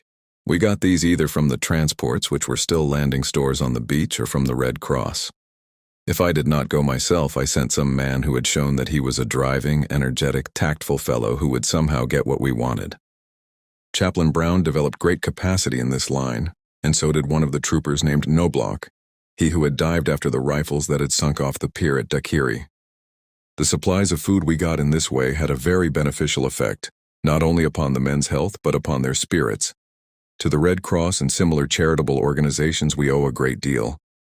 We also owed much to Colonel Weston of the Commissary Department, who always helped us and never let himself be hindered by red tape. Thus he always let me violate the absurd regulation which forbade me, even in wartime, to purchase food for my men from the stores, although letting me purchase for the officers. I, of course, paid no heed to the regulation when by violating it I could get beans, canned tomatoes, or tobacco. Sometimes I used my own money, sometimes what was given me by Woody Kane, or what was sent me by my brother-in-law Douglas Robinson, or by the other Red Cross people in New York. My regiment did not fare very well, but I think it fared better than any other. Of course, no one would have minded in the least such hardships as we endured had there been any need of enduring them, but there was none. System and sufficiency of transportation were all that were needed. On one occasion, a foreign military attaché visited my headquarters together with a foreign correspondent who had been through the Turco-Greek War. They were both most friendly critics, and as they knew I was aware of this, the correspondent finally ventured the remark that he thought our soldiers fought even better than the Turks, but that on the whole our system of military administration seemed rather worse than that of the Greeks. As a nation, we had prided ourselves on our business ability and adroitness in the arts of peace, while outsiders, at any rate, did not credit us with any especial warlike prowess. And it was curious that when war came, we should have broken down precisely on the business and administrative side, while the fighting edge of the troops certainly left little to be desired. I was very much touched by the devotion my men showed to me. After they had once become convinced that I would share their hardships, they made it a point that I should not suffer any hardships at all, and I really had an extremely easy time. Whether I had any food or not myself made no difference, as there were sure to be certain troopers and indeed certain troop messes on the lookout for me. If they had any beans, they would send me over a cupful, or I would suddenly receive a present of doughnuts from some ex-roundup cook who had succeeded in obtaining a little flour and sugar, and if a man shot a guinea hen, it was all I could do to make him keep half of it for himself. Wright, the color sergeant, and Henry Barcher, my orderly, always pitched and struck my tent and built me a bunk of bamboo poles whenever we changed camp. So I personally endured very little discomfort. For of course no one minded the 2 or 3 days preceding or following each fight when we all had to get along as best we could. Indeed, as long as we were under fire or in the immediate presence of the enemy, and I had plenty to do, there was nothing of which I could legitimately complain. And what I really did regard as hardships my men did not object to. For later on, when we had some leisure, I would have given much for complete solitude and some good books. Whether there was a truce or whether, as sometimes happened, we were notified that there was no truce but merely a further cessation of hostilities by tacit agreement, or whether the fight was on, we kept equally vigilant watch, especially at night. In the trenches, every fourth man kept awake, the others sleeping beside or behind him on their rifles, and the Cossack posts and pickets were pushed out in advance beyond the edge of the jungle. At least once a night at some irregular hour I tried to visit every part of our line, especially if it was dark and rainy, although sometimes when the lines were in charge of some officer like Wilcox or Kane, Greenway or Goodrich, I became lazy, took off my boots and slept all night through. Sometimes at night I went not only along the lines of our own brigade, but of the brigades adjoining. It was a matter of pride, not only with me, but with all our men, that the lines occupied by the Rough Riders should be at least as vigilantly guarded as the lines of any regular regiment. Sometimes at night, when I met other officers inspecting their lines, we would sit and talk over matters, and wonder what shape the outcome of the siege would take. We knew we would capture Santiago, but exactly how we would do it we could not tell. The failure to establish any depot for provisions on the fighting line, where there was hardly ever more than 24 hours food ahead, made the risk very serious. If a hurricane had struck the transports, scattering them to the four winds, or if 3 days of heavy rain had completely broken up our communication as they assuredly would have done, we would have been at starvation point on the front. And while, of course, we would have lived through it somehow and would have taken the city, it would only have been after very disagreeable experiences. As soon as I was able, I accumulated for my own regiment about 48 hours hardtack and salt pork, which I kept so far as possible intact to provide against any emergency. If the city could be taken without direct assault on the entrenchments and wire entanglements, we earnestly hoped it would be, for such an assault meant, as we knew by past experience, the loss of a quarter of the attacking regiments, and we were bound that the Rough Riders should be one of these attacking regiments if the attack had to be made. There was, of course, nobody who would not rather have assaulted than have run the risk of failure, but we hoped the city would fall without need arising for us to suffer the great loss of life which a further assault would have entailed. Naturally, the colonels and captains had nothing to say in the peace negotiations which dragged along for the week following the sending in the flag of truce. Each day we expected either to see the city surrender or to be told to begin fighting again, and toward the end it grew so irksome that we would have welcomed even an assault in preference to further inaction. I used to discuss matters with the officers of my own regiment now and then, and with a few of the officers of the neighboring regiments with whom I had struck up a friendship: Parker, Stevens, Beck, Ayres, Morton, and Botten. I also saw a good deal of the excellent officers on the staffs of Generals Wheeler and Sumner, especially Colonel Dorst, Colonel Garlington, Captain Housie, Captain Steele, Lieutenant Andrews, and Captain Astor Chandler, who, like myself, was a volunteer. Chandler was an old friend and a fellow big-game hunter, who had done some good exploring work in Africa. I always wished I could have had him in my regiment. As for Dorst, he was peculiarly fitted to command a regiment. Although Howes and Andrews were not in my brigade, I saw a great deal of them, especially of Housie, who would have made a nearly ideal regimental commander. They were both natural cavalrymen and of most enterprising natures, ever desirous of pushing to the front and of taking the boldest course. The view Housie always took of every emergency, a view which found prompt expression in his actions when the opportunity offered, made me feel like an elderly conservative. The week of non-fighting was not all a period of truce. Part of the time was passed under a kind of nondescript arrangement when we were told not to attack ourselves, but to be ready at any moment to repulse an attack and to make preparations for meeting it. During these times I busied myself in putting our trenches into first-rate shape and in building bomb-proofs and traverses. One night I got a detail of 60 men from the 1st, 9th, and 10th, whose officers always helped us in every way, and with these, and with 60 of my own men, I dug a long, zigzag trench in advance of the salient of my line out to a knoll well in front, from which we could command the Spanish trenches and blockhouses immediately ahead of us. On this knoll, we made a kind of bastion consisting of a deep semicircular trench with sandbags arranged along the edge so as to constitute a wall with loopholes. Of course, when I came to dig this trench, I kept both Greenway and Goodrich supervising the work all night, and equally, of course, I got Parker and Stevens to help me. By employing as many men as we did, we were able to get the work so far advanced as to provide against interruption before the moon rose, which was about midnight. Our pickets were thrown far out in the jungle to keep back the Spanish pickets and prevent any interference with the diggers. The men seemed to think the work rather good fun than otherwise, the possibility of a brush with the Spaniards lending a zest that prevented its growing monotonous. Parker had taken 2 of his Gatlings, removed the wheels, and mounted them in the trenches, also mounting the 2 automatic Colts where he deemed they could do best service. With the completion of the trenches, bomb-proofs, and traverses, and the mounting of these guns, the fortifications of the hill assumed quite a respectable character, and the Gatling men christened it Fort Roosevelt, by which name it afterward went. During the truce, various military attachés and foreign officers came out to visit us. 2 or 3 of the newspaper men, including Richard Harding Davis, Caspar Whitney, and John Fox, had already been out to see us, and had been in the trenches during the firing. Among the others were Captains Lee and Paget of the British Army and Navy, fine fellows who really seemed to take as much pride in the feats of our men as if we had been bound together by the ties of a common nationality instead of the ties of race and speech kinship.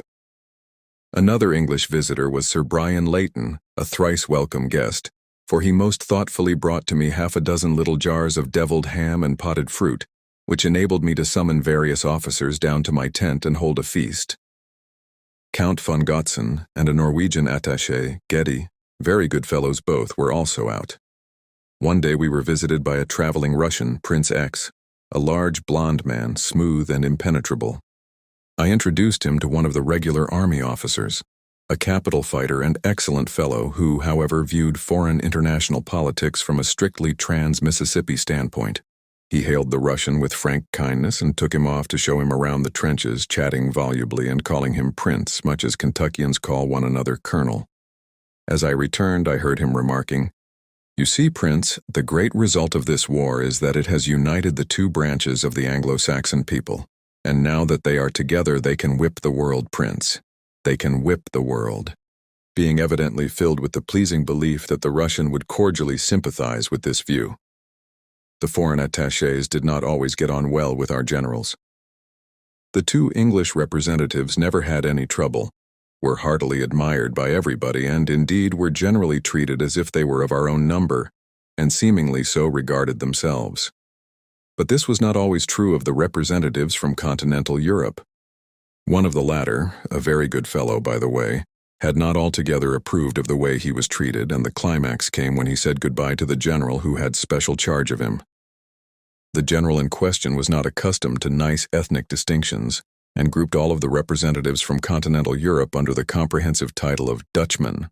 When the attaché in question came to say farewell, the general responded with a bluff heartiness, in which perhaps the note of sincerity was more conspicuous than that of entire good breeding. "Well, goodbye. Sorry you're going. Which are you anyhow, the German or the Russian?" Shortly after midday on the 10th, fighting began again, but it soon became evident that the Spaniards did not have much heart in it. The American field artillery was now under the command of General Randolph, and he fought it effectively. A mortar battery had also been established, though with an utterly inadequate supply of ammunition, and this rendered some service. Almost the only Rough Riders who had a chance to do much firing were the men with the Colt automatic guns, and the 20 picked sharpshooters, who were placed in the newly dug little fort out at the extreme front. Parker had a splendid time with the Gatlings and the Colts. With these machine guns, he completely silenced the battery in front of us.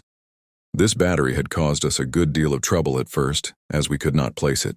It was immediately in front of the hospital, from which many Red Cross flags were flying, one of them floating just above this battery, from where we looked at it. In consequence, for some time, we did not know it was a hostile battery at all, as, like all the other Spanish batteries, it was using smokeless powder. It was only by the aid of powerful glasses that we finally discovered its real nature. The Gatlings and Colts then actually put it out of action, silencing the big guns and the two field pieces. Furthermore, the machine guns and our sharpshooters together did good work in supplementing the effects of the dynamite gun. For when a shell from the latter struck near a Spanish trench, or a building in which there were Spanish troops, the shock was seemingly so great that the Spaniards almost always showed themselves, and gave our men a chance to do some execution. As the evening of the 10th came on, the men began to make their coffee in sheltered places. By this time they knew how to take care of themselves so well that not a man was touched by the Spaniards during the second bombardment. While I was lying with the officers just outside one of the bomb-proofs, I saw a New Mexican trooper named Morrison making his coffee under the protection of a traverse high up on the hill. Morrison was originally a Baptist preacher who had joined the regiment purely from a sense of duty, leaving his wife and children, and had shown himself to be an excellent soldier. He had evidently exactly calculated the danger zone, and found that by getting close to the traverse he could sit up erect and make ready his supper without being cramped. I watched him solemnly pounding the coffee with the butt end of his revolver and then boiling the water and frying his bacon, just as if he had been in the lee of the roundup wagon somewhere out on the plains. By noon of next day, the 11th, my regiment with one of the Gatlings was shifted over to the right to guard the Caney Road. We did no fighting in our new position, for the last straggling shot had been fired by the time we got there. That evening there came up the worst storm we had had, and by midnight my tent blew over. I had for the first time in a fortnight undressed myself completely, and I felt fully punished for my love of luxury when I jumped out into the driving downpour of tropic rain, and groped blindly in the darkness for my clothes as they lay in the liquid mud. It was Kane's night on guard, and I knew the wretched Woody would be out along the line and taking care of the pickets no matter what the storm might be. And so I basely made my way to the kitchen tent where good Holderman, the Cherokee, wrapped me in dry blankets and put me to sleep on a table which he had just procured from an abandoned Spanish house. On the 17th, the city formally surrendered, and our regiment, like the rest of the army, was drawn up on the trenches. When the American flag was hoisted, the trumpets blared and the men cheered, and we knew that the fighting part of our work was over. Shortly after we took our new position, the 1st Illinois Volunteers came up on our right. The next day, as a result of the storm and of further rain, the rivers were up and the roads quagmires, so that hardly any food reached the front. My regiment was all right, as we had provided for just such an emergency. But the Illinois newcomers had of course not done so, and they were literally without anything to eat. They were fine fellows, and we could not see them suffer. I furnished them some beans and coffee for the elder officers, and 2 or 3 cases of hardtack for the men, and then mounted my horse and rode down to headquarters, half fording, half swimming the streams. And late in the evening I succeeded in getting half a mule train of provisions for them. On the morning of the 3rd, the Spaniards had sent out of Santiago many thousands of women, children, and other non-combatants, most of them belonging to the poorer classes, but among them not a few of the best families. These wretched creatures took very little with them. They came through our lines, and for the most part went to El Caney in our rear, where we had to feed them and protect them from the Cubans. As we had barely enough food for our own men, the rations of the refugees were scanty indeed, and their sufferings great. Long before the surrender, they had begun to come to our lines to ask for provisions, and my men gave them a good deal out of their own scanty stores, until I had positively to forbid it, and to insist that the refugees should go to headquarters, as however hard and merciless it seemed, I was in duty bound to keep my own regiment at the highest pitch of fighting efficiency. As soon as the surrender was assured, the refugees came streaming back in an endless squalid procession down the Caney Road to Santiago. My troopers, for all their roughness and their ferocity in fight, were rather tender-hearted than otherwise, and they helped the poor creatures, especially the women and children, in every way, giving them food and even carrying the children and the burdens borne by the women. I saw one man, Happy Jack, spend the entire day in walking to and fro for about 1/4 of a mile on both sides of our lines along the road, carrying the bundles for a series of poor old women, or else carrying young children. Finally, the doctor warned us that we must not touch the bundles of the refugees for fear of infection, as disease had broken out and was rife among them. Accordingly, I had to put a stop to these acts of kindness on the part of my men, against which action Happy Jack respectfully but strongly protested upon the unexpected ground that the Almighty would never let a man catch a disease while he was doing a good action. I did not venture to take so advanced a theological stand. Chapter 6. The Return Home. 2 or 3 days after the surrender, the cavalry division was marched back to the foothills west of El Caney, and there went into camp together with the artillery. It was a most beautiful spot beside a stream of clear water, but it was not healthy. In fact, no ground in the neighborhood was healthy. For the tropics, the climate was not bad, and I have no question but that a man who was able to take good care of himself could live there all the year round with comparative impunity. But the case was entirely different with an army which was obliged to suffer great exposure and to live under conditions which almost ensured being attacked by the severe malarial fever of the country. My own men were already suffering badly from fever, and they got worse rather than better in the new camp. The same was true of the other regiments in the cavalry division. A curious feature was that the troops seemed to suffer as heavily as the white. From week to week there were slight relative changes, but on the average all the 6 cavalry regiments, the Rough Riders, the White Regulars, and the Regulars seemed to suffer about alike, and we were all very much weakened. About as much as the regular infantry, although naturally not as much as the volunteer infantry. Yet even under such circumstances, adventurous spirits managed to make their way out to us. In the fortnight following the last bombardment of the city, I enlisted no less than 9 such recruits, 6 being from Harvard, Yale, or Princeton. And Bull, the former Harvard Orr, who had been back to the States crippled after the first fight, actually got back to us as a stowaway on one of the transports, bound to share the luck of the regiment, even if it meant yellow fever. There were but 12 ambulances with the army, and these were quite inadequate for their work. But the conditions in the large field hospitals were so bad that as long as possible we kept all of our sick men in the regimental hospital at the front. Dr. Church did splendid work, although he himself was suffering much more than half the time from fever. Several of the men from the ranks did equally well, especially a young doctor from New York, Harry Thorpe, who had enlisted as a trooper, but who was now made acting assistant surgeon. It was with the greatest difficulty that Church and Thorpe were able to get proper medicine for the sick, and it was almost the last day of our stay before we were able to get cots for them. Up to that time they lay on the ground. No food was issued suitable for them, or for the half-sick men who were not on the doctor's list. The 2 classes by this time included the bulk of the command.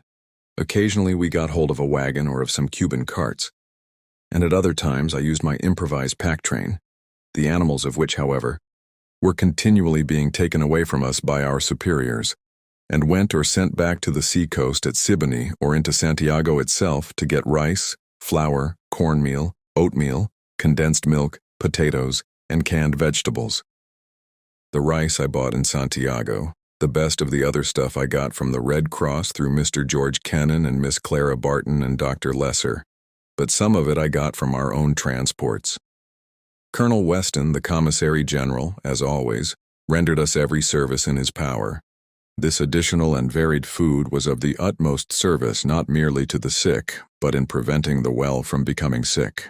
Throughout the campaign, the Division Inspector General, Lieutenant Colonel Garlington, and Lieutenants West and Dickman, the acting division quartermaster and commissary, had done everything in their power to keep us supplied with food. But where there were so few mules and wagons, even such able and zealous officers could not do the impossible.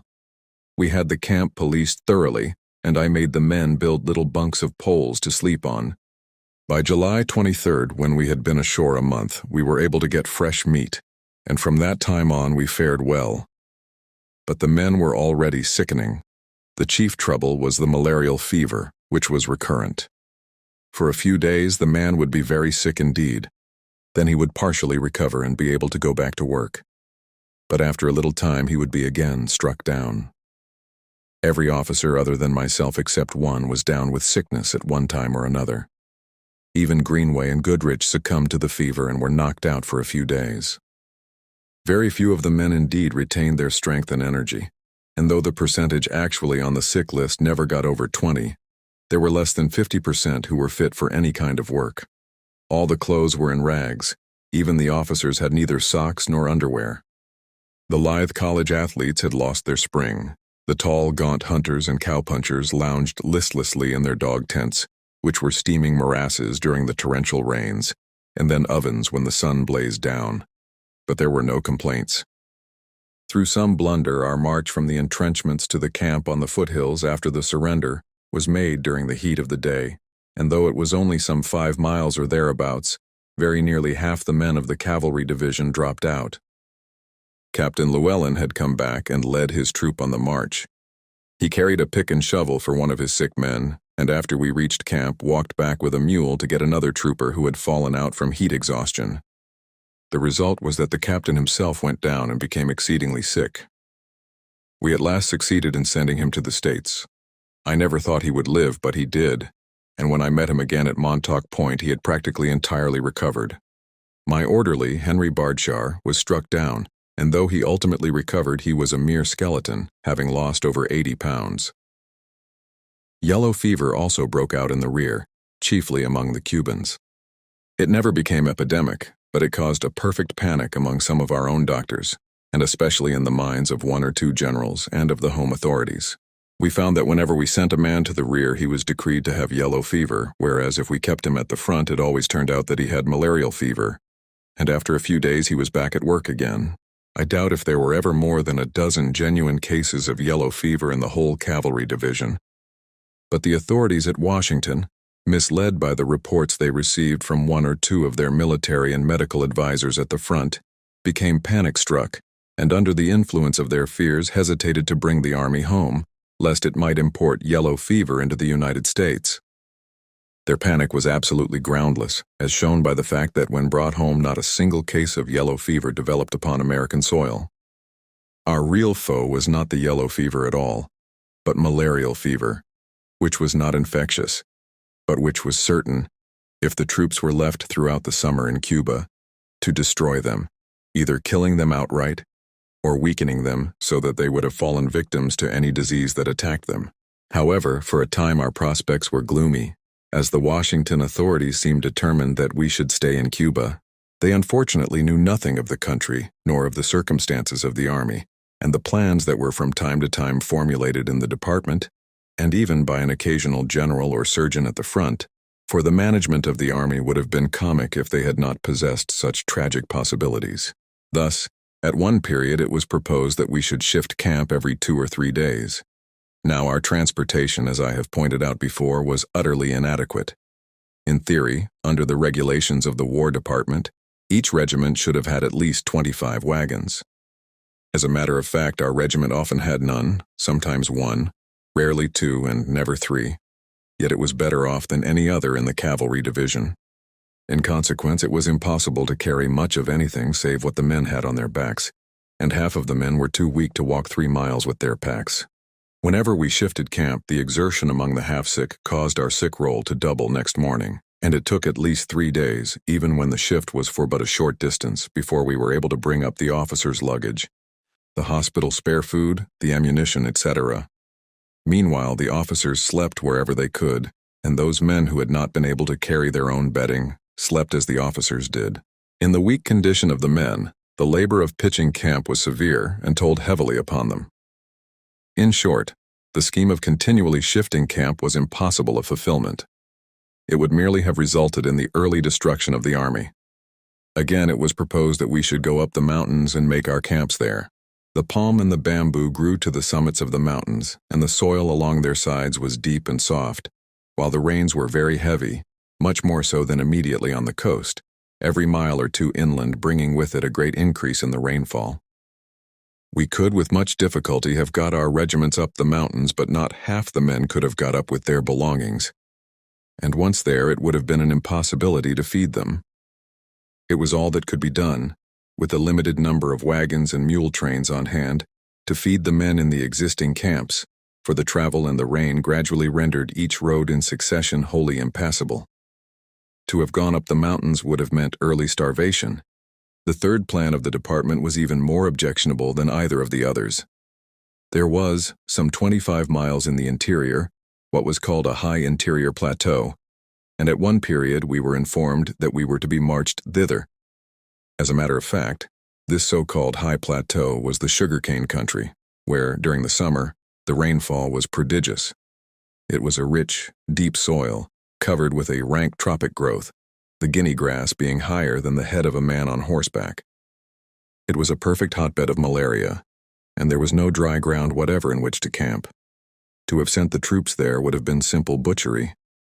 Under these circumstances, the alternative to leaving the country altogether was to stay where we were, with the hope that half the men would live through to the cool season. We did everything possible to keep up the spirits of the men, but it was exceedingly difficult because there was nothing for them to do. They were weak and languid, and in the wet heat they had lost energy, so that it was not possible for them to indulge in sports or pastimes. There were exceptions, but the average man who went off to shoot guinea hens or tried some vigorous game always felt much the worse for his exertions. Once or twice I took some of my comrades with me and climbed up one or another of the surrounding mountains, but the result generally was that half of the party were down with some kind of sickness next day. It was impossible to take heavy exercise in the heat of the day. The evening usually saw a rainstorm which made the country a quagmire, and in the early morning the drenching dew and wet, slimy soil made walking but little pleasure. Chaplain Brown held service every Sunday under a low tree outside my tent, and we always had a congregation of a few score troopers lying or sitting round, their strong, hard faces turned toward the preacher. I let a few of the men visit Santiago, but the long walk in and out was very tiring, and moreover, wise restrictions had been put as to either officers or men coming in.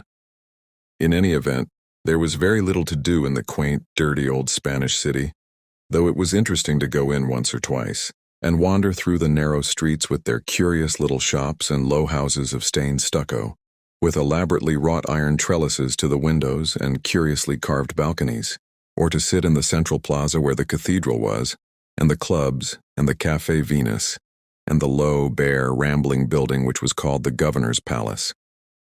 In this palace Wood had now been established as military governor, and Luna and 2 or 3 of my other officers from the Mexican border who knew Spanish were sent in to do duty under him. A great many of my men knew Spanish, and some of the New Mexicans were of Spanish origin, although they behaved precisely like the other members of the regiment. We should probably have spent the summer in our sick camps, losing half the men and hopelessly shattering the health of the remainder, if General Shafter had not summoned a council of officers, hoping by united action of a more or less public character to wake up the Washington authorities to the actual condition of things.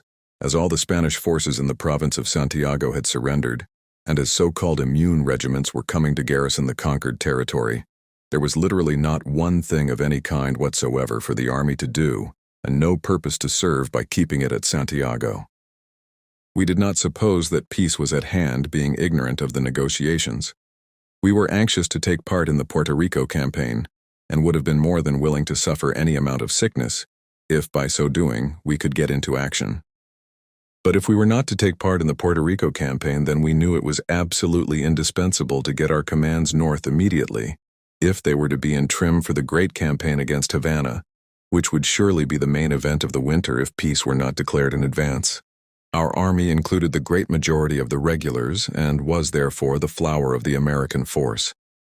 It was on every account imperative to keep it in good trim, and to keep it in Santiago meant its entirely purposeless destruction.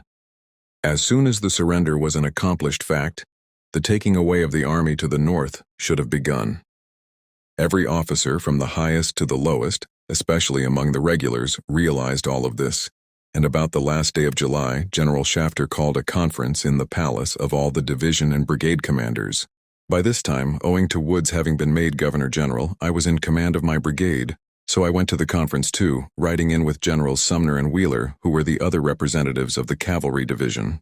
Besides the line officers, all the chief medical officers were present at the conference.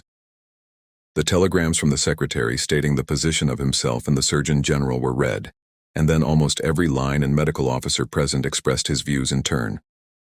They were almost all regulars, and had been brought up to lifelong habits of obedience without protest. They were ready to obey still, but they felt quite rightly that it was their duty to protest rather than to see the flower of the United States forces destroyed. As the culminating act of a campaign in which the blunders that had been committed had been retrieved only by the valor and splendid soldierly qualities of the officers and enlisted men of the infantry and dismounted cavalry, there was not a dissenting voice, for there could not be. There was but one side to the question. To talk of continually shifting camp or of moving up the mountains or of moving into the interior was idle, for not one of the plans could be carried out with our utterly insufficient transportation, and at that season and in that climate they would merely have resulted in aggravating the sickliness of the soldiers.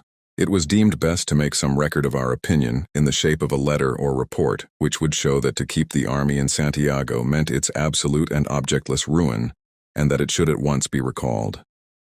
At first there was naturally some hesitation on the part of the regular officers to take the initiative, for their entire future career might be sacrificed.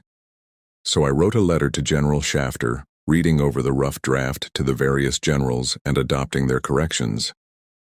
Before I had finished making these corrections, it was determined that we should send a circular letter on behalf of all of us to General Shafter, and when I returned from presenting him mine, I found this circular letter already prepared and we all of us signed it. Both letters were made public. The result was immediate. Within 3 days the army was ordered to be ready to sail for home. As soon as it was known that we were to sail for home, the spirits of the men changed for the better. In my regiment, the officers began to plan methods of drilling the men on horseback so as to fit them for use against the Spanish cavalry if we should go against Havana in December. We had, all of us, eyed the captured Spanish cavalry with particular interest. The men were small, and the horses, though well trained and well built, were diminutive ponies, very much smaller than cow ponies.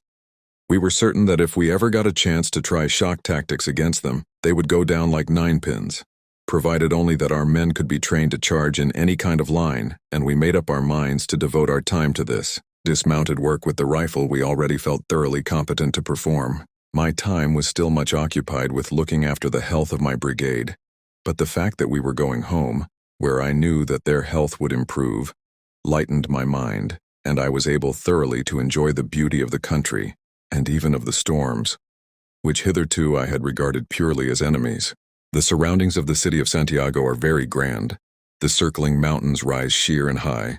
The plains are threaded by rapid winding brooks and are dotted here and there with quaint villages, curiously picturesque from their combining traces of an outworn old-world civilization with new and raw barbarism. The tall, graceful, feathery bamboos rise by the water's edge, and elsewhere, even on the mountain crests, where the soil is wet and rank enough, and the splendid royal palms and coconut palms tower high above the matted green jungle. Generally, the thunderstorms came in the afternoon, but once I saw one at sunrise, driving down the high mountain valleys toward us.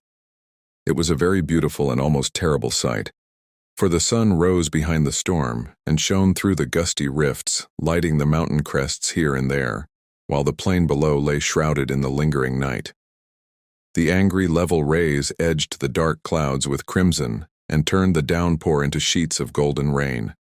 In the valleys, the glimmering mists were tinted every wild hue, and the remotest heavens were lit with flaming glory.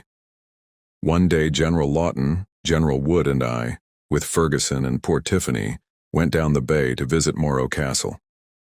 The shores were beautiful, especially where there were groves of palms and of the scarlet flower tree. And the castle itself, on a jutting headland, overlooking the sea and guarding the deep, narrow entrance to the bay, showed just what it was, the splendid relic of a vanished power and a vanished age. We wandered all through it, among the castellated battlements and in the dungeons, where we found hideous rusty implements of torture, and looked at the guns, some modern and some very old. It had been little hurt by the bombardment of the ships. Afterward I had a swim, not trusting much to the shark stories. We passed by the sunken hulks of the Merrimac and the Reina Mercedes lying just outside the main channel. Our own people had tried to sink the first, and the Spaniards had tried to sink the second so as to block the entrance. Neither attempt was successful. On August 6th we were ordered to embark, and next morning we sailed on the transport Miami. General Wheeler was with us, and a squadron of the 3rd Cavalry under Major Jackson. The general put the policing and management of the ship into my hands, and I had great aid from Captain McCormick, who had been acting with me as Adjutant General of the brigade. I had profited by my experience coming down, and as Dr. Church knew his work well, although he was very sick, we kept the ship in such good sanitary condition that we were one of the very few organizations allowed to land at Montauk immediately upon our arrival. Soon after leaving port, the captain of the ship notified me that his stokers and engineers were insubordinate and drunken, due, he thought, to liquor which my men had given them. I at once started a search of the ship, explaining to the men that they could not keep the liquor, that if they surrendered whatever they had to me, I should return it to them when we went ashore, and that meanwhile I would allow the sick to drink when they really needed it, but that if they did not give the liquor to me of their own accord, I would throw it overboard. About 70 flasks and bottles were handed to me, and I found and threw overboard about 20. This at once put a stop to all drunkenness. The stokers and engineers were sullen and half mutinous, so I sent a detail of my men down to watch them and see that they did their work under the orders of the chief engineer, and we reduced them to obedience in short order. I could easily have drawn from the regiment sufficient skilled men to fill every position in the entire ship's crew, from captain to stoker. We were very much crowded on board the ship, but rather better off than on the Yucatan, so far as the men were concerned, which was the important point. All the officers except General Wheeler slept in a kind of improvised shed, not unlike a chicken coop with bunks, on the aftermost part of the upper deck. The water was bad, some of it very bad. There was no ice. The canned beef proved practically uneatable, as we knew would be the case. There were not enough vegetables. We did not have enough disinfectants, and there was no provision whatever for a hospital or for isolating the sick. We simply put them on one portion of one deck. If, as so many of the high authorities had insisted, there had really been a yellow fever epidemic, and if it had broken out on shipboard, the condition would have been frightful. But there was no yellow fever epidemic. 3 of our men had been kept behind as suspects, all 3 suffering simply from malarial fever. One of them, Lutz, a particularly good soldier, died. Another, who was simply a malingerer and had nothing the matter with him whatever, of course recovered. The third was Tiffany, who, I believe, would have lived had we been allowed to take him with us, but who was sent home later and died soon after landing. I was very anxious to keep the men amused, and as the quarters were so crowded that it was out of the question for them to have any physical exercise, I did not interfere with their playing games of chance so long as no disorder followed. On shore, this was not allowed. But in the particular emergency which we were meeting, the loss of a month's salary was as nothing compared to keeping the men thoroughly interested and diverted. By care and diligence, we succeeded in preventing any serious sickness. One man died, however. He had been suffering from dysentery ever since we landed, owing purely to his own fault, for on the very first night ashore he obtained a lot of fiery liquor from some of the Cubans, got very drunk, and had to march next day through the hot sun before he was entirely sober. He never recovered, and was useless from that time on. On board ship he died, and we gave him sea burial. Wrapped in a hammock, he was placed opposite a port, and the American flag thrown over him. The engine was stilled, and the great ship rocked on the waves unshaken by the screw, while the war-worn troopers clustered around with bare heads, to listen to Chaplain Brown read the funeral service, and to the band of the 3rd Cavalry as it played the funeral dirge.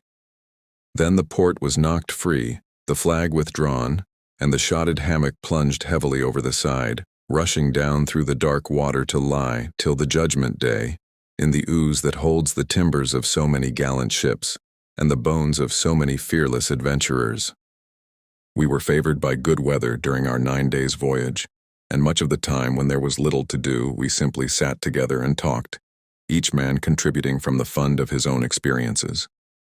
Voyages around Cape Horn, yacht races for the America's Cup, experiences on football teams which are famous in the annals of college sport, more serious feats of desperate prowess in Indian fighting and in breaking up gangs of white outlaws, adventures in hunting big game and breaking wild horses and tending great herds of cattle and in wandering winter and summer among the mountains and across the lonely plains.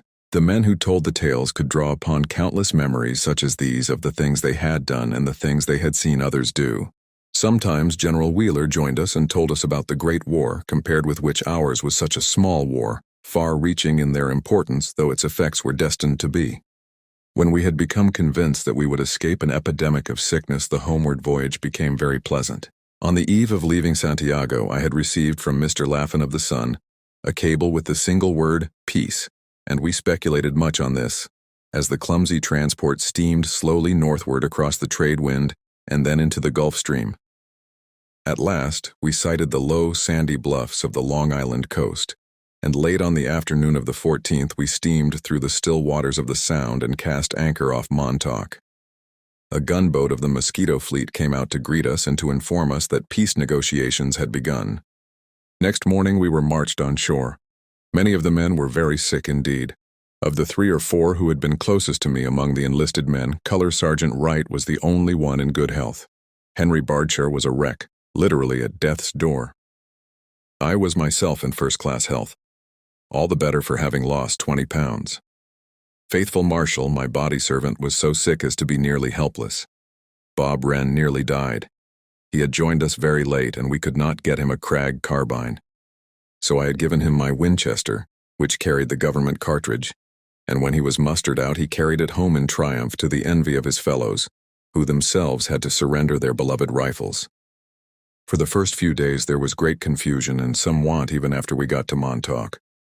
The men in hospitals suffered from lack of almost everything, even cots. But after these few days we were very well cared for and had abundance of all we needed, except that on several occasions there was a shortage of food for the horses, which I should have regarded as even more serious than a shortage for the men, had it not been that we were about to be disbanded. The men lived high, with milk, eggs, oranges, and any amount of tobacco, the lack of which during portions of the Cuban campaign had been felt as seriously as any lack of food. One of the distressing features of the malarial fever which had been ravaging the troops was that it was recurrent and persistent. Some of my men died after reaching home, and many were very sick. We owed much to the kindness not only of the New York hospitals and the Red Cross and kindred societies, but of individuals, notably Mr. Bayard Cutting and Mrs. Armitage, who took many of our men to their beautiful Long Island homes. On the whole, however, the month we spent at Montauk before we disbanded was very pleasant. It was good to meet the rest of the regiment. They all felt dreadfully at not having been in Cuba.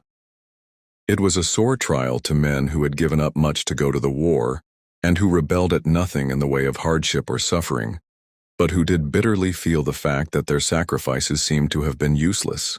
Of course, those who stayed had done their duty precisely as did those who went, for the question of glory was not to be considered in comparison to the faithful performance of whatever was ordered, and no distinction of any kind was allowed in the regiment between those whose good fortune it had been to go and those whose harder fate it had been to remain. Nevertheless, the latter could not be entirely comforted. The regiment had 3 mascots. The 2 most characteristic, a young mountain lion brought by the Arizona troops and a war eagle brought by the New Mexicans, we had been forced to leave behind in Tampa. The third, a rather disreputable but exceedingly knowing little dog named Cuba, had accompanied us through all the vicissitudes of the campaign. The mountain lion, Josephine, possessed an infernal temper, whereas both Cuba and the eagle, which have been named in my honor, were extremely good-humored. Josephine was kept tied up. She sometimes escaped. One cool night in early September she wandered off and, entering the tent of a 3rd Cavalry man, got into bed with him, whereupon he fled into the darkness with yells, much more unnerved than he would have been by the arrival of any number of Spaniards. The eagle was let loose and not only walked at will up and down the company streets, but also at times flew wherever he wished. He was a young bird, having been taken out of his nest when a fledgling. Josephine hated him and was always trying to make a meal of him, especially when we endeavored to take their photographs together. The eagle, though good-natured, was an entirely competent individual and ready at any moment to beat Josephine off. Cuba was also oppressed at times by Josephine, and was of course no match for her, but was frequently able to overawe by simple decision of character. In addition to the animal mascots, we had 2 or 3 small boys who had also been adopted by the regiment. One from Tennessee was named Dabney Royster. When we embarked at Tampa, he smuggled himself on board the transport with a .22 caliber rifle and 3 boxes of cartridges, and wept bitterly when sent ashore. The squadron which remained behind adopted him, got him a little Rough Rider's uniform, and made him practically one of the regiment. The men who had remained at Tampa, like ourselves, had suffered much from fever, and the horses were in bad shape. So many of the men were sick that none of the regiments began to drill for some time after reaching Montauk. There was a great deal of paperwork to be done. but as I still had charge of the brigade, only a little of it fell on my shoulders. Of this I was sincerely glad, for I knew as little of the paperwork as my men had originally known of drill. We had all of us learned how to fight and march, but the exact limits of our rights and duties in other respects were not very clearly defined in our minds. And as for myself, as I had not had the time to learn exactly what they were, I had assumed a large authority in giving rewards and punishments. In particular, I had looked on court-martials much as Peter Bell looked on primroses. They were court-martials and nothing more, whether resting on the authority of a lieutenant colonel or of a major general. The mustering-out officer, a thorough soldier, found to his horror that I had used the widest discretion both in imposing heavy sentences which I had no power to impose on men who shirked their duties, and, where men atoned for misconduct by marked gallantry, in blandly remitting sentences approved by my chief of division. However, I had done substantial, even though somewhat rude and irregular, justice, and no harm could result, as we were just about to be mustered out. My chief duties were to see that the camps of the 3 regiments were thoroughly policed and kept in first-class sanitary condition. This took up some time, of course, and there were other matters in connection with the mustering out which had to be attended to, but I could always get 2 or 3 hours a day free from work. Then I would summon a number of the officers, Kane, Greenway, Goodrich, Church, Ferguson, McElhenney, France, Ballard, and others, and we would gallop down to the beach and bathe in the surf, or else go for long rides over the beautiful rolling plains, thickly studded with pools which were white with water lilies. Sometimes I went off alone with my orderly, young Gordon Johnston, one of the best men in the regiment. He was a nephew of the governor of Alabama, and when at Princeton had played on the 11. We had plenty of horses, and these rides were most enjoyable. Galloping over the open, rolling country, through the cool fall evenings, made us feel as if we were out on the great western plains and might at any moment start deer from the brush, or see antelope stand and gaze, far away, or rouse a band of mighty elk and hear their horns clatter as they fled. An old friend, Baron von Sternberg of the German embassy, spent a week in camp with me. He had served, when only 17, in the Franco-Prussian War as a hussar, and was a noted sharpshooter, being the little baron who is the hero of Archibald Forbes's true story of the pig dog. He and I had for years talked over the possibilities of just such a regiment as the one I was commanding, and he was greatly interested in it. Indeed, I had vainly sought permission from the German ambassador to take him with the regiment to Santiago. One Sunday before the regiment disbanded, I supplemented Chaplain Brown's address to the men by a short sermon of a rather hortatory character. I told them how proud I was of them, but warned them not to think that they could now go back and rest on their laurels, bidding them remember that though for 10 days or so the world would be willing to treat them as heroes, yet after that time they would find they had to get down to hard work just like everyone else, unless they were willing to be regarded as worthless do-nothings. They took the sermon in good part, and I hope that some of them profited by it. At any rate, they repaid me by a very much more tangible expression of affection. One afternoon, to my genuine surprise, I was asked out of my tent by Lieutenant Colonel Brodie. The gallant old boy had rejoined us, and found the whole regiment formed in hollow square, with the officers and color sergeant in the middle. When I went in, one of the troopers came forward, and on behalf of the regiment presented me with Remington's fine bronze, the Bronco Buster. There could have been no more appropriate gift from such a regiment, and I was not only pleased with it, but very deeply touched with the feeling which made them join in giving it. Afterward, they all filed past, and I shook the hands of each to say goodbye. Most of them looked upon the bronze with the critical eyes of professionals. I doubt if there was any regiment in the world which contained so large a number of men able to ride the wildest and most dangerous horses. One day, while at Montauk Point, some of the troopers of the 3rd Cavalry were getting ready for mounted drill when one of their horses escaped, having thrown his rider. This attracted the attention of some of our men, and they strolled around to see the trooper remount. He was instantly thrown again, the horse, a huge, vicious sorrel, being one of the worst buckers I ever saw, and none of his comrades were willing to ride the animal. Our men, of course, jeered and mocked at them, and in response were dared to ride the horse themselves. The challenge was instantly accepted, the only question being as to which of a dozen noted bronco busters who were in the ranks should undertake the task. They finally settled on a man named Darnell. It was agreed that the experiment should take place next day when the horse would be fresh. and accordingly next day the majority of both regiments turned out on a big open flat in front of my tent. Brigade headquarters. The result was that, after as fine a bit of rough riding as one would care to see, in which one scarcely knew whether most to wonder at the extraordinary viciousness and agile strength of the horse or at the horsemanship and courage of the rider, Darnell came off victorious, his seat never having been shaken. After this, almost every day we had exhibitions of bronco busting in which all the crack riders of the regiment vied with one another, riding not only all of our own bad horses but any horse which was deemed bad in any of the other regiments. Darnell, McGinty, Wood, Smoky Moore, and a score of others took part in these exhibitions, which included not merely feats in mastering vicious horses, but also feats of broken horses which the riders had trained to lie down at command, and upon which they could mount while at full speed. Toward the end of the time we also had mounted drill on 2 or 3 occasions, and when the President visited the camp we turned out mounted to receive him, as did the rest of the cavalry. The last night before we were mustered out was spent in noisy but entirely harmless hilarity, which I ignored. Every form of celebration took place in the ranks. A former populist candidate for Attorney General in Colorado delivered a fervent oration in favor of free silver. A number of the college boys sang, but most of the men gave vent to their feelings by improvised dances. In these the Indians took the lead, pure bloods and half-breeds alike, the cowboys and miners cheerfully joining in and forming part of the howling, grunting rings that went bounding around the great fires they had kindled. Next morning Sergeant Wright took down the colors, and Sergeant Gutilius the standard for the last time. The horses, the rifles, and the rest of the regimental property had been turned in. Officers and men shook hands and said goodbye to one another, and then they scattered to their homes in the north and the south, the few going back to the great cities of the east, the many turning again toward the plains, the mountains, and the deserts of the west and the strange southwest.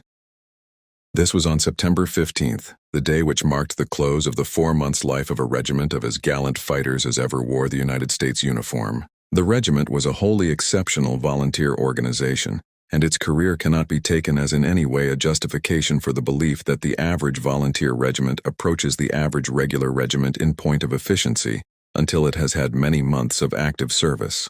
In the first place, though the regular regiments may differ markedly among themselves, yet the range of variation among them is nothing like so wide as that among volunteer regiments, where at first there is no common standard at all, the very best being perhaps up to the level of the regulars, as has recently been shown at Manila, while the very worst are no better than mobs, and the great bulk come in between.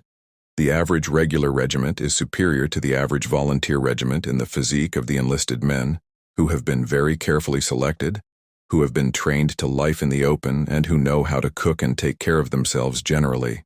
Now, in all these respects, and in others like them, the Rough Riders were the equals of the regulars. They were hardy, self-reliant, accustomed to shift for themselves in the open under very adverse circumstances. The 2 all-important qualifications for a cavalryman are riding and shooting, the modern cavalryman being so often used dismounted as an infantryman. The average recruit requires a couple of years before he becomes proficient in horsemanship and marksmanship, but my men were already good shots and first-class riders when they came into the regiment. The difference as regards officers and non-commissioned officers between regulars and volunteers is usually very great. But in my regiment, keeping in view the material we had to handle, it was easy to develop non-commissioned officers out of men who had been roundup foremen, ranch foremen, mining bosses, and the like. These men were intelligent and resolute. They knew they had a great deal to learn, and they set to work to learn it, while they were already accustomed to managing considerable interests, to obeying orders, and to taking care of others as well as themselves. As for the officers, the great point in our favor was the anxiety they showed to learn from those among their number who, like Capron, had already served in the regular army, and the fact that we had chosen a regular army man as colonel. If a volunteer organization consists of good material and is eager to learn, it can readily do so if it has 1 or 2 first-class regular officers to teach it. Moreover, most of our captains and lieutenants were men who had seen much of wild life, who were accustomed to handling and commanding other men, and who had usually already been under fire as sheriffs, marshals, and the like. As for the second-in-command myself, I had served 3 years as captain in the National Guard. I had been deputy sheriff in the cow country, where the position was not a sinecure.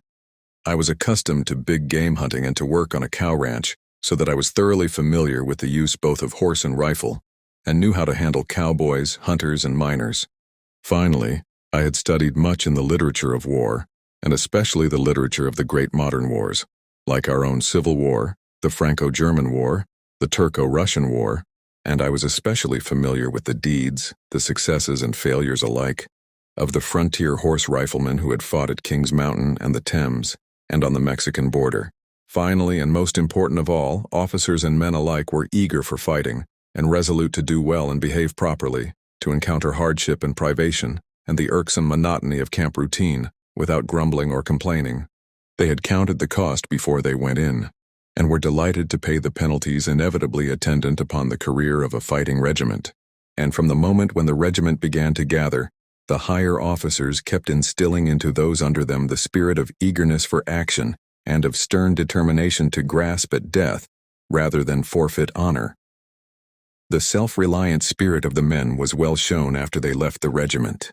Of course, there were a few weaklings among them, and there were others, entirely brave and normally self-sufficient, who, from wounds or fevers, were so reduced that they had to apply for aid, or at least, who deserved aid, even though they often could only be persuaded with the greatest difficulty to accept it.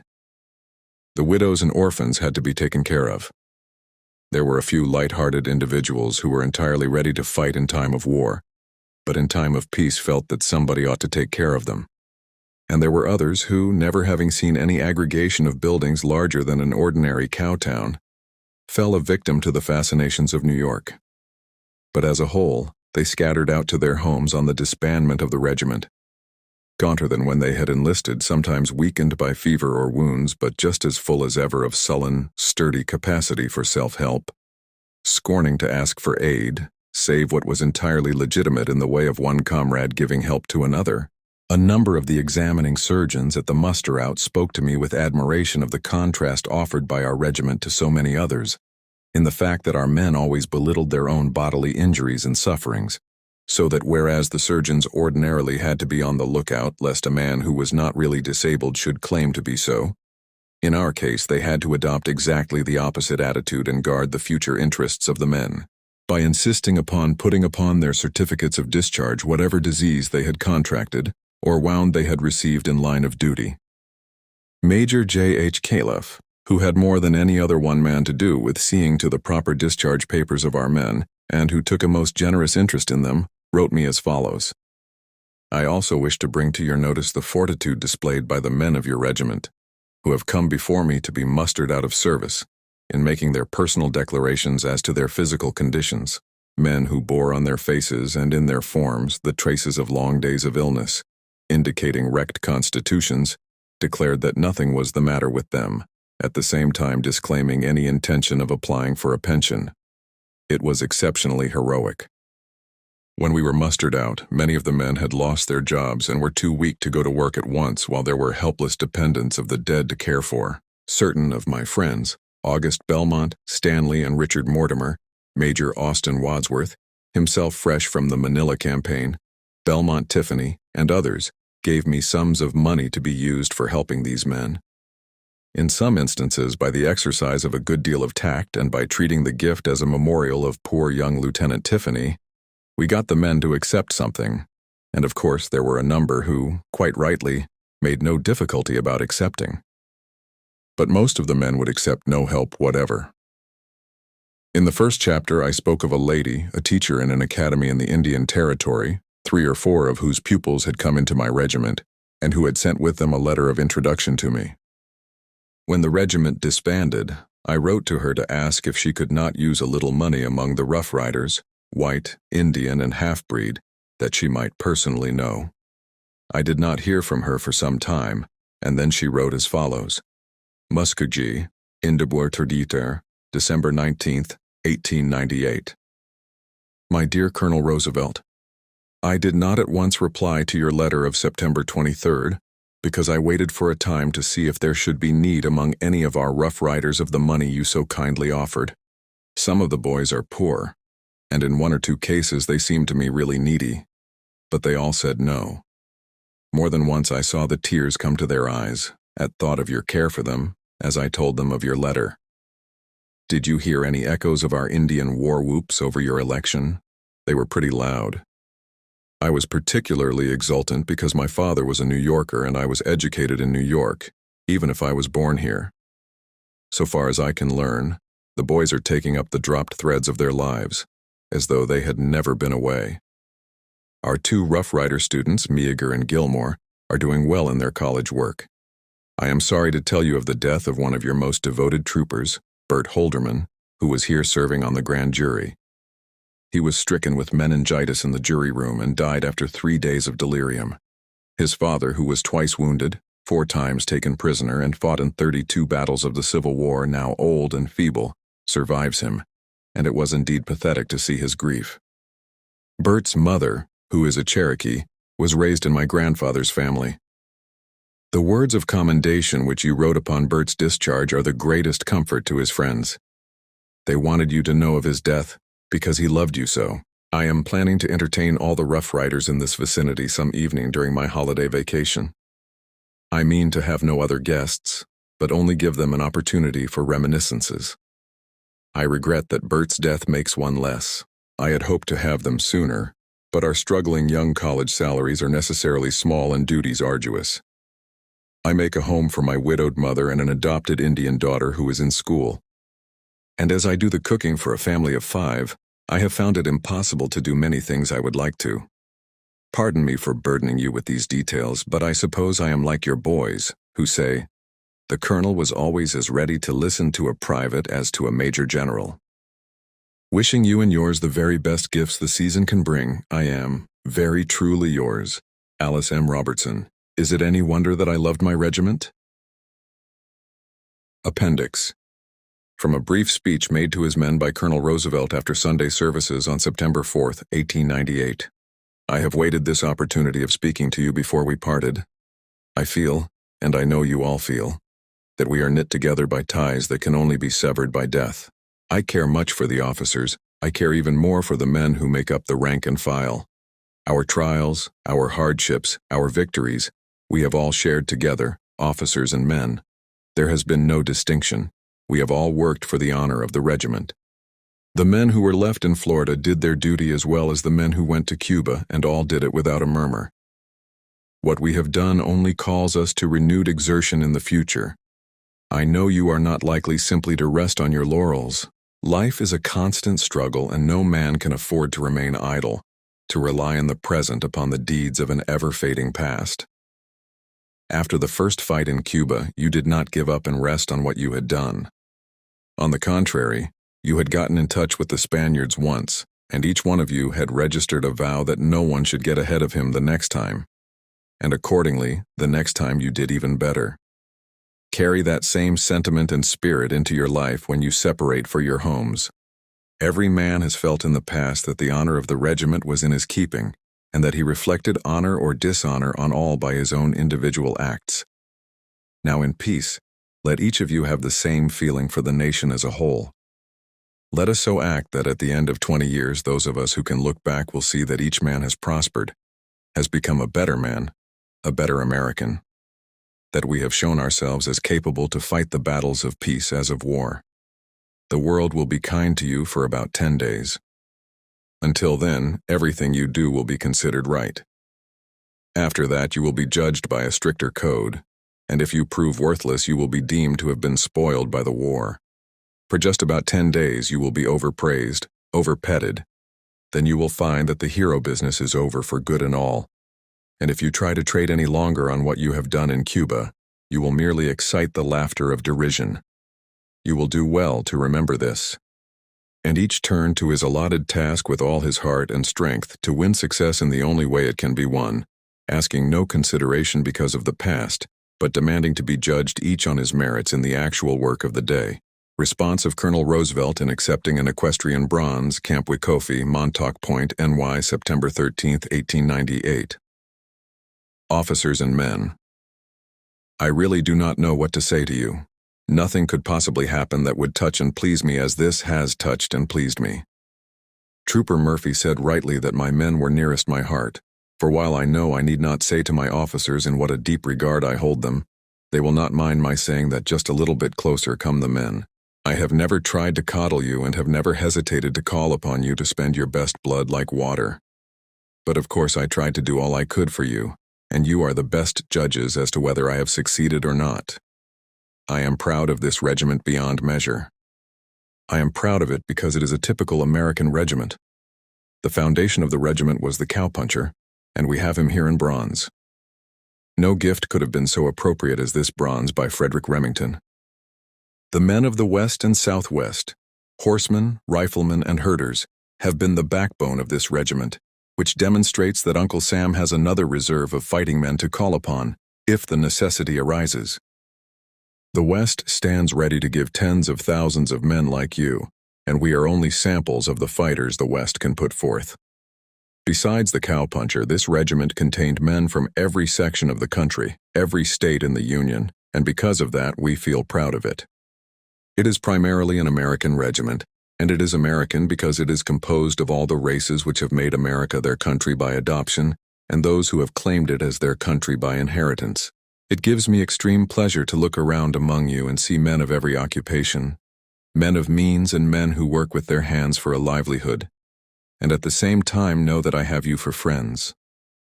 You are men of widely different pursuits, yet you stand here side by side. You fought shoulder to shoulder. No man asked quarter for himself, and each one went in to show that he was as good as his neighbor. It shows the American spirit. You cannot imagine how proud I am of your friendship and regard. I have also a profound respect for you because you have fighting qualities and because you had the qualities which enabled us to get you into the fight. Outside of my own immediate family, as I said before, I shall never know as strong ties as with you. I am more than pleased that you feel the same way toward me.